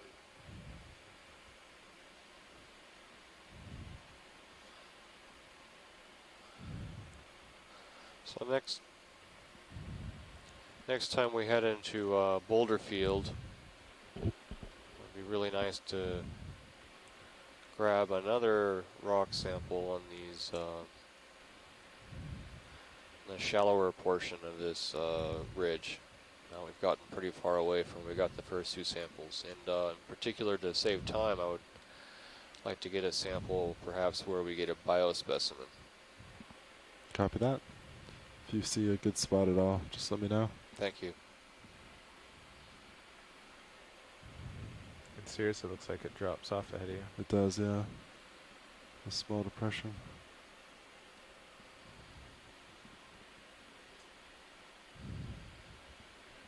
Oh yeah, not too much.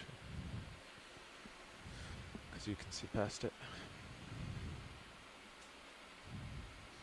It's a little hop.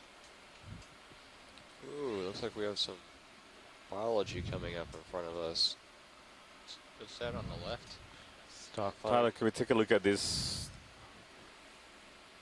animal sticking out of the rock? It looks like a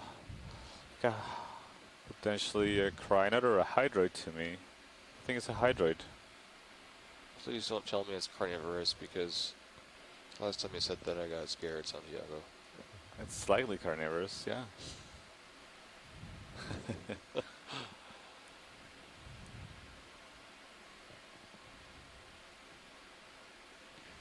Might have a little tether tug now, but I'm moving. Yeah, I'm towards you. pretty out there.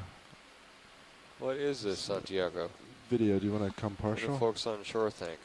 Yeah, this is a hydroid. So it's one of the large. Oh, that's As you beautiful. can see, yeah, these are tremendously beautiful. I'm trying to remember the name of this Video, family. you can come more.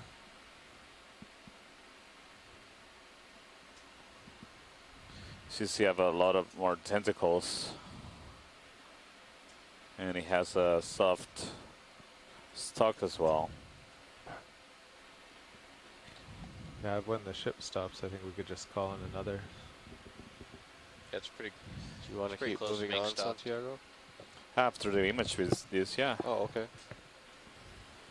These are not as common to encounter even the deep sea, but they don't tend to occur in large aggregations. And I think every once in a while you see one. Is it of sufficient interest to? Well, it will be extremely hard to collect. It's very soft body. Oh, okay. It's like trying to collect a jellyfish, almost. In fact, most jellyfishes are hydroids, like this one. So you can imagine this just being an attached jellyfish. Yeah. To the seafloor. So we have an ID from shore of the genus Brachioceranthus. Yeah, I'm going to do like the another species move. Imperator. Oh, I was about to say that. Same move. Oh, just kidding. Yeah, I think it's good. Had it on the tip of my tongue. All right, video. Whenever you think you're good, I think we can move on. Bridge RV nav. So Watch, are you happy with that imaging? Request a ship move. Yeah, Range that was nice. Thank 30 you. meters. Bearing 240. Speed 0.2 knots. So yeah, these hydroids are normally found in soft sediments. As more often we find them associated with muddy or sand sediments. So they're not as usually found. They're not as commonly found on hard substrates. So this is another one of those Plurigorgia, So right in the center. Drop port. Go that way. Oh, yeah, that's a good idea.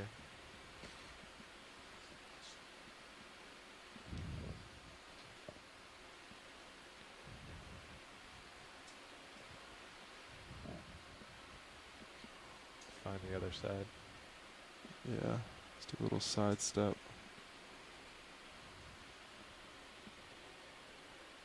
Thank you, Bridge.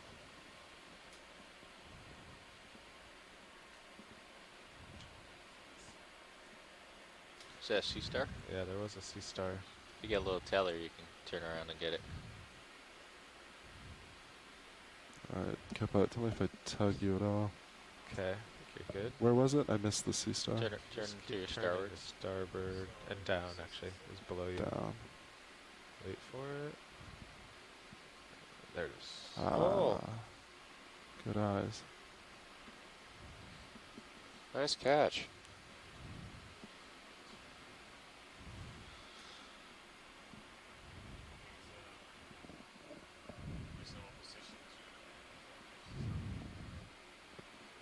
Alright, Vita, you want to come in partial?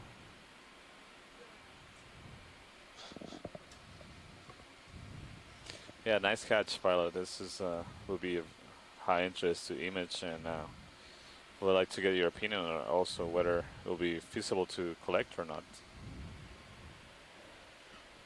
at this spot. That's a tough one. Give us a moment to discuss, please. Well, should we stop the ship here Roger. while we discuss? Well, we should move the ship to the other side. And then turn around, serious if need be. Yeah. We're pretty safe here, though, because we did string 2 moves together. Well, the only thing I'm worried about is the tether pulling on you. Yeah. So if I give it like a minute. Okay. And then stop it. Yeah, watch leads. If you would like us to go for this, we might have to, in maybe a minute, stop the ship so we can set up properly. Roger. But if not, we'll just keep the ship moving. Santiago, this sea star is in the family Mixasterity. I guess Chris Ma may be really hard. Not watching because it's awfully late on the East Coast. I don't know. I mean, jaw is going to be I difficult. think he would agree that this is probably in the genus Astonactus, and it could even be Astonactus apparatio.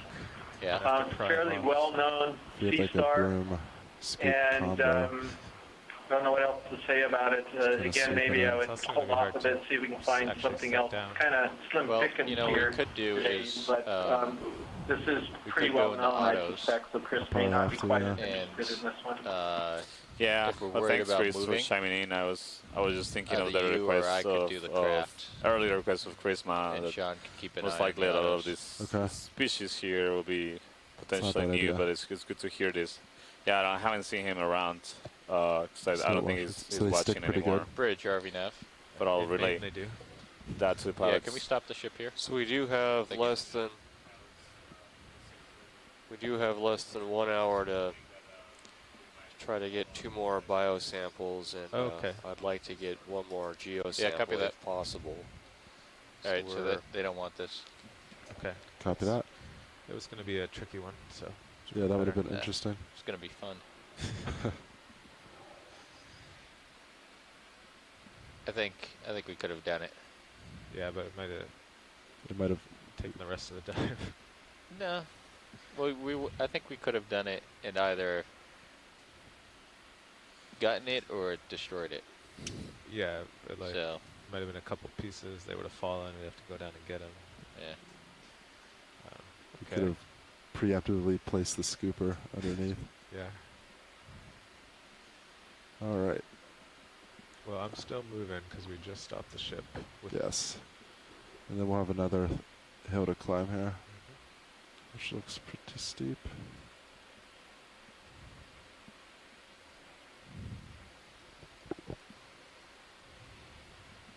Okay, I'm coming up with you.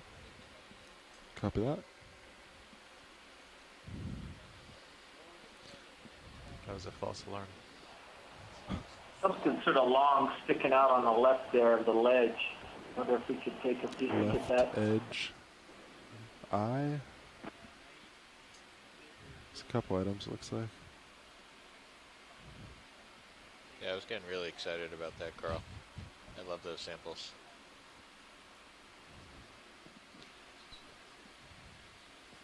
Were you thinking of just like tickling I with the think craft we jaws? want to take a look at the one on the left. Jaws closed. On the left, wash lead? Yeah. Try to Yeah, get actually loose. both of them are interesting, but that one on the left is particularly interesting. Yeah, I'm thinking it, I mean, it looks like stock, come up underneath potentially it, like a Metallogorgia that we do a haven't seen gentle before. between the Although fingers. Just gentle grab. That's why I needed Sean piloting, because we'll take a closer look. Yeah, had to it's be kind of really weird gentle though. and then Yeah. get the box. Metallogorgia, that's an awfully thick stem for a Metallogorgia. Yeah, I was just thinking exactly the same thing, and Yeah, and then it would have held on. Usually Metallogorgias are like more planar on the top. So this more like a rounded shape distribution of the branches. So I've got a pretty solid terrain about 20 meters Metallogorgias from are me. I usually think more we're like an good, but I'll keep umbrella an eye on kind it. of shape. Copy. This is more Video like coming a partial.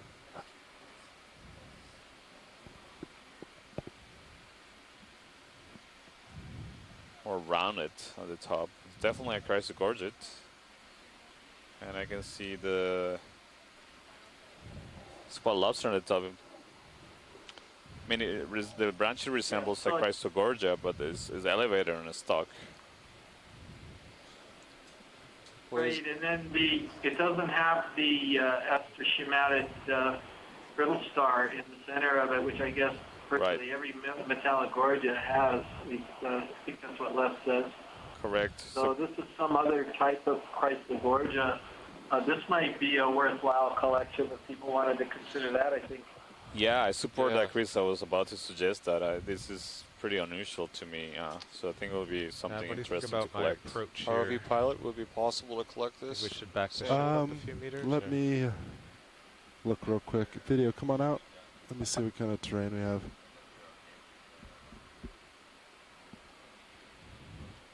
Just give me one moment, watch leads. Roger. Copilot, what do you think about this one? It's kind of an overhang. Yeah, I'm thinking we should just back up the ship 10 or so. Okay. Because I'm gonna get. Yeah. I think I'm kind of over a flat, but I don't want to keep going and have the tether, Yeah. So watch leads, we can probably do this, but for safety, we'll have to move the ship back 10 meters. So it will cut into time and forward movement.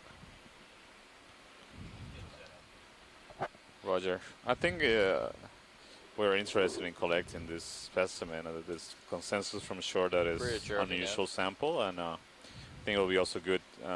We only have one collection, biological collection done so far, and this dive, so I think it will have a great value. Bearing 060. Copy that. We can set up for Speed collection then. 0.2 knots. Roger. Thank you. Yeah, there's another reason too, and this happened to be a result of speaking with Les Watling for about an hour yesterday, where we're reviewing Chrysogorgias I'm still closing each time. from I'm down last to year's dive. just over 12 meters And Les here. told me about this genus called Pseudo-Chrysogorgia, which was named by a French guy that it's sort of like a cross between a Chrysogorgia and a Metallogorgia. And I'd never heard of that genus, so I guess he's familiar with it. But it's really interesting, and I'm wondering whether this could possibly be that genus. And so that's another reason why I thought this could be a real interesting collection. The stem is very smooth. It doesn't have a lot of those little broken branch tips that some of these stock Chrysogorgians do. So I think we're looking at something really good here. Yeah, I agree, Chris. Well, This is a lot totally taller resembles than that, I came up a lot. intermediate But you're right. morphology between Chrysogorgia and Metallogorgia. That's exactly what I you would might have to describe go to this. auto, Sean. And you're right. You know, the associate of Metallogorgia is usually ophiuroid. Here we see the squat lobster. It's more commonly seen in Chrysogorgias. So I think this would be very, very interesting. Tina just chatted that the author or the describer of Pseudochrysogorgia is Eric Conte. I'd forgotten that. Thank you, Tina. And I don't know if she has an opinion about this collection. Yeah, I guess she already went ahead and chatted. Yes, she thinks it would be good too. Great. Glad we have a consensus.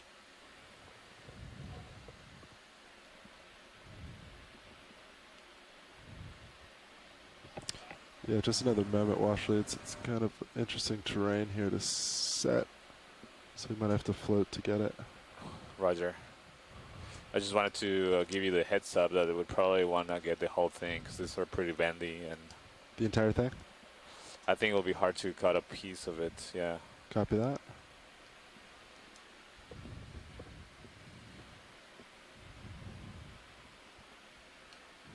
That's going to be really tough, Sean.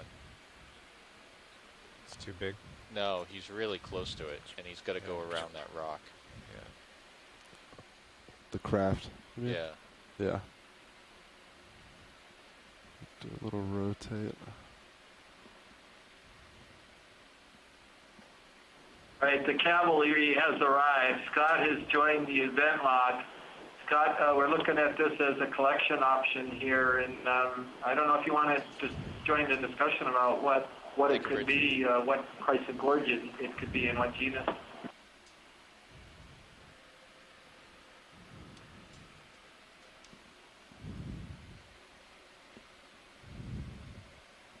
Right, auto XY's in.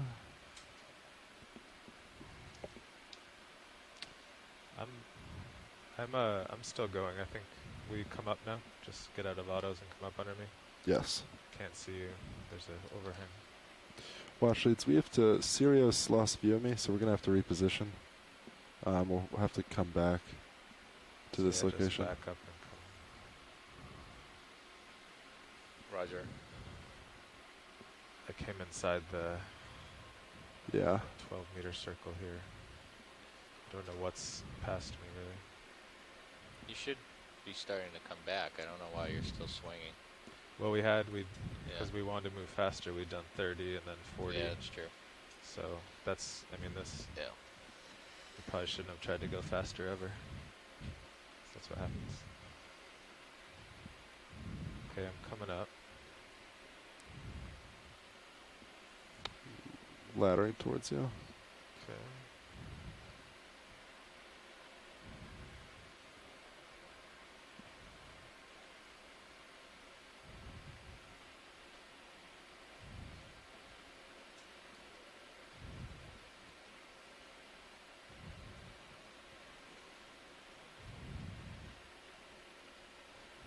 Well, there's a lot up here to look at while we wait. Yeah. Well, while we wait for Sirius to back up a little bit, we might just look at some other items right here. Roger. So let's take a look at there's two obvious things here. There's a yellow sponge and the tall stalk seems to be from a dead anemone, but I see other animals. Any preference on what's first? Let's try to do the yellow sponge. We tried to image a couple of these earlier, but they were all dead. So maybe this will be a live one. Like 10 meters to... What's your port?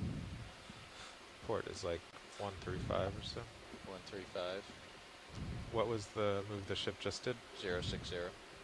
Okay, so it's still kind of generally away.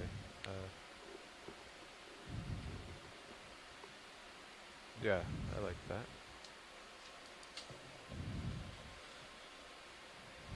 You said 060. Video. Yeah. Do you want to come partial? So I would move you 135. Center. Yeah.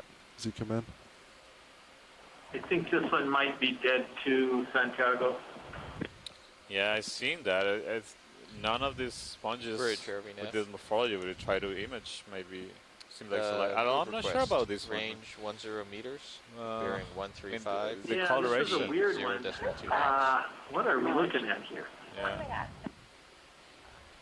Is that You know what? full sim pilot? It may be worth collecting. I've never seen anything like this before, even if it's dead. All right. Say it again, watch lead.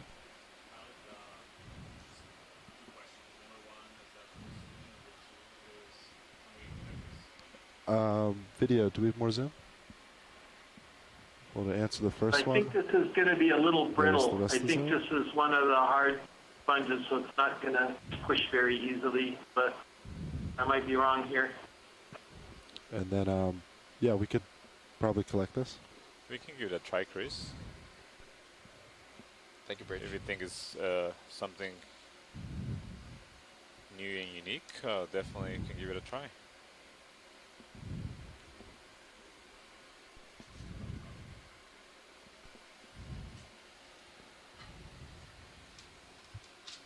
So what do you think, Chris?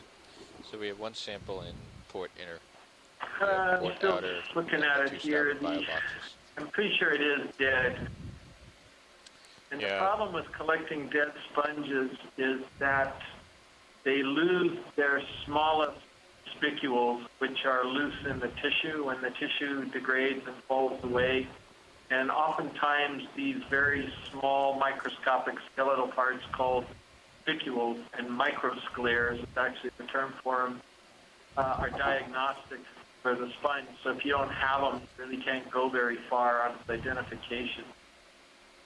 I think we probably ought to pass on this one. I think it's lost too much material and we wouldn't be able to go very deep into its taxonomy. I'm going to pass. Okay, Chris, thanks Just for see if letting we us know. can get to the other guy. So I'll steal your upper swing arms so they're not in danger. Thanks, While Capella. you're moving around.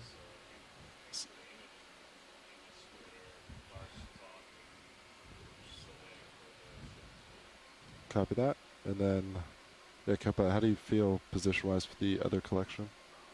It's getting better for sure. Okay, so after this view, we can probably try again. If there's a loose boulder here next to the stalk, I'd really like to grab that as well. Only if it's loose, though. Copy that.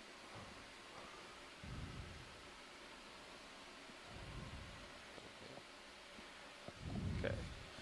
Your That's a uppers are beautiful set stalk. What is crawling this? back under there. This seems like one of those large stalks from,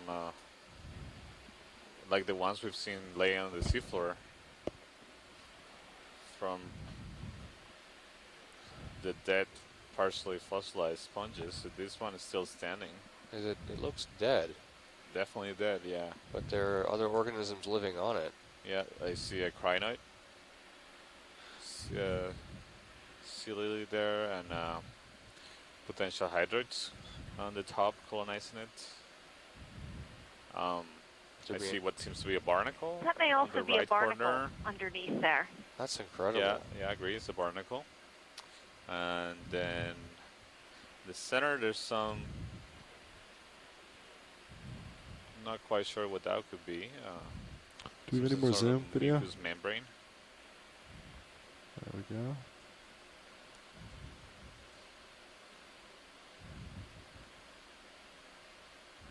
Wow. I'm not sure. It seems very, very thin.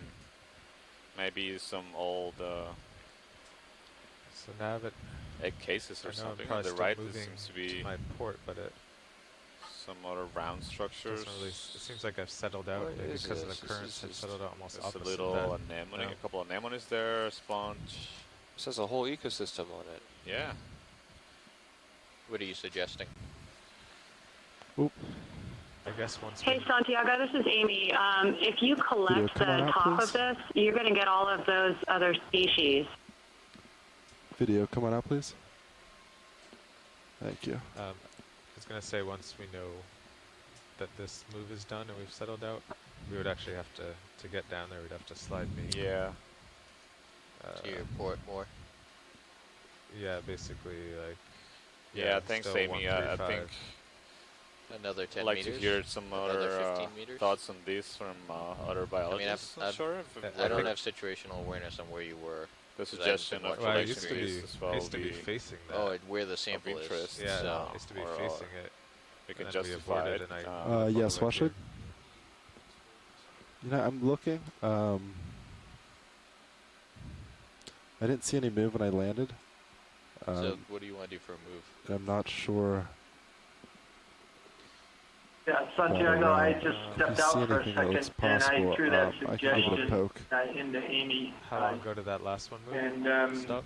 I saw a crinoid Oh, on the that one top right of there? it, some anemones and things. It was just a thought. Yeah, that might be. That, Yeah, that's that might one be way risk. you can collect really small animals guess You like where to they're poke like it? part of a dead end Yeah, animal that had a lot of little stuff on it. But I don't know. I mean, I guess it's getting late. Desperate thoughts are starting to come to mind. Bridge, are we now? No, I I'm mean, gonna I give this agree. I just rock wanted a to get poke. a couple of opinions. Go I mean, for I it. Like do. a I'm plus in a favor ship of move, collecting it because we range, can capture 10 meters. Got not only the Carnivorous substrate of the sponge that's really interesting, we've been seeing this throughout the dive, but also I can there change it to are mini Zeus if you associated want. fauna that are also of interest there that otherwise would be if you really feel hard good. to get. That's correct. Thank you, Bridge. So let me inquire with pilots. So, Washley, go ahead.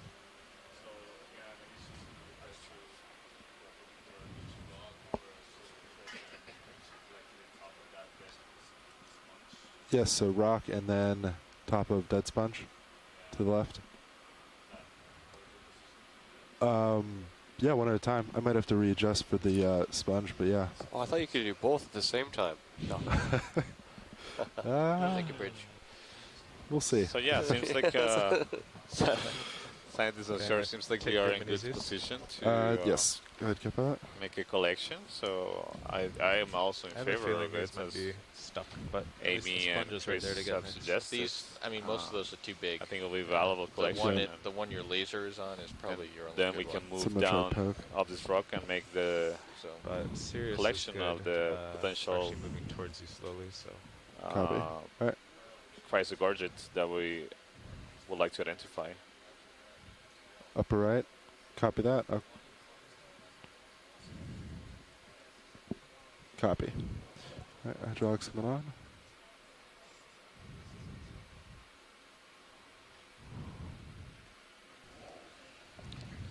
Let me know if you want me to move mini. Copy that.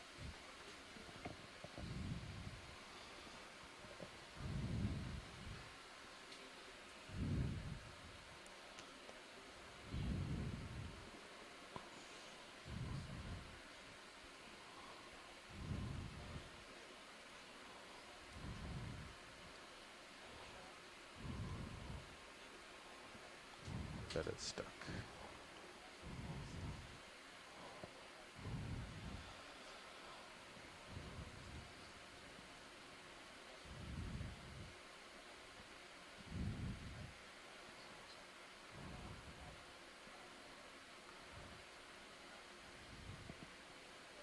Yep. That one seems to be stuck. I don't see anything else that's even. Washley, you said to the right? For other possible loose rocks? Yeah, up and to the right, a little bit further up. Over here. Yeah. Okay. Maybe even further up. Anything you see up there that looks like it might be loose. A little tilt up mini Zeus if you want. Yeah, sure.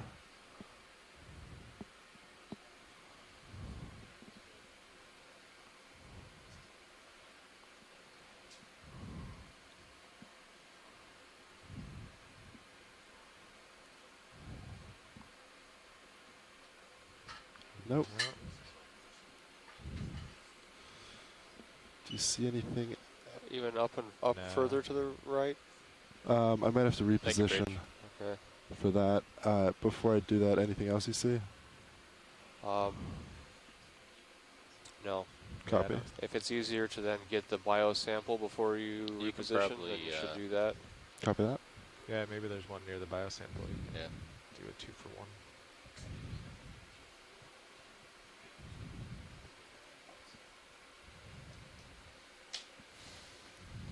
This should be pretty good. You're just going to clump off the whole top of it. Yes. All right, hydraulics off. I'll put you on my screen again for a second. Yeah.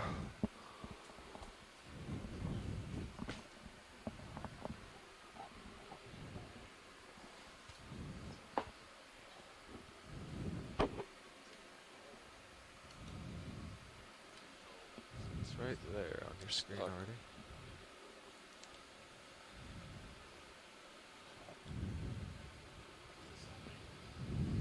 Now, what time do we leave the bottom?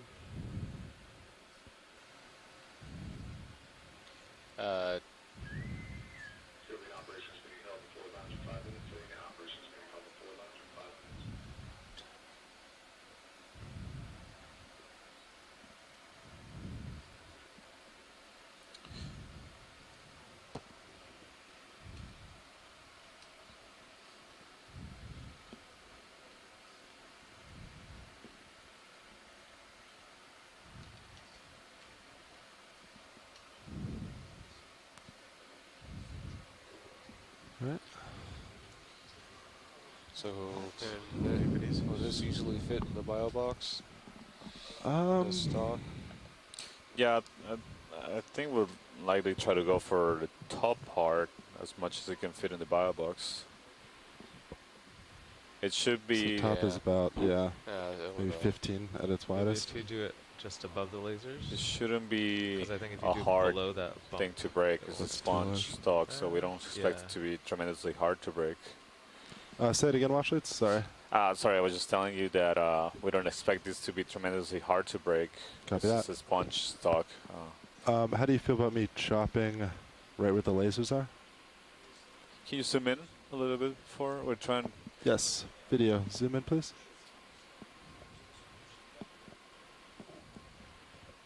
So right with the lasers are. So Are it'd be they there? about right. Well, you can't. As I zoom up, you lose the lasers, but essentially that section that's on the screen. Yeah, I think that sounds okay. Okay. That should fit nicely in the bio box. Great. All right, video, come on out.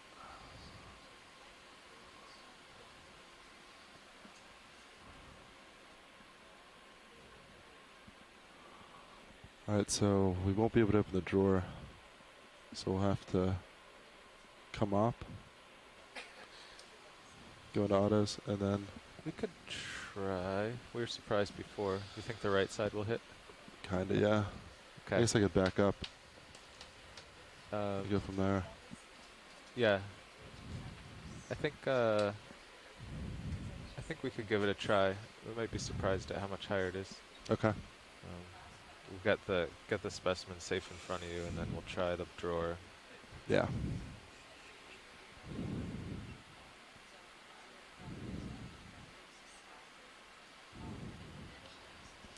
All right, hydraulics coming on.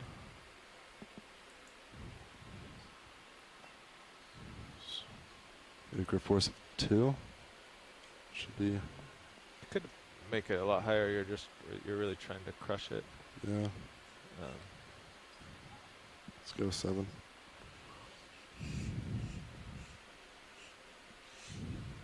I mean, you really got to cut through it. And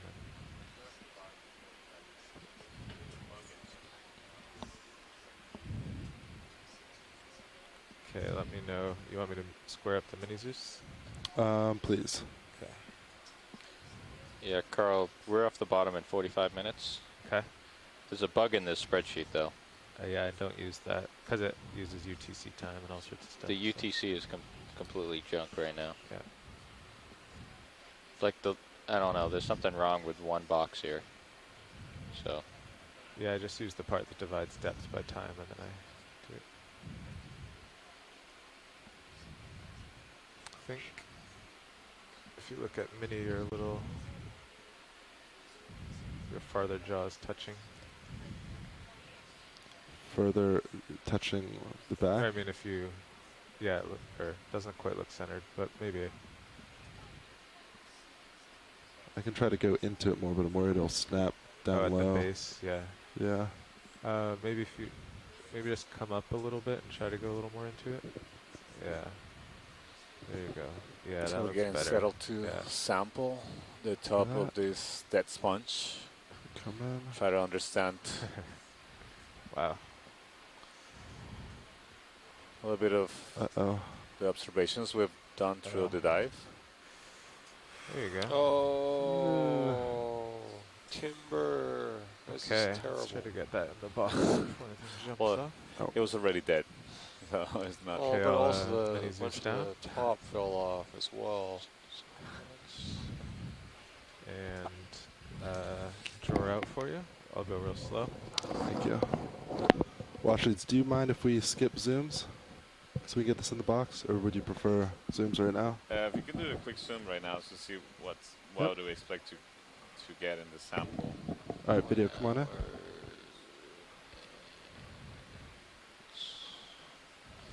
So I see a sponge there and hydroids. Not sure the crinoid's still there, hopefully. Clearly, very. Crinoid swam off. Oh, I did. Yeah, that's the problem with crinoids. They are able to move. Right. That was good, pilot. Thank you. I think we can put it in the bio box. Copy that. All right, video, come on out. Yeah, you And got a lot then of other can I stuff probably on there. A rotate lot of good Minizus stuff. down. Small sponges, tubularid hydrozoans. Okay, I'll come out a little more. Yeah, absolutely. All things that ought to keep you from dinner this evening. Yeah, keep Santiago out of trouble There you tonight. go. All right, that should be good. Okay, yep. Oh, I just tapped you up. You're stable now. I'm surprised by how fragile Okay. that was, but maybe I shouldn't have been.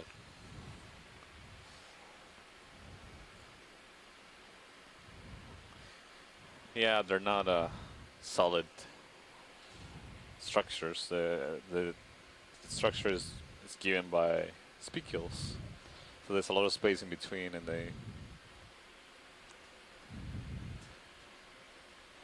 This gives us an idea why might we expect if we had to try to grab one of those that are covered with manganese.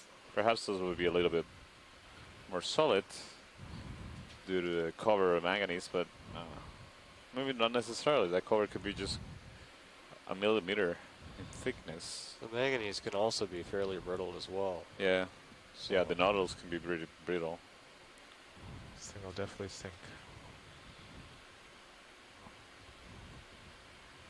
So it's going in the port, outward.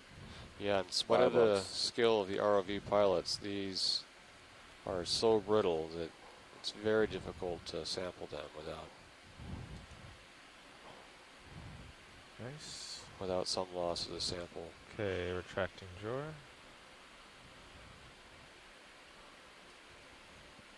I hope that was good, Washleads. Yeah, thank you. Yes, thank you. That was. Okay, want me to move mini Zeus around? Sure, if That you was want a tough one to go after. 2 rocks. Four.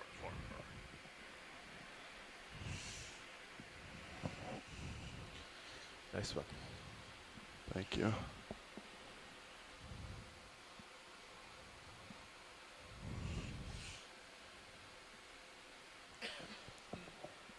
All right, hydraulics off.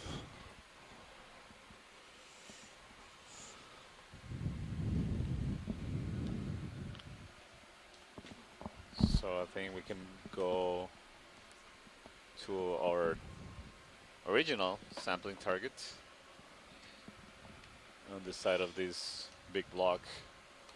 Yes, I think we should be good. You can take that back.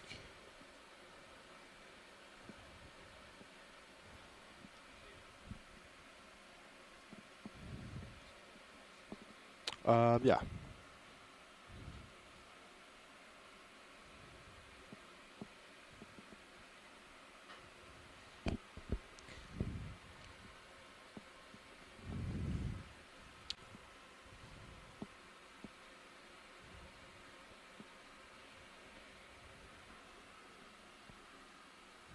Maybe something in here.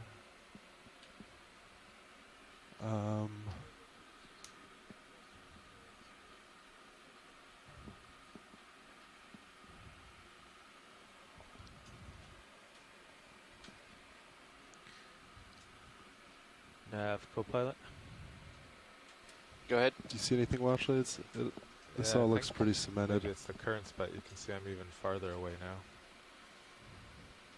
I think we're gonna have to either try like 20 meters ahead for me, or we should let watch leads know that it will take a while to get that sample. Which sample? I think they still want to The go down original. and get that. They still want to get it? I think so. Yeah. I heard that. Yeah, Watch leads, absolutely. let's copy. Where is that relative to where you are? I It's think it's kind of below D2, right? yeah, it's to the side down. Yeah. So you're saying 20 meters at 190? Well, it's Yeah, watch leads. I don't quite see any rocks that obviously look loose. I think because you agree he can't get it now, right? You'd have to turn and back. I don't know where it is. But if you see anything I over the haven't. poke, let me know. I don't have situational awareness on where it is relative to D2 right now. So. Well, that wall is just below him. Yeah, here I can get a visual on it.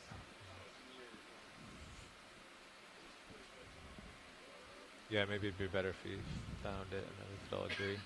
Yeah, like I have no idea where it is. So. Should be right over. It's right down there. Do you see it?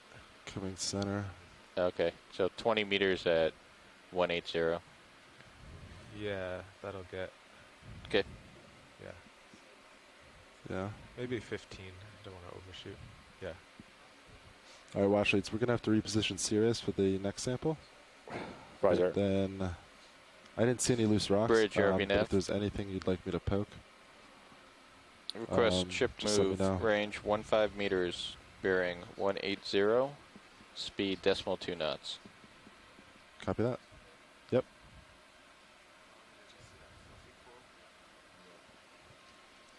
That's correct.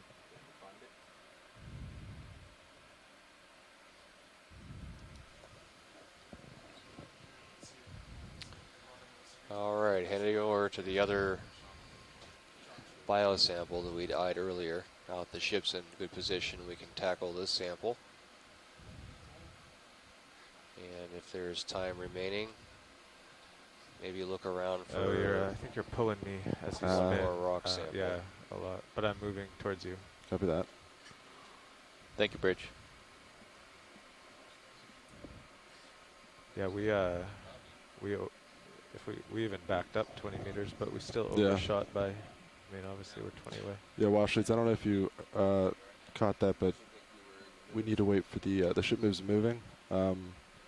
Sirius is on its way towards that sample, but it's just out of range right now. So we've seen a moment to Maybe you could get look over there. for a loose rock, like closer to me, if you lateral starboard at the bottom of. Yeah.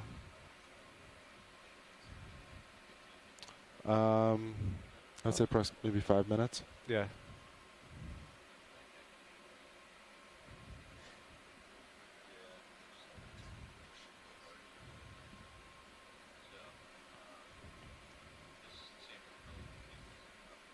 Absolutely.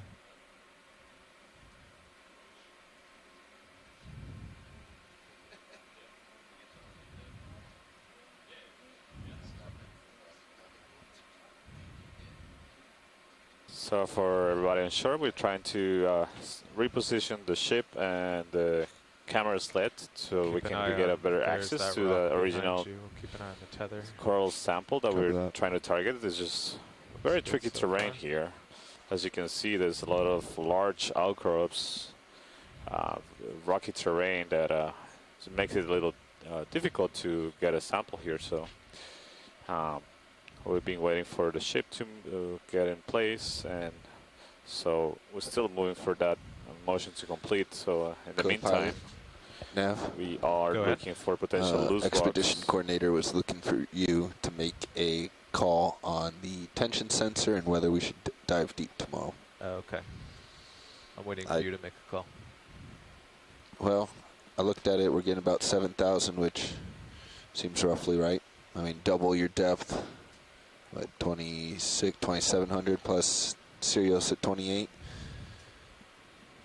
Yep, 54 and 28. So. Yeah, this. Yeah. Oh yeah.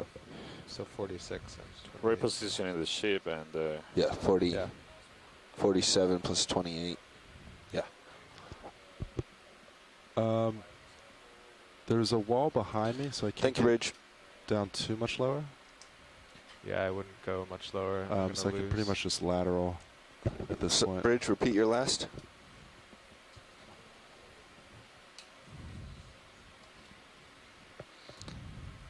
Roger, thank you, Bridge.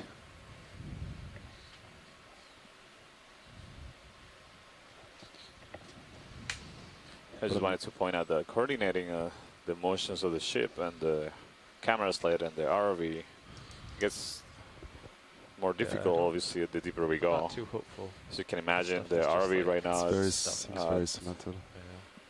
2,350 meters. That's more than a mile of wire out from the ship, and any movement we do has to be a precise coordination of the ship and just start heading back. camera sled and the ROV, and it takes some time to transmit that movement all the way from the surface to the seafloor.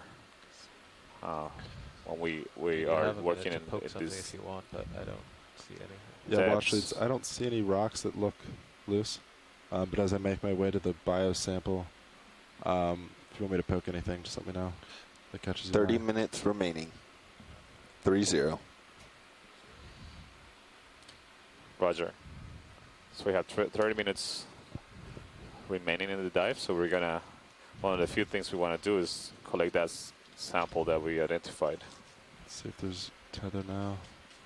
Yeah, I'm definitely getting a little closer, but. So Nav, we think Sirius might be slowly getting blown to the north because we've been trying to position for this sample for about an hour. Yeah, we're taking other samples in the meantime, but we're definitely more south than we were. Yeah, I think Nav is busy. I'm listening. Yeah, so we think we think the current is actually blowing Sirius farther and farther away because we started where we were facing this little wall and it was all safe, and then we just kept creeping over the top of D2, and we've moved back 20 meters, and now I think we just moved another 15. Yeah, the ship is complete. It was a 15-meter move. So we've done that. Did it just complete? 2 minutes ago. We've done 10, 10, and 15, and we still... he still doesn't have enough tether to... Well, you want to do another? Yeah, we might need one. I guess so. 180. You want to go 40 meters this time? I mean, it's a little confusing because if we aren't moving this, if we did stop moving this way, then we'd just pull him the opposite. 30 meters? 20? I vote 20. He's out at the end of your tether. Yeah. Okay. Even if you shoot past, you won't go out of reach. I'm fine with 20.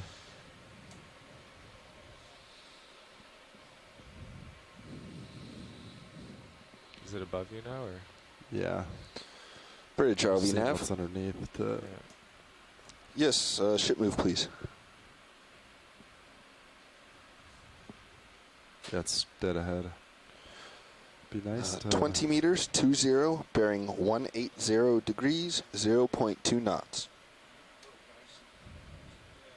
Yeah, so another factor that complicates this coordination of...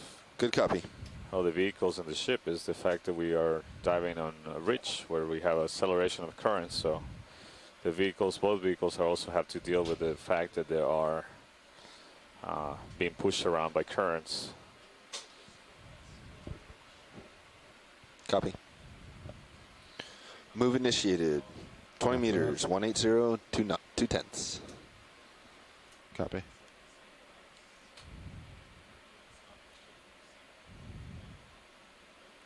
Yeah, so Nav, so yeah, it's the end of my tether. There's nowhere to sit down, so I have to go into autos. So would you want to help manage autos as I craft, or vice versa? I don't know what we're going for. So see, dead center. It's sticking So right now out. we have the sample we're aiming for. In Can you the middle of the image? bring your swing arms in? Put your right side down. Swing arms Actually, are in. I'd come in about it at the opposite side if you could. The coral is sticking out on the side of this wall. So, what's between you and co-pilot? Anything except that wall to the right of you? Which is a depression. But then there's also something. It's like a little valley. I mean, can co-pilot come down to give you some tether? He's pretty far up. With these currents, I don't know if we wanted to put him down in that area. Yeah, I could now. I'd come up because there was something behind him, so it's keeping the tether up. But all right. I'll come down a bit. Can you tilt your camera up a little bit? Whose camera? Yours. There we go. All right. I think you might be able to come around, put your left skids in those rocks and reach out with your right and snip. Okay. Yeah, that sounds good. So you might have to do a lateral push as opposed to like a Z-bias push. Yeah. So joy lock with a little bit of lateral on so that you push the side of the vehicle in. We want to make sure we bring our swing arms up. We're coming off bottom soon anyway, so might as well start stowing them. But get those lowers up and out of the way, and then you should be able to put your side toes and bumpers into the rocks. Copy.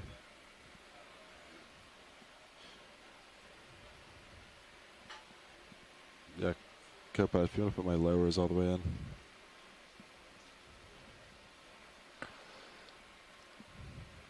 And you might even be able to face it straight on and put your front toes in. That might make you a little close with the craft, but... There's a little bit of a, yeah. We'll see.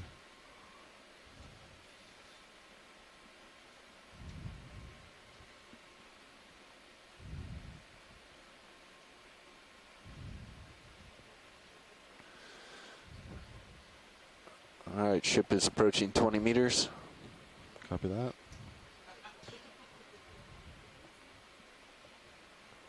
We're almost enough tether.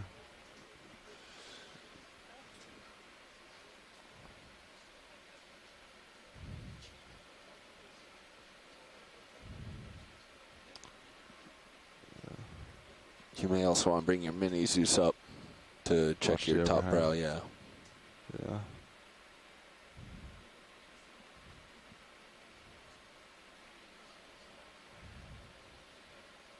It's about as far as I can get right now.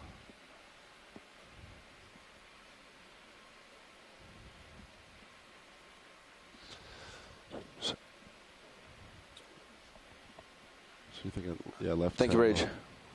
Yeah, exactly. You're looking to put your left toe on those blocks. You may even catch your back toe on the pile behind it and bridge the gap. Yeah.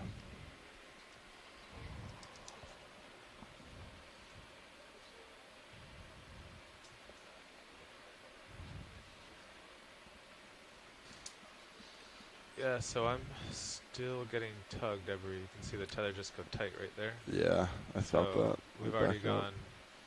Yeah, actually you can see, we used to be, Sirius and D2 used to be about 50 meters south of the ship. Yeah. And now we're actually creeping north of the stern, so. Yeah, Washington, sorry about this. That could just be your move catching up. The current's pushing Sirius away as we move the ship closer. So there's a lot of offsets we have to overcome. I'm thinking another 20. I guess so. We Yeah. would have. Bridge, RV Nav. Can we repeat the move, please? Because we maybe gained 5 max meters on Good the last copy. one. I don't even know if we did, yeah. If that. Move yeah. is in. Yeah, because this will be 75 meters without actually moving. So it's a Yeah. little odd. Yeah, it's a first for me.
All right, in another minute, I'm going to bring that ship move to a stop because you're starting to make some good progress.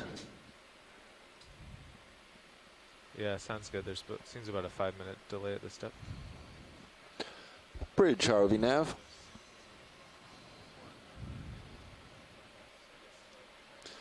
Easy stop, please.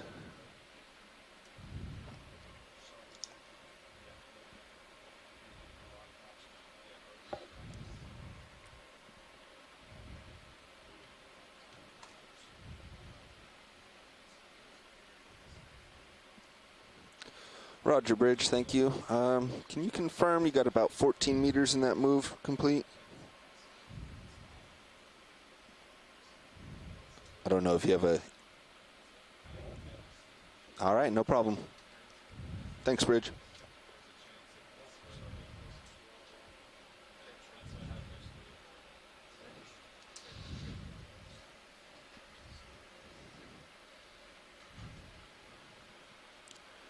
Are you zoomed in at all? Watch your brow. Yeah. Video, am I zoomed at all? I don't... Yeah, I think it might just be that close. I don't know if you guys noticed, I'm actually starting to slide to starboard now too. And the tether will... Want me to put you way out? I mean, really Sirius is kind of at the mercy of the currents now, I think. Yeah. It's a bit of an unusual situation. I don't think I can set a toe on that either without touching the brow. I look pretty close. So, if you can spin around left is probably what I would do. Like, sorry. Clockwise? You would turn right so you can get your side. Let's see if we have tether for that. Yeah, I don't really like where the tether's going there. It's tight. I just don't know if this is possible now.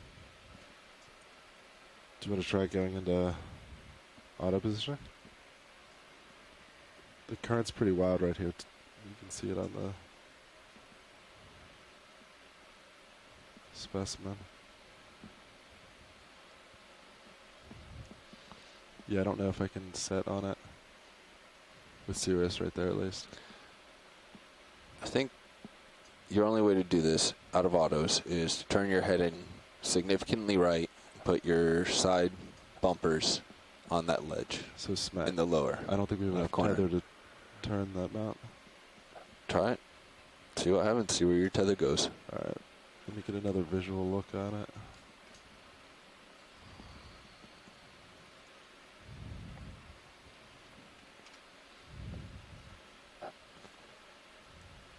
So just kind of rest against that.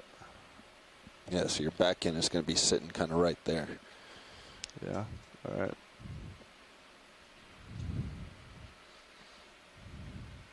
Carl, do you want me to move you at, say, 135 or something? Try to get you a wave it? Support. Yeah. Or we can... I guess split the difference. We can bypass that, like 170 or something. Yeah, do another 20 at 170. 10. I'd do probably like 10. 10, okay. Give it a try. Bridge, ROV nav. Ship move, please. 10 meters, bearing 165, 0.2 knots.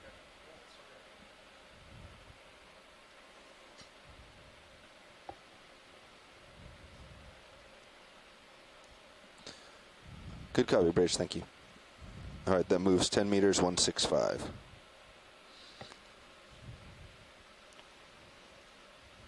All right, so you're left.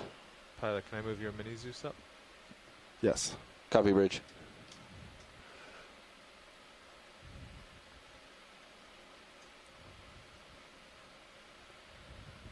Yeah, that tether's getting too close. Yeah. Let's, I think we just have to call it. I'm looking down the length of the tether, and it's approaching the rocks. Carl, why don't you lateral?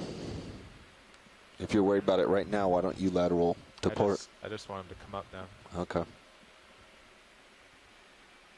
Well, actually, so you might have to call this sample. I don't think we can safely collect it without harming the vehicles.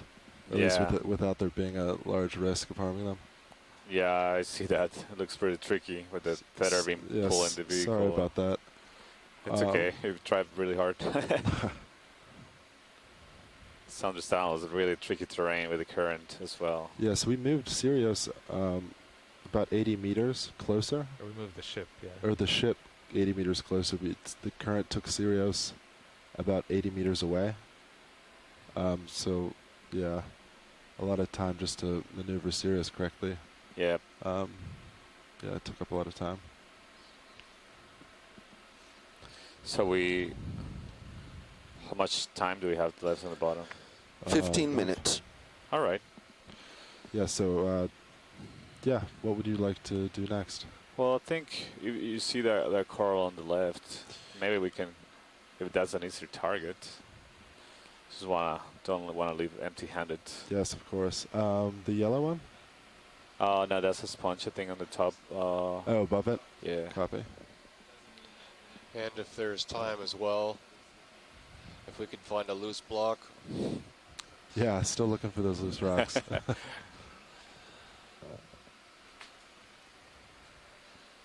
Thank you, Ridge. So for people on shore, it was extremely difficult to sample that target that we had. So I'm thinking of sampling this white coral, or potentially the black coral that's in top left of the screen. Seems like this is a much better spot. Black coral? I'm sorry, Washley. Yeah, that's the one on the left. Yeah, that's Copy. that one. Just if you can give me a minute and see if I can get some input from shore. Yes, absolutely. So yeah, if anybody want to. This black coral might be a good candidate there. It'd be easy, and black corals are always a great collection. I don't know if Tina has anything like this from this area of the world. She identified these as Piranopathes, the genus Piranopathes, but I think it would make a good collection. Yeah, I agree, Chris. I think it would be a good idea to go for this black coral. Copy that, Washley. Definitely, it's a good representative of the sample, and it might represent a new record for a known species in this area, or potentially a new species altogether. We will find out when we collect the sample and able to analyze it.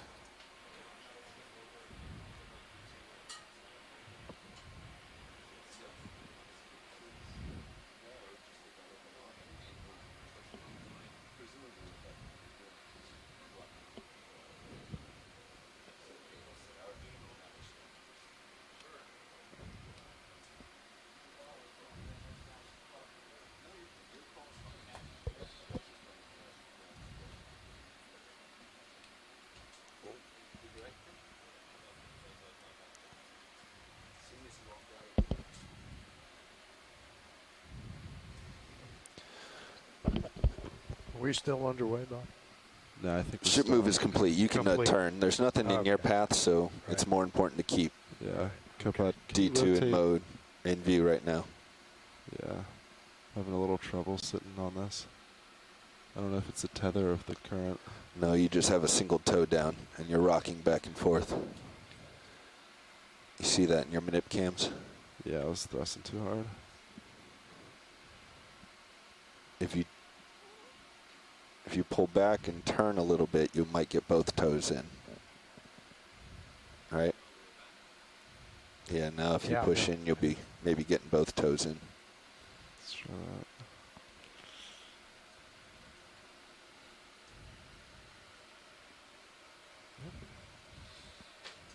Maybe I should go the other way around. Are you directly on top of me? Yeah, looking back at you and past you. No, that's spin the other. Just.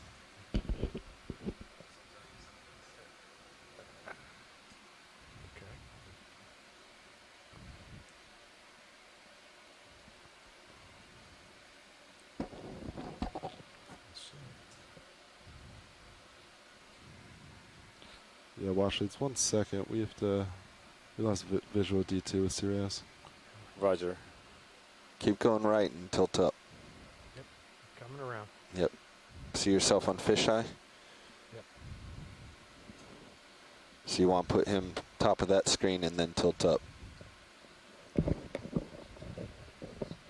We can fix turns in the tether later. Okay.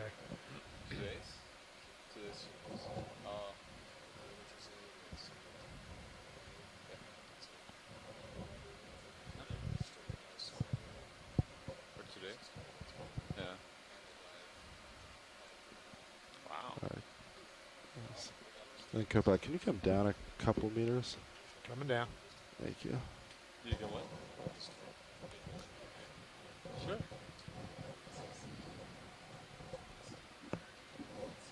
Okay. 10 minutes remaining. 10 minutes. Really? Very strong then. Particularly strong off the bottom. Seems like it, right? Yeah.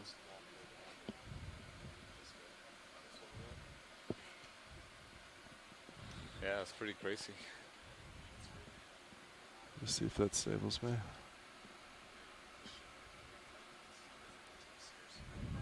I keep drifting. Yeah, yeah. All right, I think that's good. Okay. All right, so I have to go for the. You're gonna image that first. Yeah. Yeah, sorry. Video, come on in, please. Yeah. Definitely. Yeah, no. Copa, can we get lasers on too? For the size. We're a little bit short on time, guys, so this needs to be a quicker sample. Yeah, yeah, definitely. See, it was very close there. Yeah. At the base. This is probably the last thing we do. All right, video all the way in quickly. Thank you. Let's do that. And then whenever you're good, video, come on out, please. Pilot, do we have the laser? Oh, yeah, the lasers are Oh, there. sorry, yeah, they're at the. I can put them at the base real quick. It's maybe 40 centimeters long. Yeah. So I'm thinking, yeah, if you could collect the top part of it, maybe aim for the half portion of it and Copy that. snip it. And That should be a good size. yeah. All right, co-pilot. Yep. Am I ramped up? Yes, you are. Excellent. And then this will have to go into the starboard side. Yeah, I'm ready to go on that too. Excellent. Get your monitor here. And then video, can you come all the way out, please?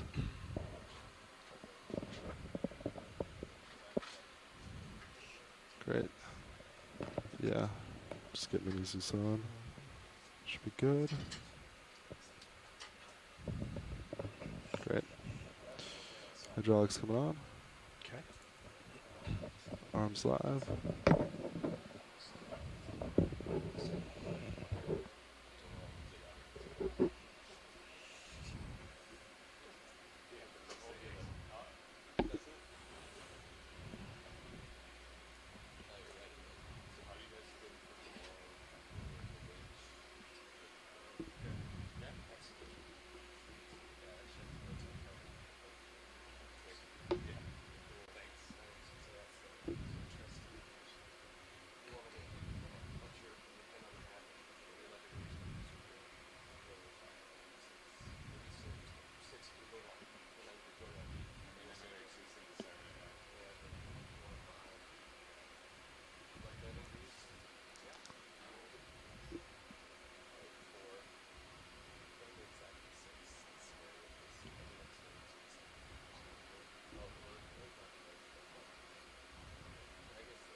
Yeah, so this coral is pretty bendy, so the better you can get it with the coral cutters. You need to get down in your jaws a little bit more, yeah. Yeah.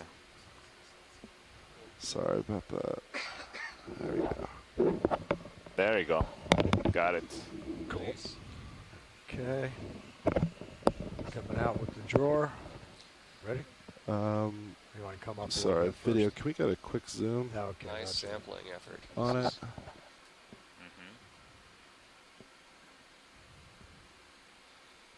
Is that good for you, watch leads? Yeah, that's great. I see a little amphipod on the tip of it. I wonder, hope it's gonna stay with us.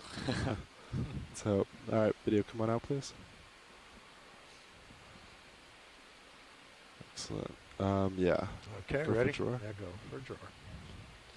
Watch that you're clear on that right side. Right. Yeah, we'll just do it slow. I think you're contacting.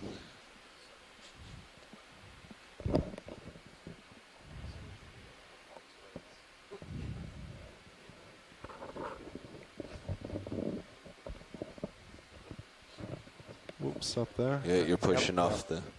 Okay. You got enough? Can you get in there then? Or you yeah, I think I'll try.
Hope this sinks.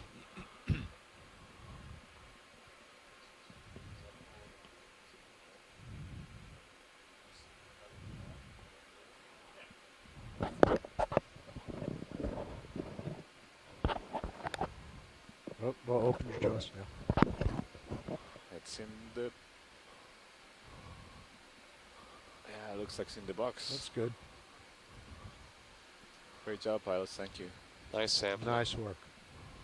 Okay. We are clear. Drawer. Retract. Closed. So successfully collected the Parantipathes black coral. Okay. She's closed.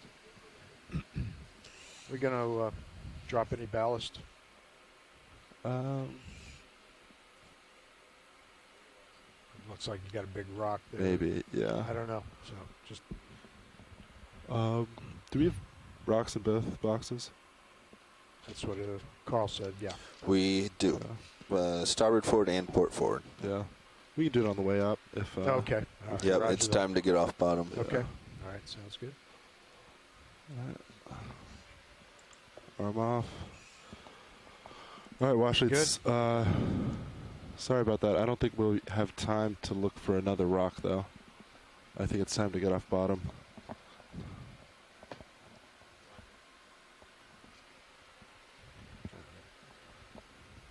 Okay. Let's see. You ready for me to bring the swing arms in then? Yeah, they should mostly be in, but they might need rotated. Okay.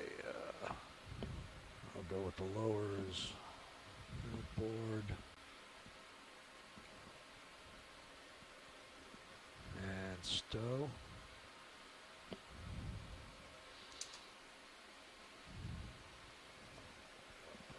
Okay. Upper swing arm. So, as we are ending the dive, just want to do a little summary of what we saw today. So today we landed at a depth of. Let's get around the serious view Yep, up. roger that. 2,540 meters. Landed come on up the a little south bit. side of the get your ridge, center. south face of the ridge, on the eastern part of the Rose Atoll. We started going uphill. We observed a few different species of corals. There was a couple of species of bamboo corals, a couple of different species of golden corals. Okay, yeah, it looks like they're pretty much in, but I'll make sure. Collected a couple of different Upper specimens. swing arms. Also many different dead sponges. Some of them would look starting to be fossilized. Okay. the terrain as we moved to get on top of the ridge, and also while we were on top of the ridge was extremely rugged. There was several large areas of outcrops and near vertical walls, and an increase in current. You can see the current right now. With serious looks good. camera system until the RV was dealing constantly with a really strong current that was pushing it constantly.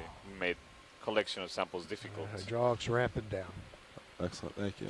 We collected 3 specimens of corals, sorry, 2 corals, so 1 babu coral, 1 black coral, and also collected a dense sponge sample. Great. We just have to orient 2 rock samples. So I believe I need to do a half turn. I'm a half turn also, so. Let's see. So Sirius is probably going to turn right to align with the ship. You're going to turn left and just push out. All of you that right. were with us during the dive today. To the scientists, we remind you we're going to have I'm going to give you back your mini planning Zeus. meeting. Thank you. In about, let's do it at 3:45. Originally scheduled at 3:30. If you want to rotate, it'll give us. Let's do it in half an hour, so Yep. 3:45. Okay. And you want to continue coming up because D2 is coming up as well. Tomorrow. So in 30 minutes, we'll have a dive planning meeting. And thank you all for watching today. It was a very interesting dive. We explored the coral communities that were found on deeper areas of the Atoll National Monument and collected valuable information that will help the management needs of the you can probably ease off on the winch. Yeah. It's pretty good. I hope you join us Put again some tomorrow. forward way in. And if you want to stay to watch the water column, usually we see interesting things as we come up. So it should take us about an hour and 40 minutes to get to the surface. So hold on, guys. Before you do anything else, you need to get tail to tail. The samples will get on board and getting ready for tomorrow's dive. So continue pushing forward and coming up. Thiago, tomorrow's dive is going to be on one of See how those your unmapped delta's seamounts. 26? Is that correct? I just don't have the schedule in front of me. So you're tugging on his tether, so come up. You need to raise up and push forward at the same time. And Decrease we'll that depth, that delta. Baltimetry data tonight because those Siemens are just coming up. Pretty poorly mapped. We only have the satellite. Continue to push forward. See how that tether's coming straight down and backwards? We'll discuss a tentative plan. Right now we're pushing forward? having the idea of trying to go pretty deep on those seamounts. So hold but on, obviously hold on. We'll have to adjust this. Stop what you're doing. Stop. See how you're in the fisheye? You're underneath him. Yes. You need to push forward and get behind him. Okay, well, in that case, I hope you don't mind. We're probably going to Once go you see ahead yourself and get out of close fisheye. up the UHECC here now, and then if I make it home in time for the post dive, Can you take your camera all the way down, please? Then I'll tune in. But otherwise, I'll talk to you tomorrow. No, I think that's fine. I don't want you raising up anymore. Chris. You're Thank you below. all for being Sorry, that was to being with us. Still, both in the science line need to just and push out chat and hard. everybody watching the live stream. Yeah, good dive too. And talk to you tomorrow. Bye-bye. All right, Chris.